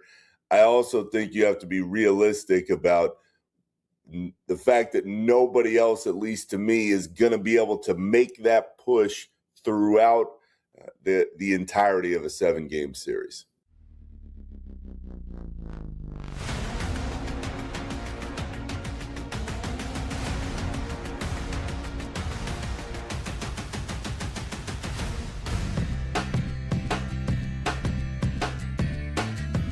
Late games, loud opinions, and money time moments. BetMGM Tonight rolls on. All right, welcome on back. BetMGM Tonight, Westwood One Sports. I'm Pat Boyle. Phone number to join the show, 310-840-4910. I gave you all of my instant rapid reactions here to the 3 final scores that have gone down in the NBA. And one more that you might as well, or a couple of more that you might as well count as a final score here. So the Celtics, all they had to do was beat the Pelicans tonight, and they wrap up the 2 seed, despite losing to my New York Knicks last night. And the Pelicans basically rolled out a G League squad. So you can only guess how that one was going to go. The Pelicans listed 8 players as being out tonight. Derek Queen, their first-round rookie, he was in the starting lineup. The next best player was Jordan Poole. And the Celtics played everybody except for Jason Tatum. The game was over in the first quarter. The Celtics led by 31 points at halftime. There's 46 seconds left to go. It's 144 to 116. I mean, my goodness. You want to talk about tanking, and you want to talk about tanking. I mean, it's not even worth my breath other than that. But you know it was going to happen. And here's the thing. Let me take that back, actually. Here's the thing. The Pelicans don't even have a reason to tank because they don't have a first-round draft pick. Because they traded it to Atlanta so they could draft Derek Queen last year. I almost forgot about that. The Pelicans don't even have a first-round draft pick. They can't tank for anything. Well, I guess a second round. I probably should know this. But hey, I don't know everything there is to know, as much as you might think I do. And so I don't know, based off of how the lottery results go in the first round, is that then the same order for the second round? I would tend to think so. But then again, the way that the NBA trade deadline happened this year anyway, second round draft picks were getting thrown out like candy, so who the hell knows? But I know the Pelicans have, I think, at least 2 second round draft picks. They don't have a first round draft pick. So this wasn't even just tanking. This was basically them just saying, we've already packed our bags for the Caribbean. That's it. We've already packed our bags for Cancun. We're going to play some G Leaguers tonight to get some experience, and the Celtics took it out on them. So Boston's the 2 seed. The Knicks, my New York Knicks, are beating the Raptors 106-91, and I got to be honest, I'm a little surprised how much fight and how much the Knicks got up for this game, because if all you had to do was take a look at the injury report earlier today, and you could see that the Pelicans were basically getting set to get blown out by 40 points, which I guess is just what happened. And you see that the Cavaliers were sitting Donovan Mitchell and Jared Allen. you could basically deduce that, okay, pretty good chance the Cavs won't win. And all we have to do is win one more game anyway, if you're the Knicks, to wrap up the 3 seed. The Celtics are definitely going to win. There's not much incentive to get up for this game for the Knicks at Madison Square Garden. And this game meant everything for the Raptors. They're fighting to stay out of the play-in tournament and get a top 6 seed. But just like in the case of the Pistons and the Hornets, sometimes the team that plays with pressure, the team that doesn't play with pressure, that's the difference. And my Knicks are smashing the Raptors 107-93 with 2 minutes left to go. And so, again, the Knicks are locked into the 3 seed. But with this loss for Toronto, and with what is looking like going to be a Magic win, we are going to have a dead tie for the 6th and final spot that guarantees you to get into the first round of the playoffs between the Raptors and the Magic with 1 game left to go. And the Magic, they finished their season on Sunday with the Boston Celtics, who now have nothing to play for. And the Raptors, they finished their season on Sunday against the Brooklyn Nets, who want to lose and want to tank. So I would say the Raptors are still in the driver's seat. But off the top of my head, I got to check here who owns the tiebreaker between the Raptors and the Magic, because the Raptors might not even be in the driver's seat anymore. But a quick Google search tells me that the Raptors own the head-to-head tiebreaker over the Orlando Magic. They won 2 out of their 3 matchups. So, despite what is going to be a Raptors loss and a Magic win, the Raptors still have the tiebreaker. All they have to do is beat the Nets on Sunday, and the Raptors will avoid the play-in tournament. But boy, if there's ever a game for the Brooklyn Nets to get up for, it would be that one.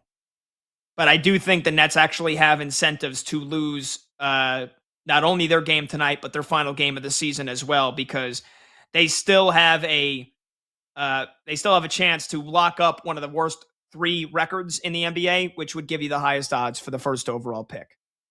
So working it out right here in live live time, but we've got 5 teams locked into the playoffs in the Eastern Conference.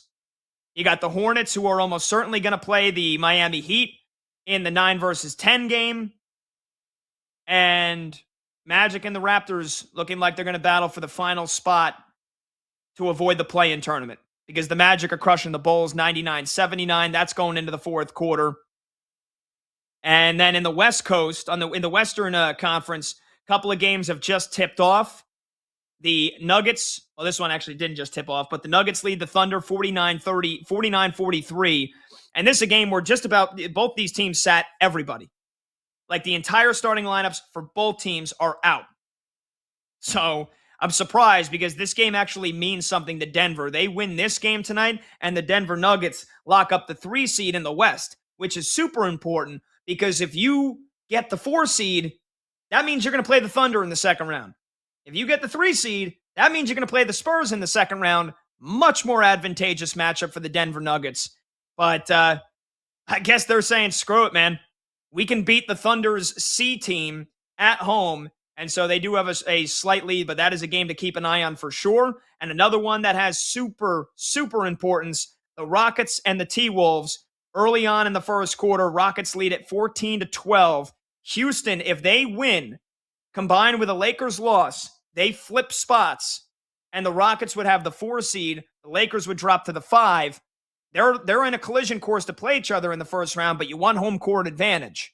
Even if there's not going to be Luka Doncic, even if there's not going to be Austin Reeves, Houston can't leave anything to chance. Meanwhile, the Timberwolves, they are locked into the 6th seed no matter what. So again, no pressure for Minnesota. A lot of pressure on the Houston Rockets. And so we'll keep you posted on that game. Still got a couple other games to tip off, so we'll keep you posted all night long tonight, because we might have almost the entire NBA playoff field set by the end of this show. We'll do hot or cold when we come back to kick off the final hour of this Friday night. I'm Pat Boyle. This is BetMGM tonight on Westwood One Sports.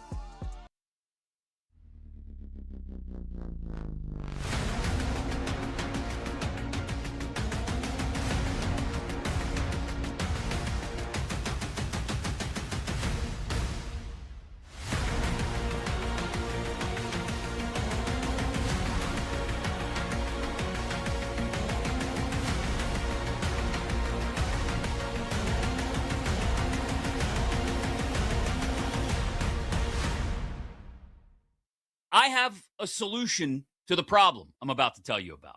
My problem are these City Connect jerseys that MLB revealed yesterday. I know this is a thing that they want to do every year where teams roll out new jerseys. Look, it's more merch to sell. I understand that. I'm not going to push back against the idea that MLB wants to sell merch. Do your thing. Here's my problem. These jerseys suck. I'm sorry. Other than the Braves edition, they're terrible.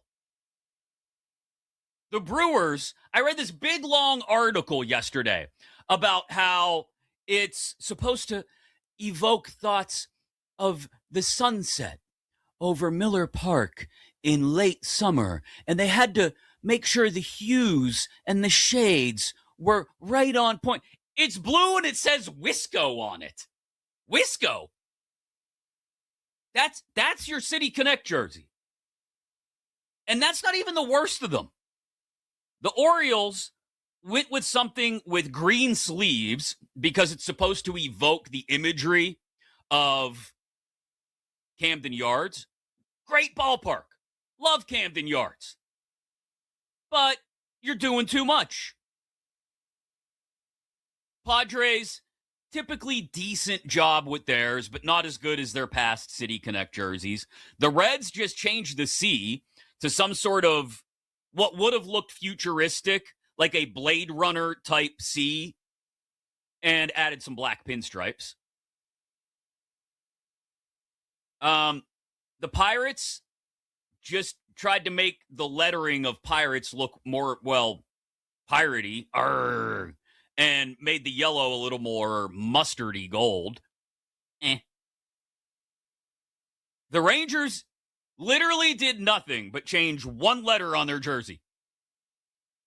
It now says Tejas instead of Texas. Okay, fair. Still correct. But, and while I do appreciate the old school white tee on the red hat, it's not very inspiring. The Royals looks like a knockoff KBO jersey. I don't know what that crown logo is on the hat. It looks terrible, with the weird stripes on the shoulders and around the arms. The only one of these 8 City Connect jerseys that looks any good and smashes the other 7 to smithereens is the Braves. It's that baby powder blue with the script Atlanta on the front, the baby blue hat with the dark blue bill, the white lowercase a with the red piping outlining around it. I mean, that's something I see Big Boy wearing in the next Outkast video. If Outkast ever releases new music, please, God, saying a little prayer. That's something that looks good. The rest of them are garbage. So there you go. I've shaken my fist and yelled at the cloud. Great. What's your solution, Chris? I'll tell you what it is, Chris. Stop with these City Connect jerseys. Pick a weekend every year on the schedule where everybody goes throwbacks, but not any throwback. Everybody throws back to the same year. And find a good reason. Like this year would be perfect.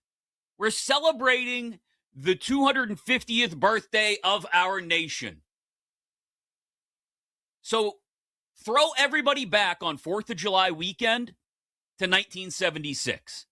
And if you're off by a year, late 70s. Throw everybody back to the late 70s. And think about some of the uni matchups you could get. I'll give you an example. The Washington Nationals visit the Pittsburgh Pirates on 4th of July weekend. How about we put the Nats in some throwback Expos unis? The Road Blues with the red, white, and blue panels on the hat? Come on. You're telling me that wouldn't look good against the old school late 70s Pirates unis?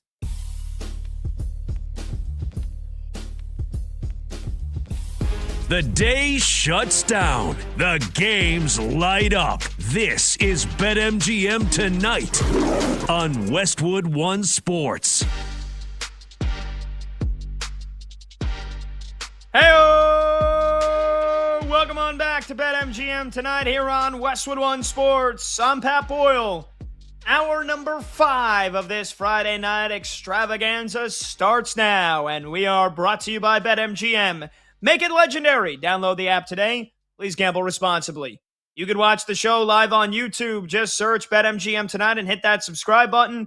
You can watch the show live on Twitter at BetMGM Tonight. And you can listen to the show on the Westwood One Sports app, the Odyssey app, SiriusXM Channel 375, and hundreds of local affiliates throughout North America. Final hour of the final show of the week. We want you to be a big part of it. Any thoughts, opinions, questions that you have on the Masters, on the NBA playoffs, which I just went through the last 15 minutes, basically kind of taking you through live in the moment, which teams have locked up which seeds, which matchups are almost already guaranteed here. We still got plenty of games to go tonight. We've been talking about the baseball games on this Friday night as well. So anything, phone lines are completely open to you. 310-840-4910. One of the main topics of the show earlier today was Rory McIlroy standing alone at the top of the leaderboard at Augusta National, a scintillating round from the defending Masters champion, a 65 -7 in the second round today. 7 shots under par in his round alone today. He is now 12 under for the tournament. 12 under. He's got a 6-shot lead over the rest of the field. And Rory finished with 4 straight birdies on 4 straight holes from 15 to 18. And he birdied 6 of the final 7 holes today. He was literally that meme of the dude that's just running through the air on fire. That's Rory McIlroy. He's levitating. He's in a flow state. He stands alone with no pressure, no monkey on his back, the weight of the world off his shoulders after he won his first green jacket to win the career slam last year. And the Masters, in my opinion, is already over. The tournament is over. Nobody's catching Rory McIlroy. It's over. And I'd say you fit him for his green jacket now, but just use the same fitting as you did last year. Just copy and paste it. Take Bryson DeChambeau's 3D printer that he used to make a 5-iron and then misses the cut entirely. Bryson DeChambeau. Use that 3D printer and just print out a replica green jacket for Rory McIlroy. Put it on him. The tournament's over. He's up by 6 strokes, and he's playing maybe the best tournament of his entire life right now. I mean, since what did he when he won the Open, I think he finished like double-digit strokes ahead of everybody else. We might be in that territory. I think I've declared the Masters tournament already over. Rory's winning it again.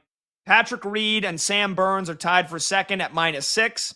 Tommy Fleetwood and Justin Rose tied for fourth at -5, along with Shane Lowry. So you got a bunch of the guys, folks from across the pond, inside the top 7. Tyrrell Hatton is there as well. But this is Rory's tournament to lose. And it's disappointing that Scotty Scheffler isn't there to push him. I say he's not there. He's there. He's just nowhere near the top of the leaderboard. Scotty Scheffler with a disappointing second round. He went 2 over par. He's now even for the tournament. Again, Bryson DeChambeau misses the cut entirely because he triple bogeyed the 18th hole, and that gets him cut. Otherwise, he at least would have still been playing this weekend. Maybe he triple bogeyed it on purpose. Maybe he's like, screw it. The cut line's +4. I'm +3. Screw it. I'll go home. Get an early vacation. I ain't winning this thing with the way Rory's playing. I'm like half kidding. But like seriously, how do you triple bogey the last hole? What? You could have bogeyed it and you still would have made it. John Rahm, he's not even close. He barely made the cut today. He's +4. Former Masters winners, Charles Schwartzel, Sergio Garcia, they're not in the mix. I thought Ludwig Oberg would do a lot better. He's even par. Brooks Koepka's 3 under, which is a nice score, but it's not even in the same stratosphere as Rory McIlroy. Matsuyama, another former Masters winner, he's 2 under. It's over. Just watch Rory's shots. You don't even need to watch like the rest of the tournament when they go to other golfers. You can get your weekend plans done. Just tune in for when Rory tees off tomorrow, which is, I believe, going to be probably 2:30, right? Because he's in front, and he's going to tee off in the final group on Sunday. So let's see. They should have Rory's tee time. Yeah, 2:50. It's not going to tee off until about 3 o'clock Eastern tomorrow. So you got the whole morning. Take care of your grocery shopping. Take care of all your errands, because it's really not worth watching anybody else until Rory tees off at 3 o'clock, and then just settle in for greatness. Settle in for what is going to be the first back-to-back Masters winner since Tiger Woods. 310-840-4910. So again, you want to talk Rory, you want to talk NBA playoffs, Major League Baseball, phone lines are open to you. But again, it is the final hour here, and it's a staple of the final hour here on BetMGM tonight. We kick it off with hot or cold.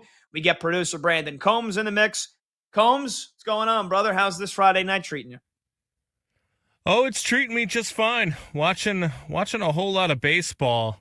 Let's kick off hot or cold right now with that, because I'm watching the Astros and the Mariners right now, and Tatsuya Imai is on the mound again for the Astros, and Great he is getting pulled. By the way, he is getting pulled in the first inning.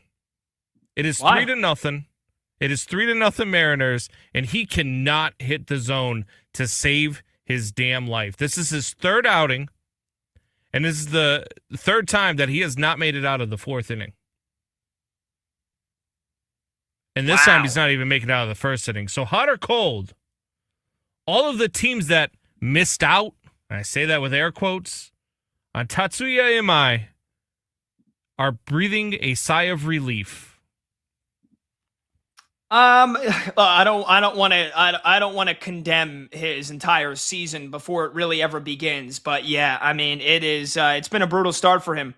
He was one of the prized possessions this year in free agency, as you mentioned. A lot of teams were looking to get after him. The Astros end up signing him. 27 years old, had a ton of success over in Japan. But yeah, I mean, he can't hit the strike zone. It's crazy. Yeah.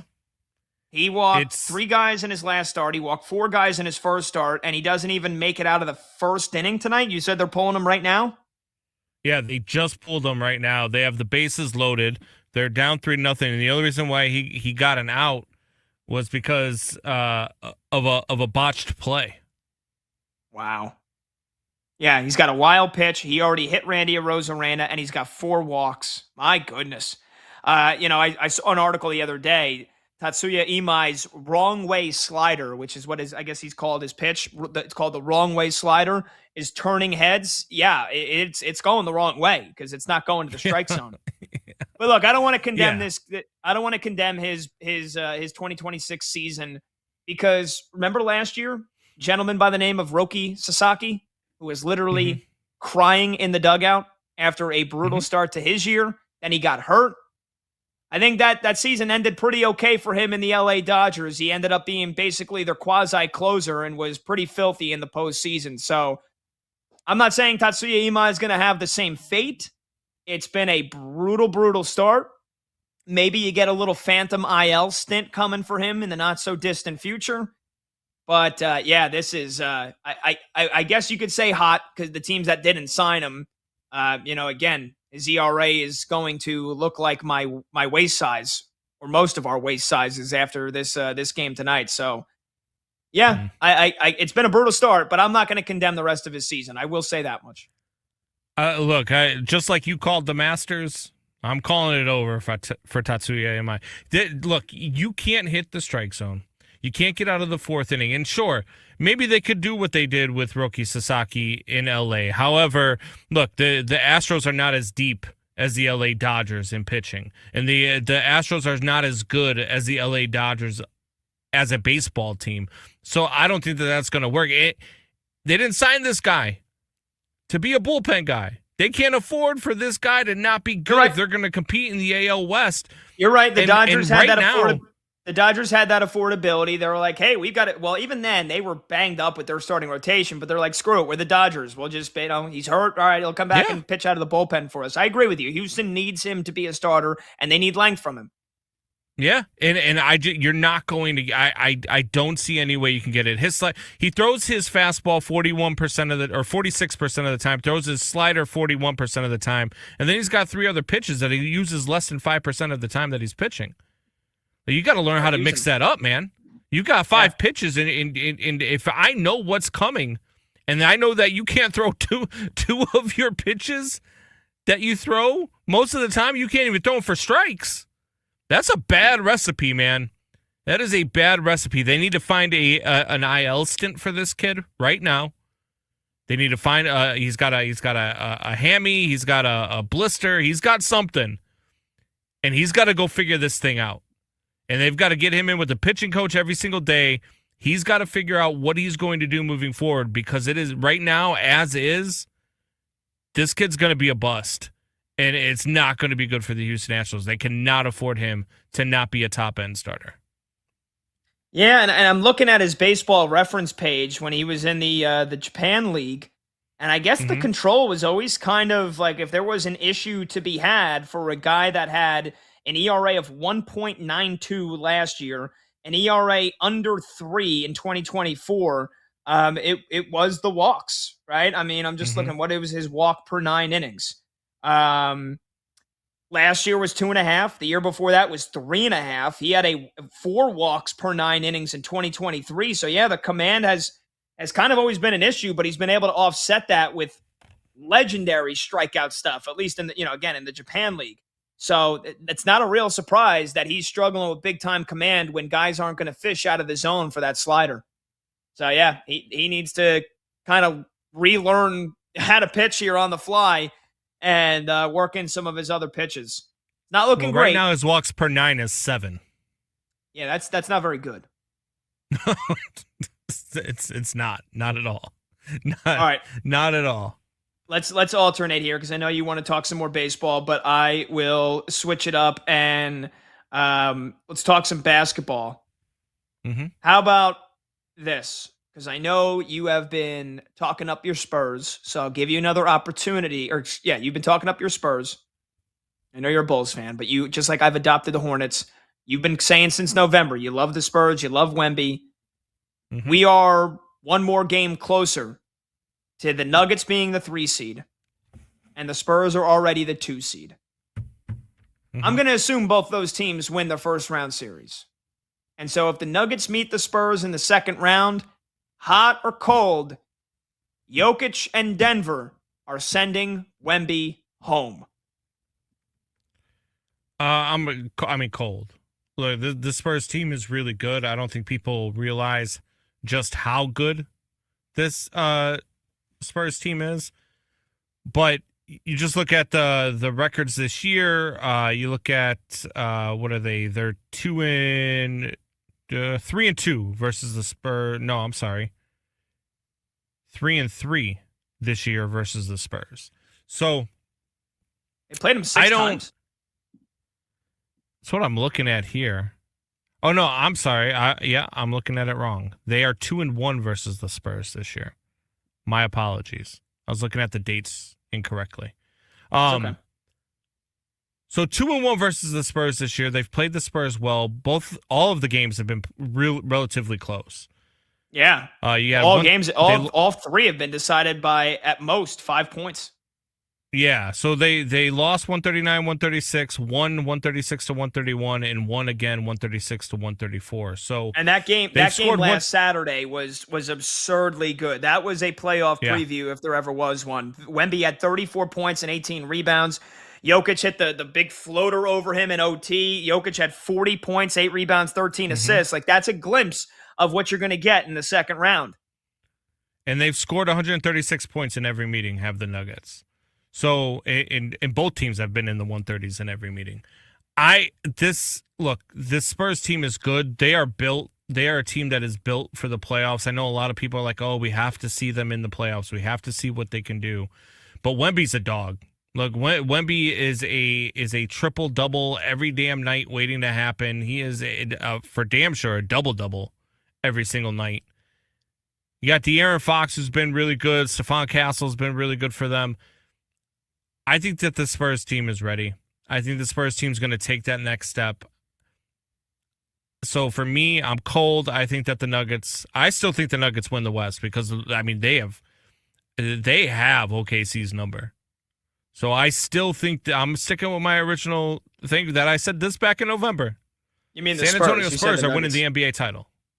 Yeah. They've had OKC's number in the regular season. But let me just remind you one more time, the Celtics had the Knicks number in the regular season last year. They swept them, and then the Knicks took them out. Experience is a real thing. Teams, are either of those teams the Spurs? No, and the Spurs, the Thunder. They don't have the playoff experience, Combs. Mm-hmm. They don't have the playoff experience. You're right. It's going to cost them. And here's the reason why I think Denver, they're not even going to get to OKC. They're going to get knocked out by Denver. I set that up because I knew you'd say San Antonio, and I think the Nuggets knock them out in the second round, assuming Denver gets there, right? Because Minnesota's locked into the 6th seed.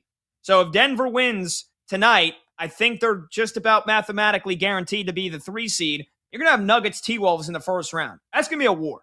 That's going to be a freaking war. That's Anthony Edwards versus Jokic. And I think stylistically, Minnesota could pose a lot of problems for Denver. I wouldn't be shocked in the slightest if it goes 7. But if you do get Nuggets Spurs in the second round, Denver's taking them out. Because look at you like to lean on the regular season meetings. They played every game in the 130s. Who does that benefit? Mm-hmm. That benefits Denver. They got the better offensive team. If you get into a shootout with Denver, you're going to lose. San Antonio's got to play a game that is in like the 115s, 120s, where their defense is able to take over because Denver's defense is suspect. It's been suspect all year. They don't do a great job of switching off the pick and roll, and they really struggle in transition. But they can score with anybody. They got the best offense in the league. San Antonio, it's not their strength. 3-point shooting has not been their strength. If they want to get into a track meet with Denver and they want to get into a 3-point shooting contest, they are going to lose. And I don't think they have the experience to adjust to the tactics of a best-of-7 series while it's going on. I think they'll get a win or 2. I think they'll get 2 wins. But I think Denver is taking that series in 6 games and finishing off San Antonio. And it's going to be – I can't wait for that day to happen. I can't wait for that day to happen. Just like we say in most sports, right? Like what plays in October? It's pitching, right? For baseball, what plays? What can get you through a series in the NHL playoffs, right? A goalie that stands on his head. Same thing in the NBA playoffs. What plays in the playoffs? Defenses step up in the playoffs, and San Antonio's defense is much better than the Nuggets defense, like you mentioned, and.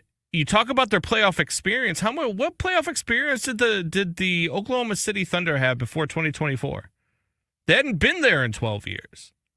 So you're going to sit there and you're going to tell me about playoff experience? Look, this team is now a team that everybody looks at like a juggernaut, like they're just going to continue to win. Until you get into the playoffs, you don't have playoff experience.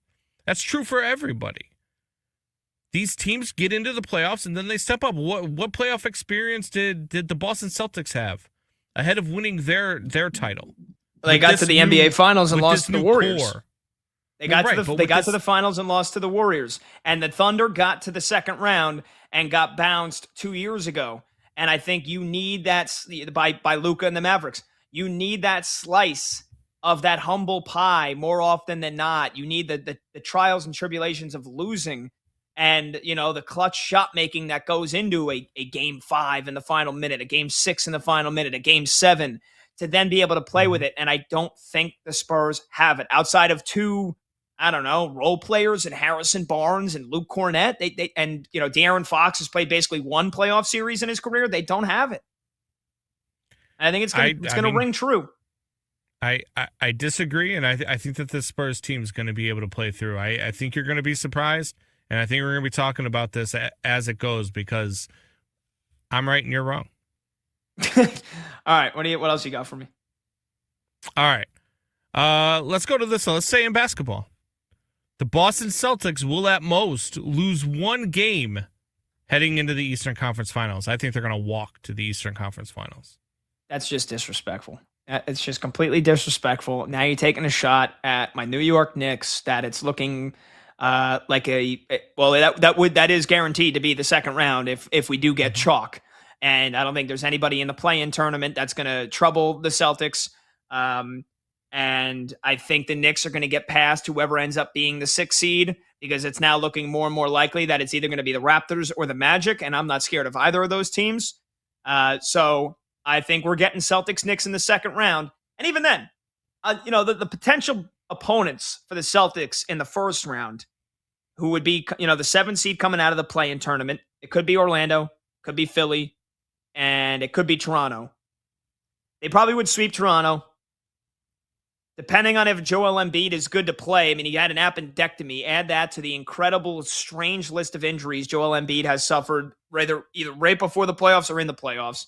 So if he's not available, that'll be a quick series too. They play Orlando. They played them last year and beat them in 5.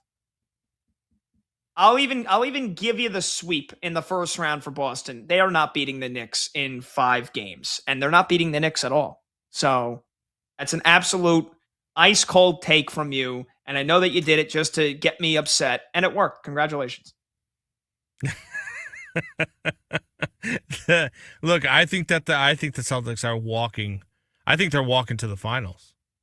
I really do. I think you're gonna get San Antonio and Boston in the finals, and it's going to be a hell of a series. This Boston team, I don't think there's a team in the East that can touch them. I really don't. Not in a 7-game series. Not in a 7-game series. I really do. This Knicks team, they're so hot and cold. True. They're so hot and cold. I'll give you at most that series goes 6. Okay. At most. I remember, it's funny because I remember on the old network in my show, which had just debuted right before the playoffs started. I remember basically deja vu, hearing that from a lot of phone callers and a lot of my friends who aren't Knicks fans. The Knicks will be lucky to win a game against the Celtics in the second round. And they knocked them out. You know what's different this year? Is I'm telling you it. So when you tell me, then that means it's done and dusted. All right, Combs, you want to continue with some hot or cold after commercial break? Let's do it. All right, sweet, because we got some good stuff. The Eagles, they made a trade today. Does it mean they'll trade A.J. Brown? We'll touch on that in hot or cold. Is the Masters already over? Do you think anybody can touch Rory? And also, some NFL draft talk as well. Hot or cold continues, and your phone calls at 310-840-4910. That's producer Brandon Combs. I'm Pat Boyle. This is BetMGM tonight on Westwood One Sports.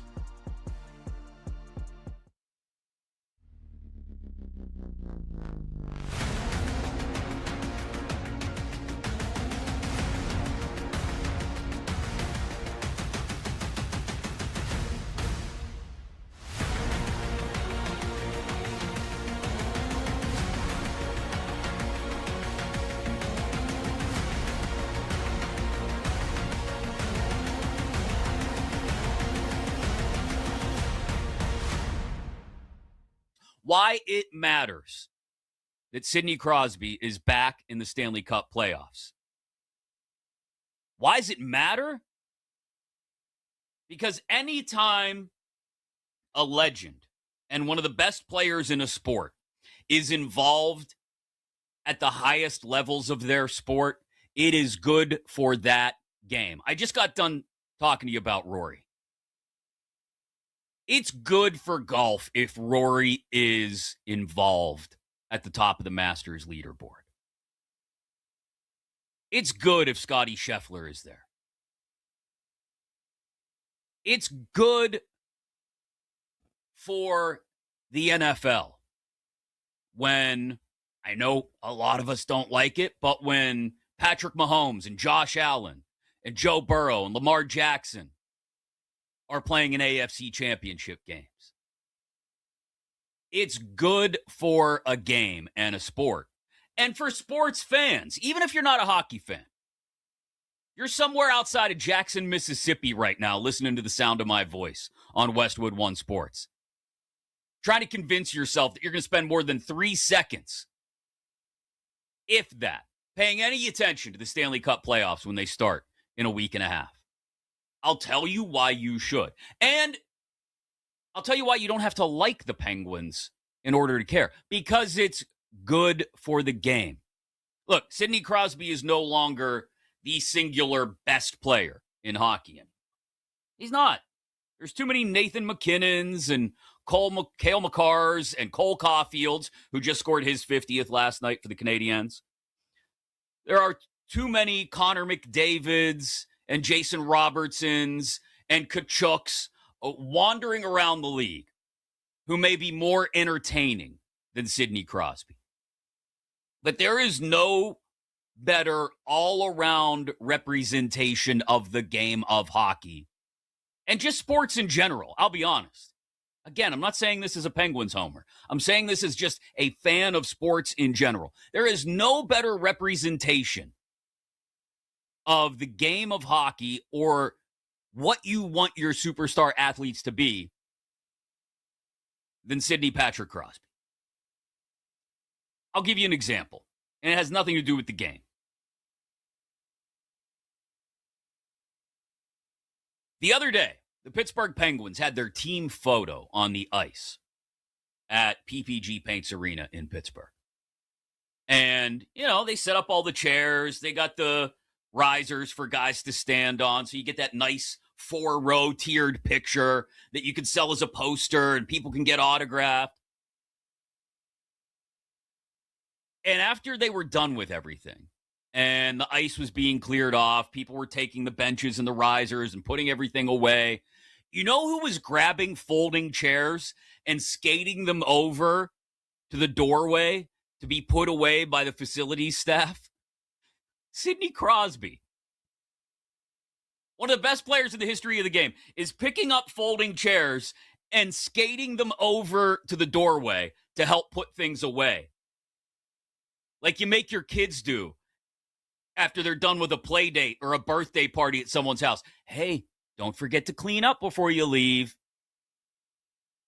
I mean, he's just a good human. Now, I say that fully understanding that those of you in places like Philadelphia and New York or Washington can't stand the guy. I understand that. And it's also good for you if your teams get into the playoffs, or whether your teams get into the playoffs or not, if Sidney Crosby is in the playoffs. Because it's something for you to root against. If you're a Flyers fan, a Rangers fan, a Caps fan, an Isles fan, the last thing on earth you want to see is that damn Sidney Crosby go on another run. We can all agree that in any sport, as much as we like to have somebody to love and to latch onto, we also have to have somebody to hate. And for a lot of hockey fans, outside of Pittsburgh, outside of Canada, particularly on the East Coast, from Boston all the way down to D.C., that guy is Sidney Crosby.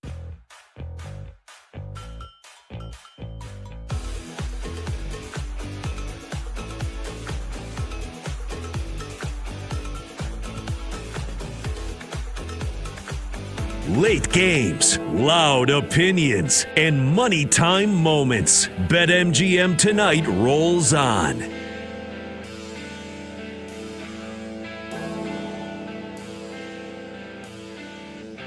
All right, welcome on back. BetMGM Tonight, Westwood One Sports. I'm Pat Boyle. Phone number to join the show is 310-840-4910. You can also tweet me at PatBoyle44. Let's get you caught up here on some scores on a super busy night here on this Friday night in the NBA, where a lot of playoff matchups will be locked in by the end of the night, and also a busy Friday night in baseball. I was updating you on a bunch of scores earlier. The games that are going on right now, again, the Nuggets can take a massive step towards locking up the 3 seed in the Western Conference if they beat the Thunder tonight. Unfortunately, both teams are basically sitting everybody. So the product on the floor, the star quality is completely void there. But again, still an important game for Denver because there is a mathematical chance that the Lakers and the Rockets could still jump them. And I think the most important thing for the Denver Nuggets is avoiding the Thunder in the second round. So they absolutely want to get that 3 seed. But again, choosing to rest their entire starting lineup tonight. They lead the Thunder 77-73 midway through the third quarter. Oklahoma City is sitting everybody, and even basically everybody on their bench. They got a G League lineup out there tonight. No disrespect to them. They already got the 1 seed locked up, nothing to play for. Timberwolves and the Rockets also all tied at 61. Just mentioned the stakes for the Houston Rockets. They can get the 3 seed. They can absolutely still jump the Lakers to get the 4 seed. Minnesota is all but locked into the 6 seed, and yet we got a tie game, 61 apiece, midway through the second quarter. And a big one for the play-in tournament in the West, the Clippers and the Blazers. Clippers have a 1-game lead on Portland in the Western Conference standings for the 8 and 9 seed. You get the 8 seed, you get 2 cracks at making the playoffs. Because you could lose that 7 versus 8 game, and then you still play again. And if you get the 9 seed, it's win or go home. And you're going to play the Golden State Warriors, who are locked into the 10 seed no matter what. So do you want to play Steph Curry and the Golden State Warriors with your season on the line? I don't think so. So big game between the Clippers and the Blazers. And right now, that's a tie game as well, midway through the first quarter, 19 apiece. All right, let's get producer Brandon Combs in the mix here. Combs, you have been locked into the baseball. I've been locked into the basketball games tonight. I got Rockets T-Wolves on Prime that I'm watching right now. I guess if you were to give me the biggest highlights of this Friday night so far in baseball, I was focused on the New York teams. The Mets, pathetic, got shut out by the A's. The Yankees have lost 3 in a row. They lose to the Rays. What would you say the biggest moments of this Friday night so far in Major League Baseball have been? Well, there's a lot of craziness tonight in Major League Baseball. The Nationals beating the Brewers 7-3. That game's in the bottom of the 9th right now. We talked about Imai and his struggles, but the Astros battled all the way back, and that game's tied back at 3 already in the second inning. And, you look at the Diamondbacks coming back. They were down 4-0. I turned that game off in the 8th inning because I thought it was over. They're down 4-0. They come back and win 5-4 against the Phillies. Wow, Phillies are under 500 too. Jeez. Yeah. You get the Angels beating the hell out of the Reds in Cincinnati, 10-2. I mean, there's just so many wild things that went on today. Teams that you're like, wow, what is going on in Major League Baseball? But I mean, like the Rays beating the Yankees 5-3. Yankees have lost 3 straight after starting out 8-2. The Cubs can't seem to figure it out offensively. That's basically the gist of what's going on in Major League Baseball right now. And even the Cardinals leading the Red Sox. The Cardinals, a team that everybody thought was going to be the worst team in the NL Central. But that leads me to my hot or cold, which is the parity in baseball is at an all-time level. Hot or cold? You know what? Just judging off of what we were thinking about these divisions going into the season, I'll give them a nice little plug here, Pacoda, because I didn't even know what the hell it was. I thought it was an Italian deli meat going into the season, but Pacoda projections, how they predicted the standings would go for a lot of these divisions, they had a lot of parity. I mean, they had a couple of divisions where basically you'd be lucky to crack 90 wins, and so far it's played out that way. Again, you always got to give this disclaimer. We're 13 games into the season, 2 weeks into the season, so much can change. We're not even 10% done through the season, but yeah, I'm looking at the standings here. The Yankees are the only team above 500 in the AL East. The Guardians are the only team above 500 in the AL Central. The Rangers are the only team above 500 in the AL West. You only have 2 teams above 500 in the NL East.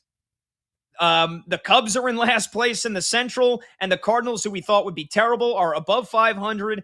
And then, the NL West, outside of the Dodgers, basically everybody is right at or below 500. So, yeah, there's been a lot of very average baseball being played, for better or for worse. And a lot of the run differentials, you got more than half the league in the negative. So I will say, yes, I'll agree with you. Hot. This might be one of the all-time seasons of parity in Major League Baseball. I don't know, outside of the Dodgers, if we get another team that wins more than 95 games. And yeah, maybe you do get 1 or 2 division winners that barely cracked 90. So I'll say hot.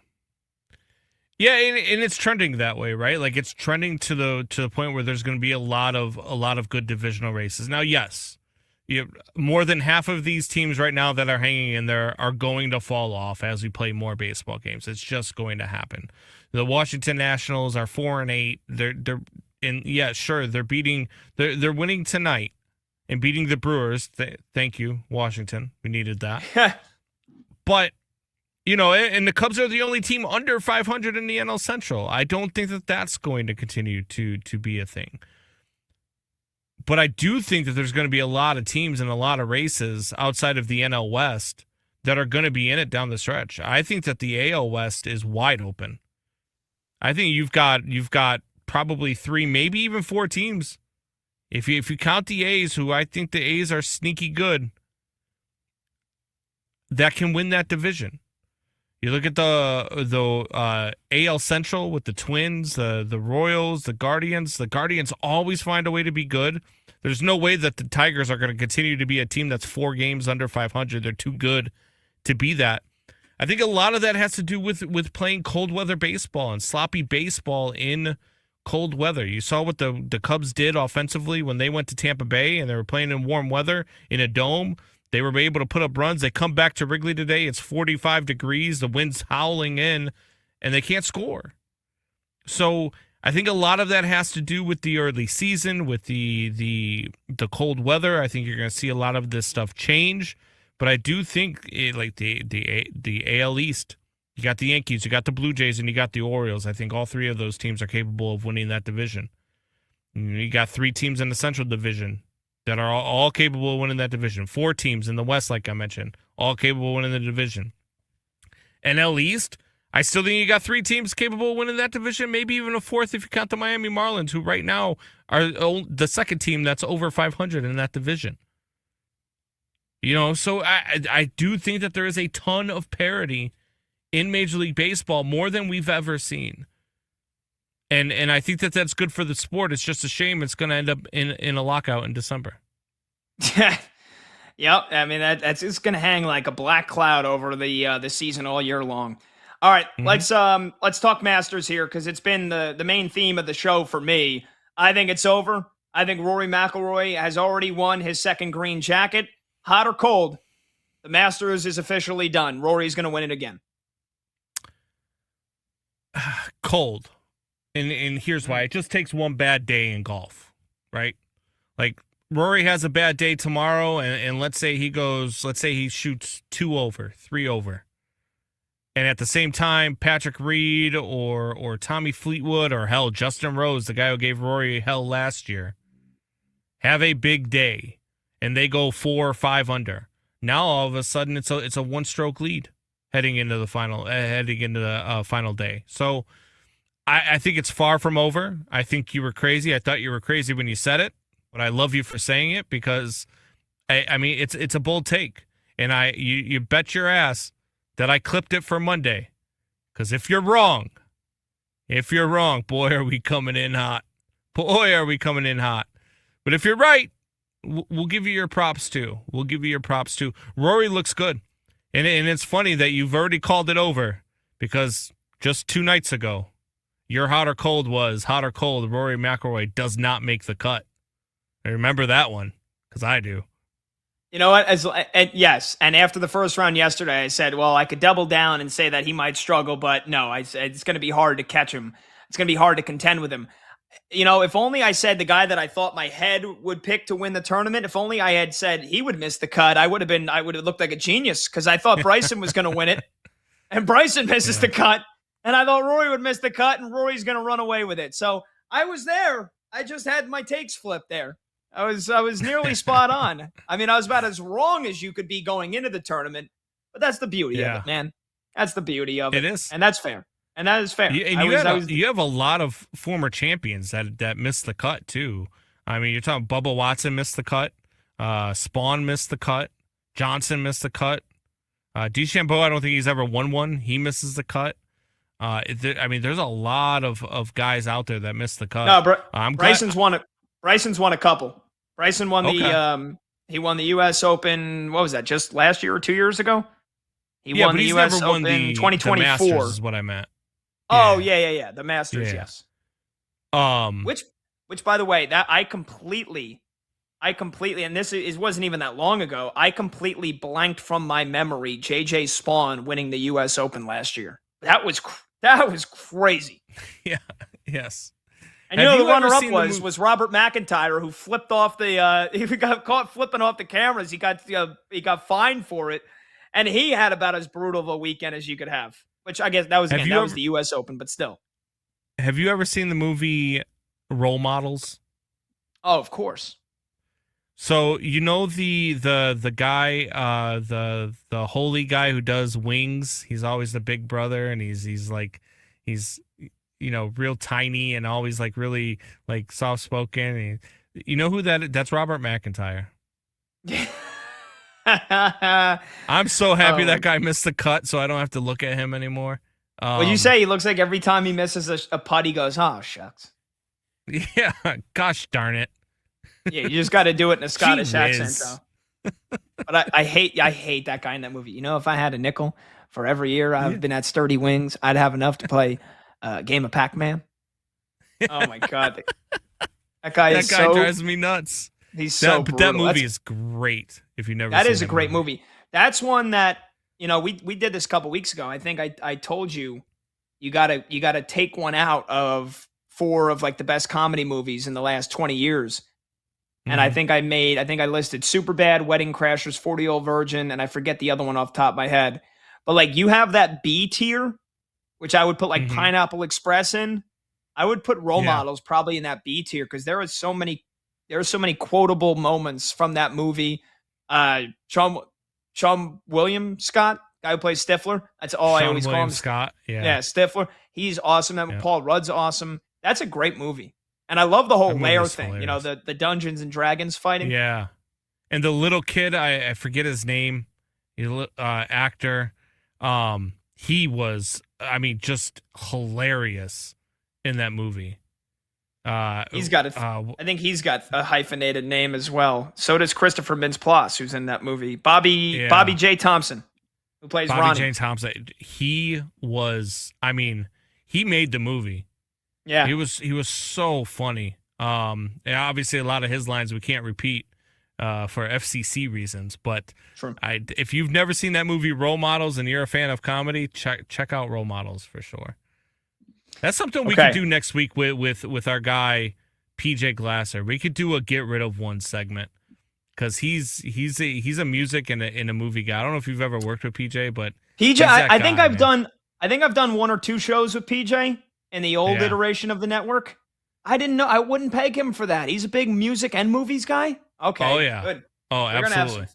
We're going to have some fun next week for sure. All right, we'll take a short break for now. Last chance to get aboard the phones or to text in 310-840-4910. We'll see what other shenanigans we could talk about when we come back. Maybe we'll do a $15 meal from the Masters food menu. And that'll be a good exercise because that was a lot of talk going into the Masters because I think that the actual play on the tournament doesn't even matter anymore because Rory's going to win it. I'm Pat Boyle. This is BetMGM tonight on Westwood One Sports.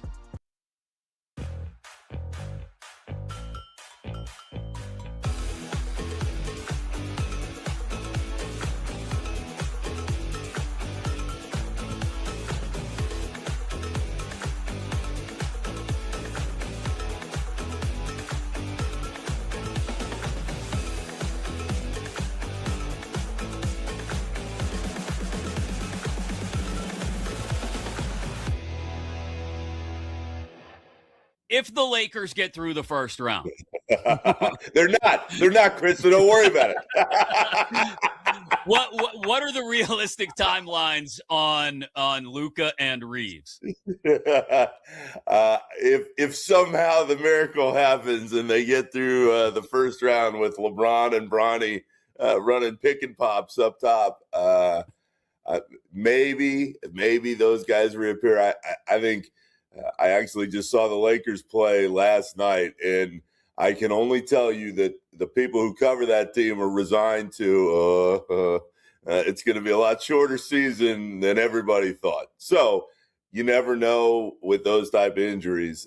I'm just going off what I saw last night and what the sense was.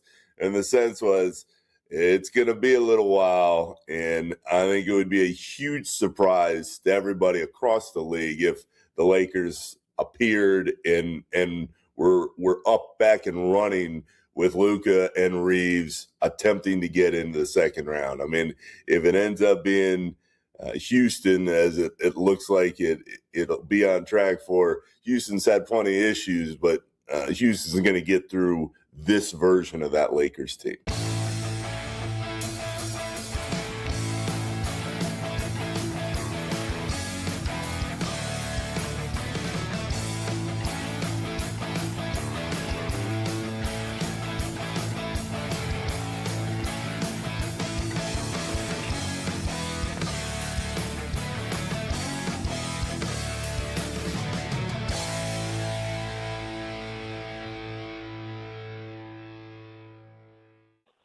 I happen to think it's just coincidence.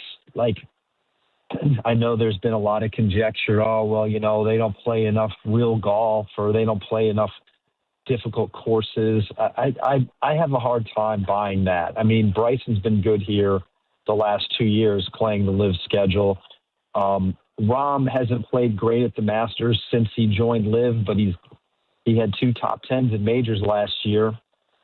He's played pretty good outside of live, and obviously within live, he's been terrific. I just think, you're a pro golfer, you're a pro athlete, you have a lot of pride. You figure out a way to be prepared. And I just think it's golf. Rahm and Bryson had bad days yesterday, and Rahm especially was shocking. He did not make a birdie. I did not see that coming. I just find that to be really, really surprising. To have the kind of day that he had. And he's just starting out now. He's just on the first hole, but I mean, made a double at I think it was 13. That's the hole he should be dominating, right? And and Bryson, got into some trouble too. I mean, those 2 guys won the last 3 live events. Rahm won 1, and then Bryson won the last 2. So that's to me is an outlier. I think the rust is totally normal, and I'd expect to see a little bit more of it over the course of the next few weeks. But Chris, I just think Boston, even with the question marks on Tatum, is still just a little bit better than everybody else in the East.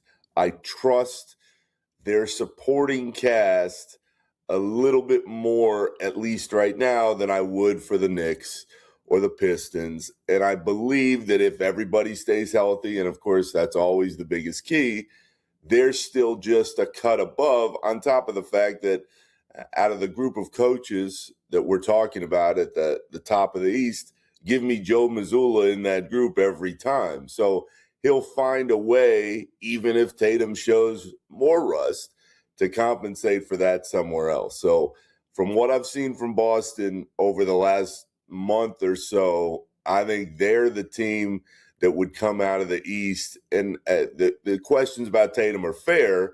I also think you have to be realistic about the fact that nobody else, at least to me, is going to be able to make that push throughout the entirety of a 7-game series.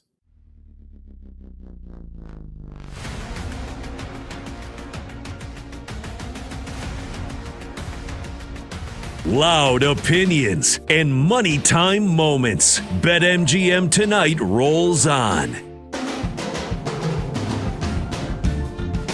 All right, final couple of minutes here, tying up a bow on this Friday night edition of BetMGM Tonight here on Westwood One Sports. I'm Pat Boyle. Last chance to get in on the phones, 310-840-4910. Let's get producer Brandon Combs in the mix. Let's do a fun exercise here. So I meant to get to this before the tournament started, but, I mean, it'll be relevant all weekend. In case you've never been to Augusta National, and I haven't, that's a bucket list item of mine to go to the Masters. I don't know off the top of my head how exorbitant the ticket prices are. I think it's pretty expensive. I think they have a cap of only about 50,000 fans per day that they allow on the grounds because obviously you can't be on the course. You can't be in the field of play in the course. And so there's only so much seating in the stadiums and only, people that line up along the out of bounds areas. But the one thing that's not expensive, and it hasn't been expensive for a while, and I hope they never change. Inflation does not exist on the food menu, at the concession menu, at the Masters. It is a thing of beauty. You can go there and you can eat like a king. In fact, I saw a tweet. You could order one of every item off the concession menu at the Masters, one of everything, for $78.75 total. Here's the sandwiches. Egg salad, $1.50.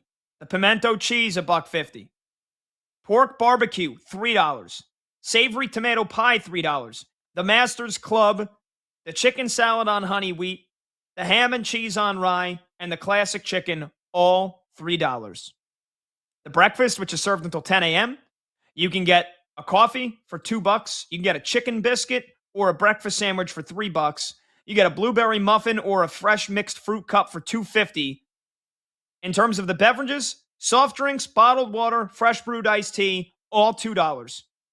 The beers and the wine that they offer, $6. And then the snacks, the most expensive thing is the Georgia Peach ice cream sandwich for $3. Cookies are $2. Cheese straws are $2.50. Candy bar, $2.25. Chips are $1.50. Apple slices, $1.50. And the pecan caramel popcorn is $2. So, Combs, you have $15 to spend on the concession menu. What are you getting? All right. So here's how I would do it. One, if I'm going to Augusta, it's probably going to be warm. Okay, so beer's out, and I'm not a wine guy because I'll drink after. I'll drink after the tournament. We'll hang out at the bar. We'll grab some drinks after. So I'm gonna grab 2 bottles of water and a fresh brewed iced tea for $6. Okay, to get me through the day. Then I'm gonna grab 2 egg salad sandwiches, which will be plenty to get me through the day as well. Egg salad on a warm day. Yeah, but you know what? With the water and everything, you'll be all right. The bread will help you out. So that's $9. Then I'm a fat kid, man. I'm going to the snack menu. Okay? I have to have the Georgia Peach ice cream sandwich. Yep. That's going to get me to $12. With the sandwich, I probably want some chips. So I'm going to get a bag of barbecue chips, I should say. So that's going to bring me to $13.50, which gives me $1.50 left over. Maybe I go healthy. I grab the apple slices just to have something juicy.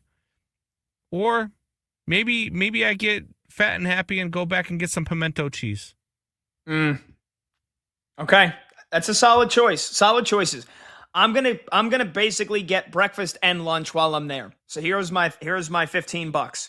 In the morning, I'm getting a coffee and I'm getting a chicken biscuit. That's $5 right there. Then for lunch, hydration is important. I'm gonna get a bottle of water and I want that fresh brewed iced tea. That brings me up to $9. Then I'm getting the classic chicken. That gets me to $12. And then of course I'm finishing it off with the Georgia Peach ice cream sandwich. Actually, let me scratch that. Since I got the chicken biscuit in the morning, instead of the classic chicken for lunch, I'm going to go 1 pimento cheese, and I will try the egg salad, Combs. I will try it. I'll take that risk. Excellent choice. You have to get the Georgia Peach ice cream sandwich. It's basically like a traditional ice cream sandwich. In the middle is peach ice cream. Yeah. Unbelievable. Maybe it tastes like a peach yasso. You never know. Love my yasso. You know that. And I got you on the yasso now. All right, I hope everybody has a tremendous weekend. Enjoy the Masters. Enjoy the final weekend of the NBA regular season. We will have a jam-packed week next week. Brad will be off. PJ Glass will be with me. We'll be talking playoffs. Rory will probably winning another green jacket. Thanks to everybody working on the show. Have a great weekend. I'm Pat Boyle. We'll see you Monday on BetMGM Tonight.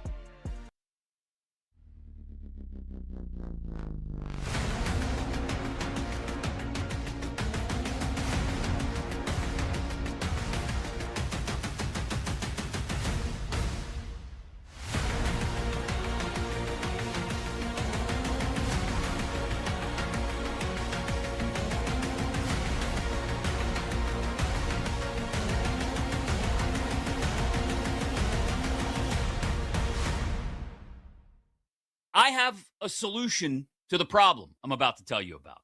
My problem are these City Connect jerseys that MLB revealed yesterday. I know this is a thing that they want to do every year where teams roll out new jerseys. Look, it's more merch to sell. I understand that. I'm not going to push back against the idea that MLB wants to sell merch. Do your thing. Here's my problem. These jerseys suck. I'm sorry. Other than the Braves edition, they're terrible. The Brewers, I read this big, long article yesterday about how it's supposed to evoke thoughts of the sunset over Miller Park in late summer, and they had to make sure the hues and the shades were right on point. It's blue and it says Wisco on it. Wisco. That's your City Connect jersey. And that's not even the worst of them. The Orioles went with something with green sleeves because it's supposed to evoke the imagery of Camden Yards. Great ballpark. Love Camden Yards. But you're doing too much. Padres, typically decent job with theirs, but not as good as their past City Connect jerseys. The Reds just changed the C to some sort of what would have looked futuristic, like a Blade Runner type C, and added some black pinstripes. The Pirates just tried to make the lettering of Pirates look more, well, piratey, and made the yellow a little more mustardy gold. The Rangers literally did nothing but change one letter on their jersey. It now says Tejas instead of Texas. Okay, fair. Still correct. But, and while I do appreciate the old school white tee on the red hat, it's not very inspiring. The Royals looks like a knockoff KBO jersey. I don't know what that crown logo is on the hat. It looks terrible, with the weird stripes on the shoulders and around the arms. The only one of these 8 City Connect jerseys that looks any good and smashes the other 7 to smithereens is the Braves. It's that baby powder blue with the script Atlanta on the front, the baby blue hat with the dark blue bill, the white lowercase a with the red piping outlining around it. I mean, that's something I see Big Boy wearing in the next Outkast video. If Outkast ever releases new music, please, God, saying a little prayer. That's something that looks good. The rest of them are garbage. So there you go. I've shaken my fist and yelled at the cloud. Great. What's your solution, Chris? I'll tell you what it is, Chris. Stop with these City Connect jerseys. Pick a weekend every year on the schedule where everybody goes throwbacks, but not any throwback. Everybody throws back to the same year, and find a good reason. Like this year would be perfect. We're celebrating the 250th birthday of our nation. So throw everybody back on 4th of July weekend to 1976. And if you're off by a year, late 70s. Throw everybody back to the late 70s. And think about some of the uni matchups you could get. I'll give you an example. The Washington Nationals visit the Pittsburgh Pirates on 4th of July weekend. How about we put the Nats in some throwback Expos unis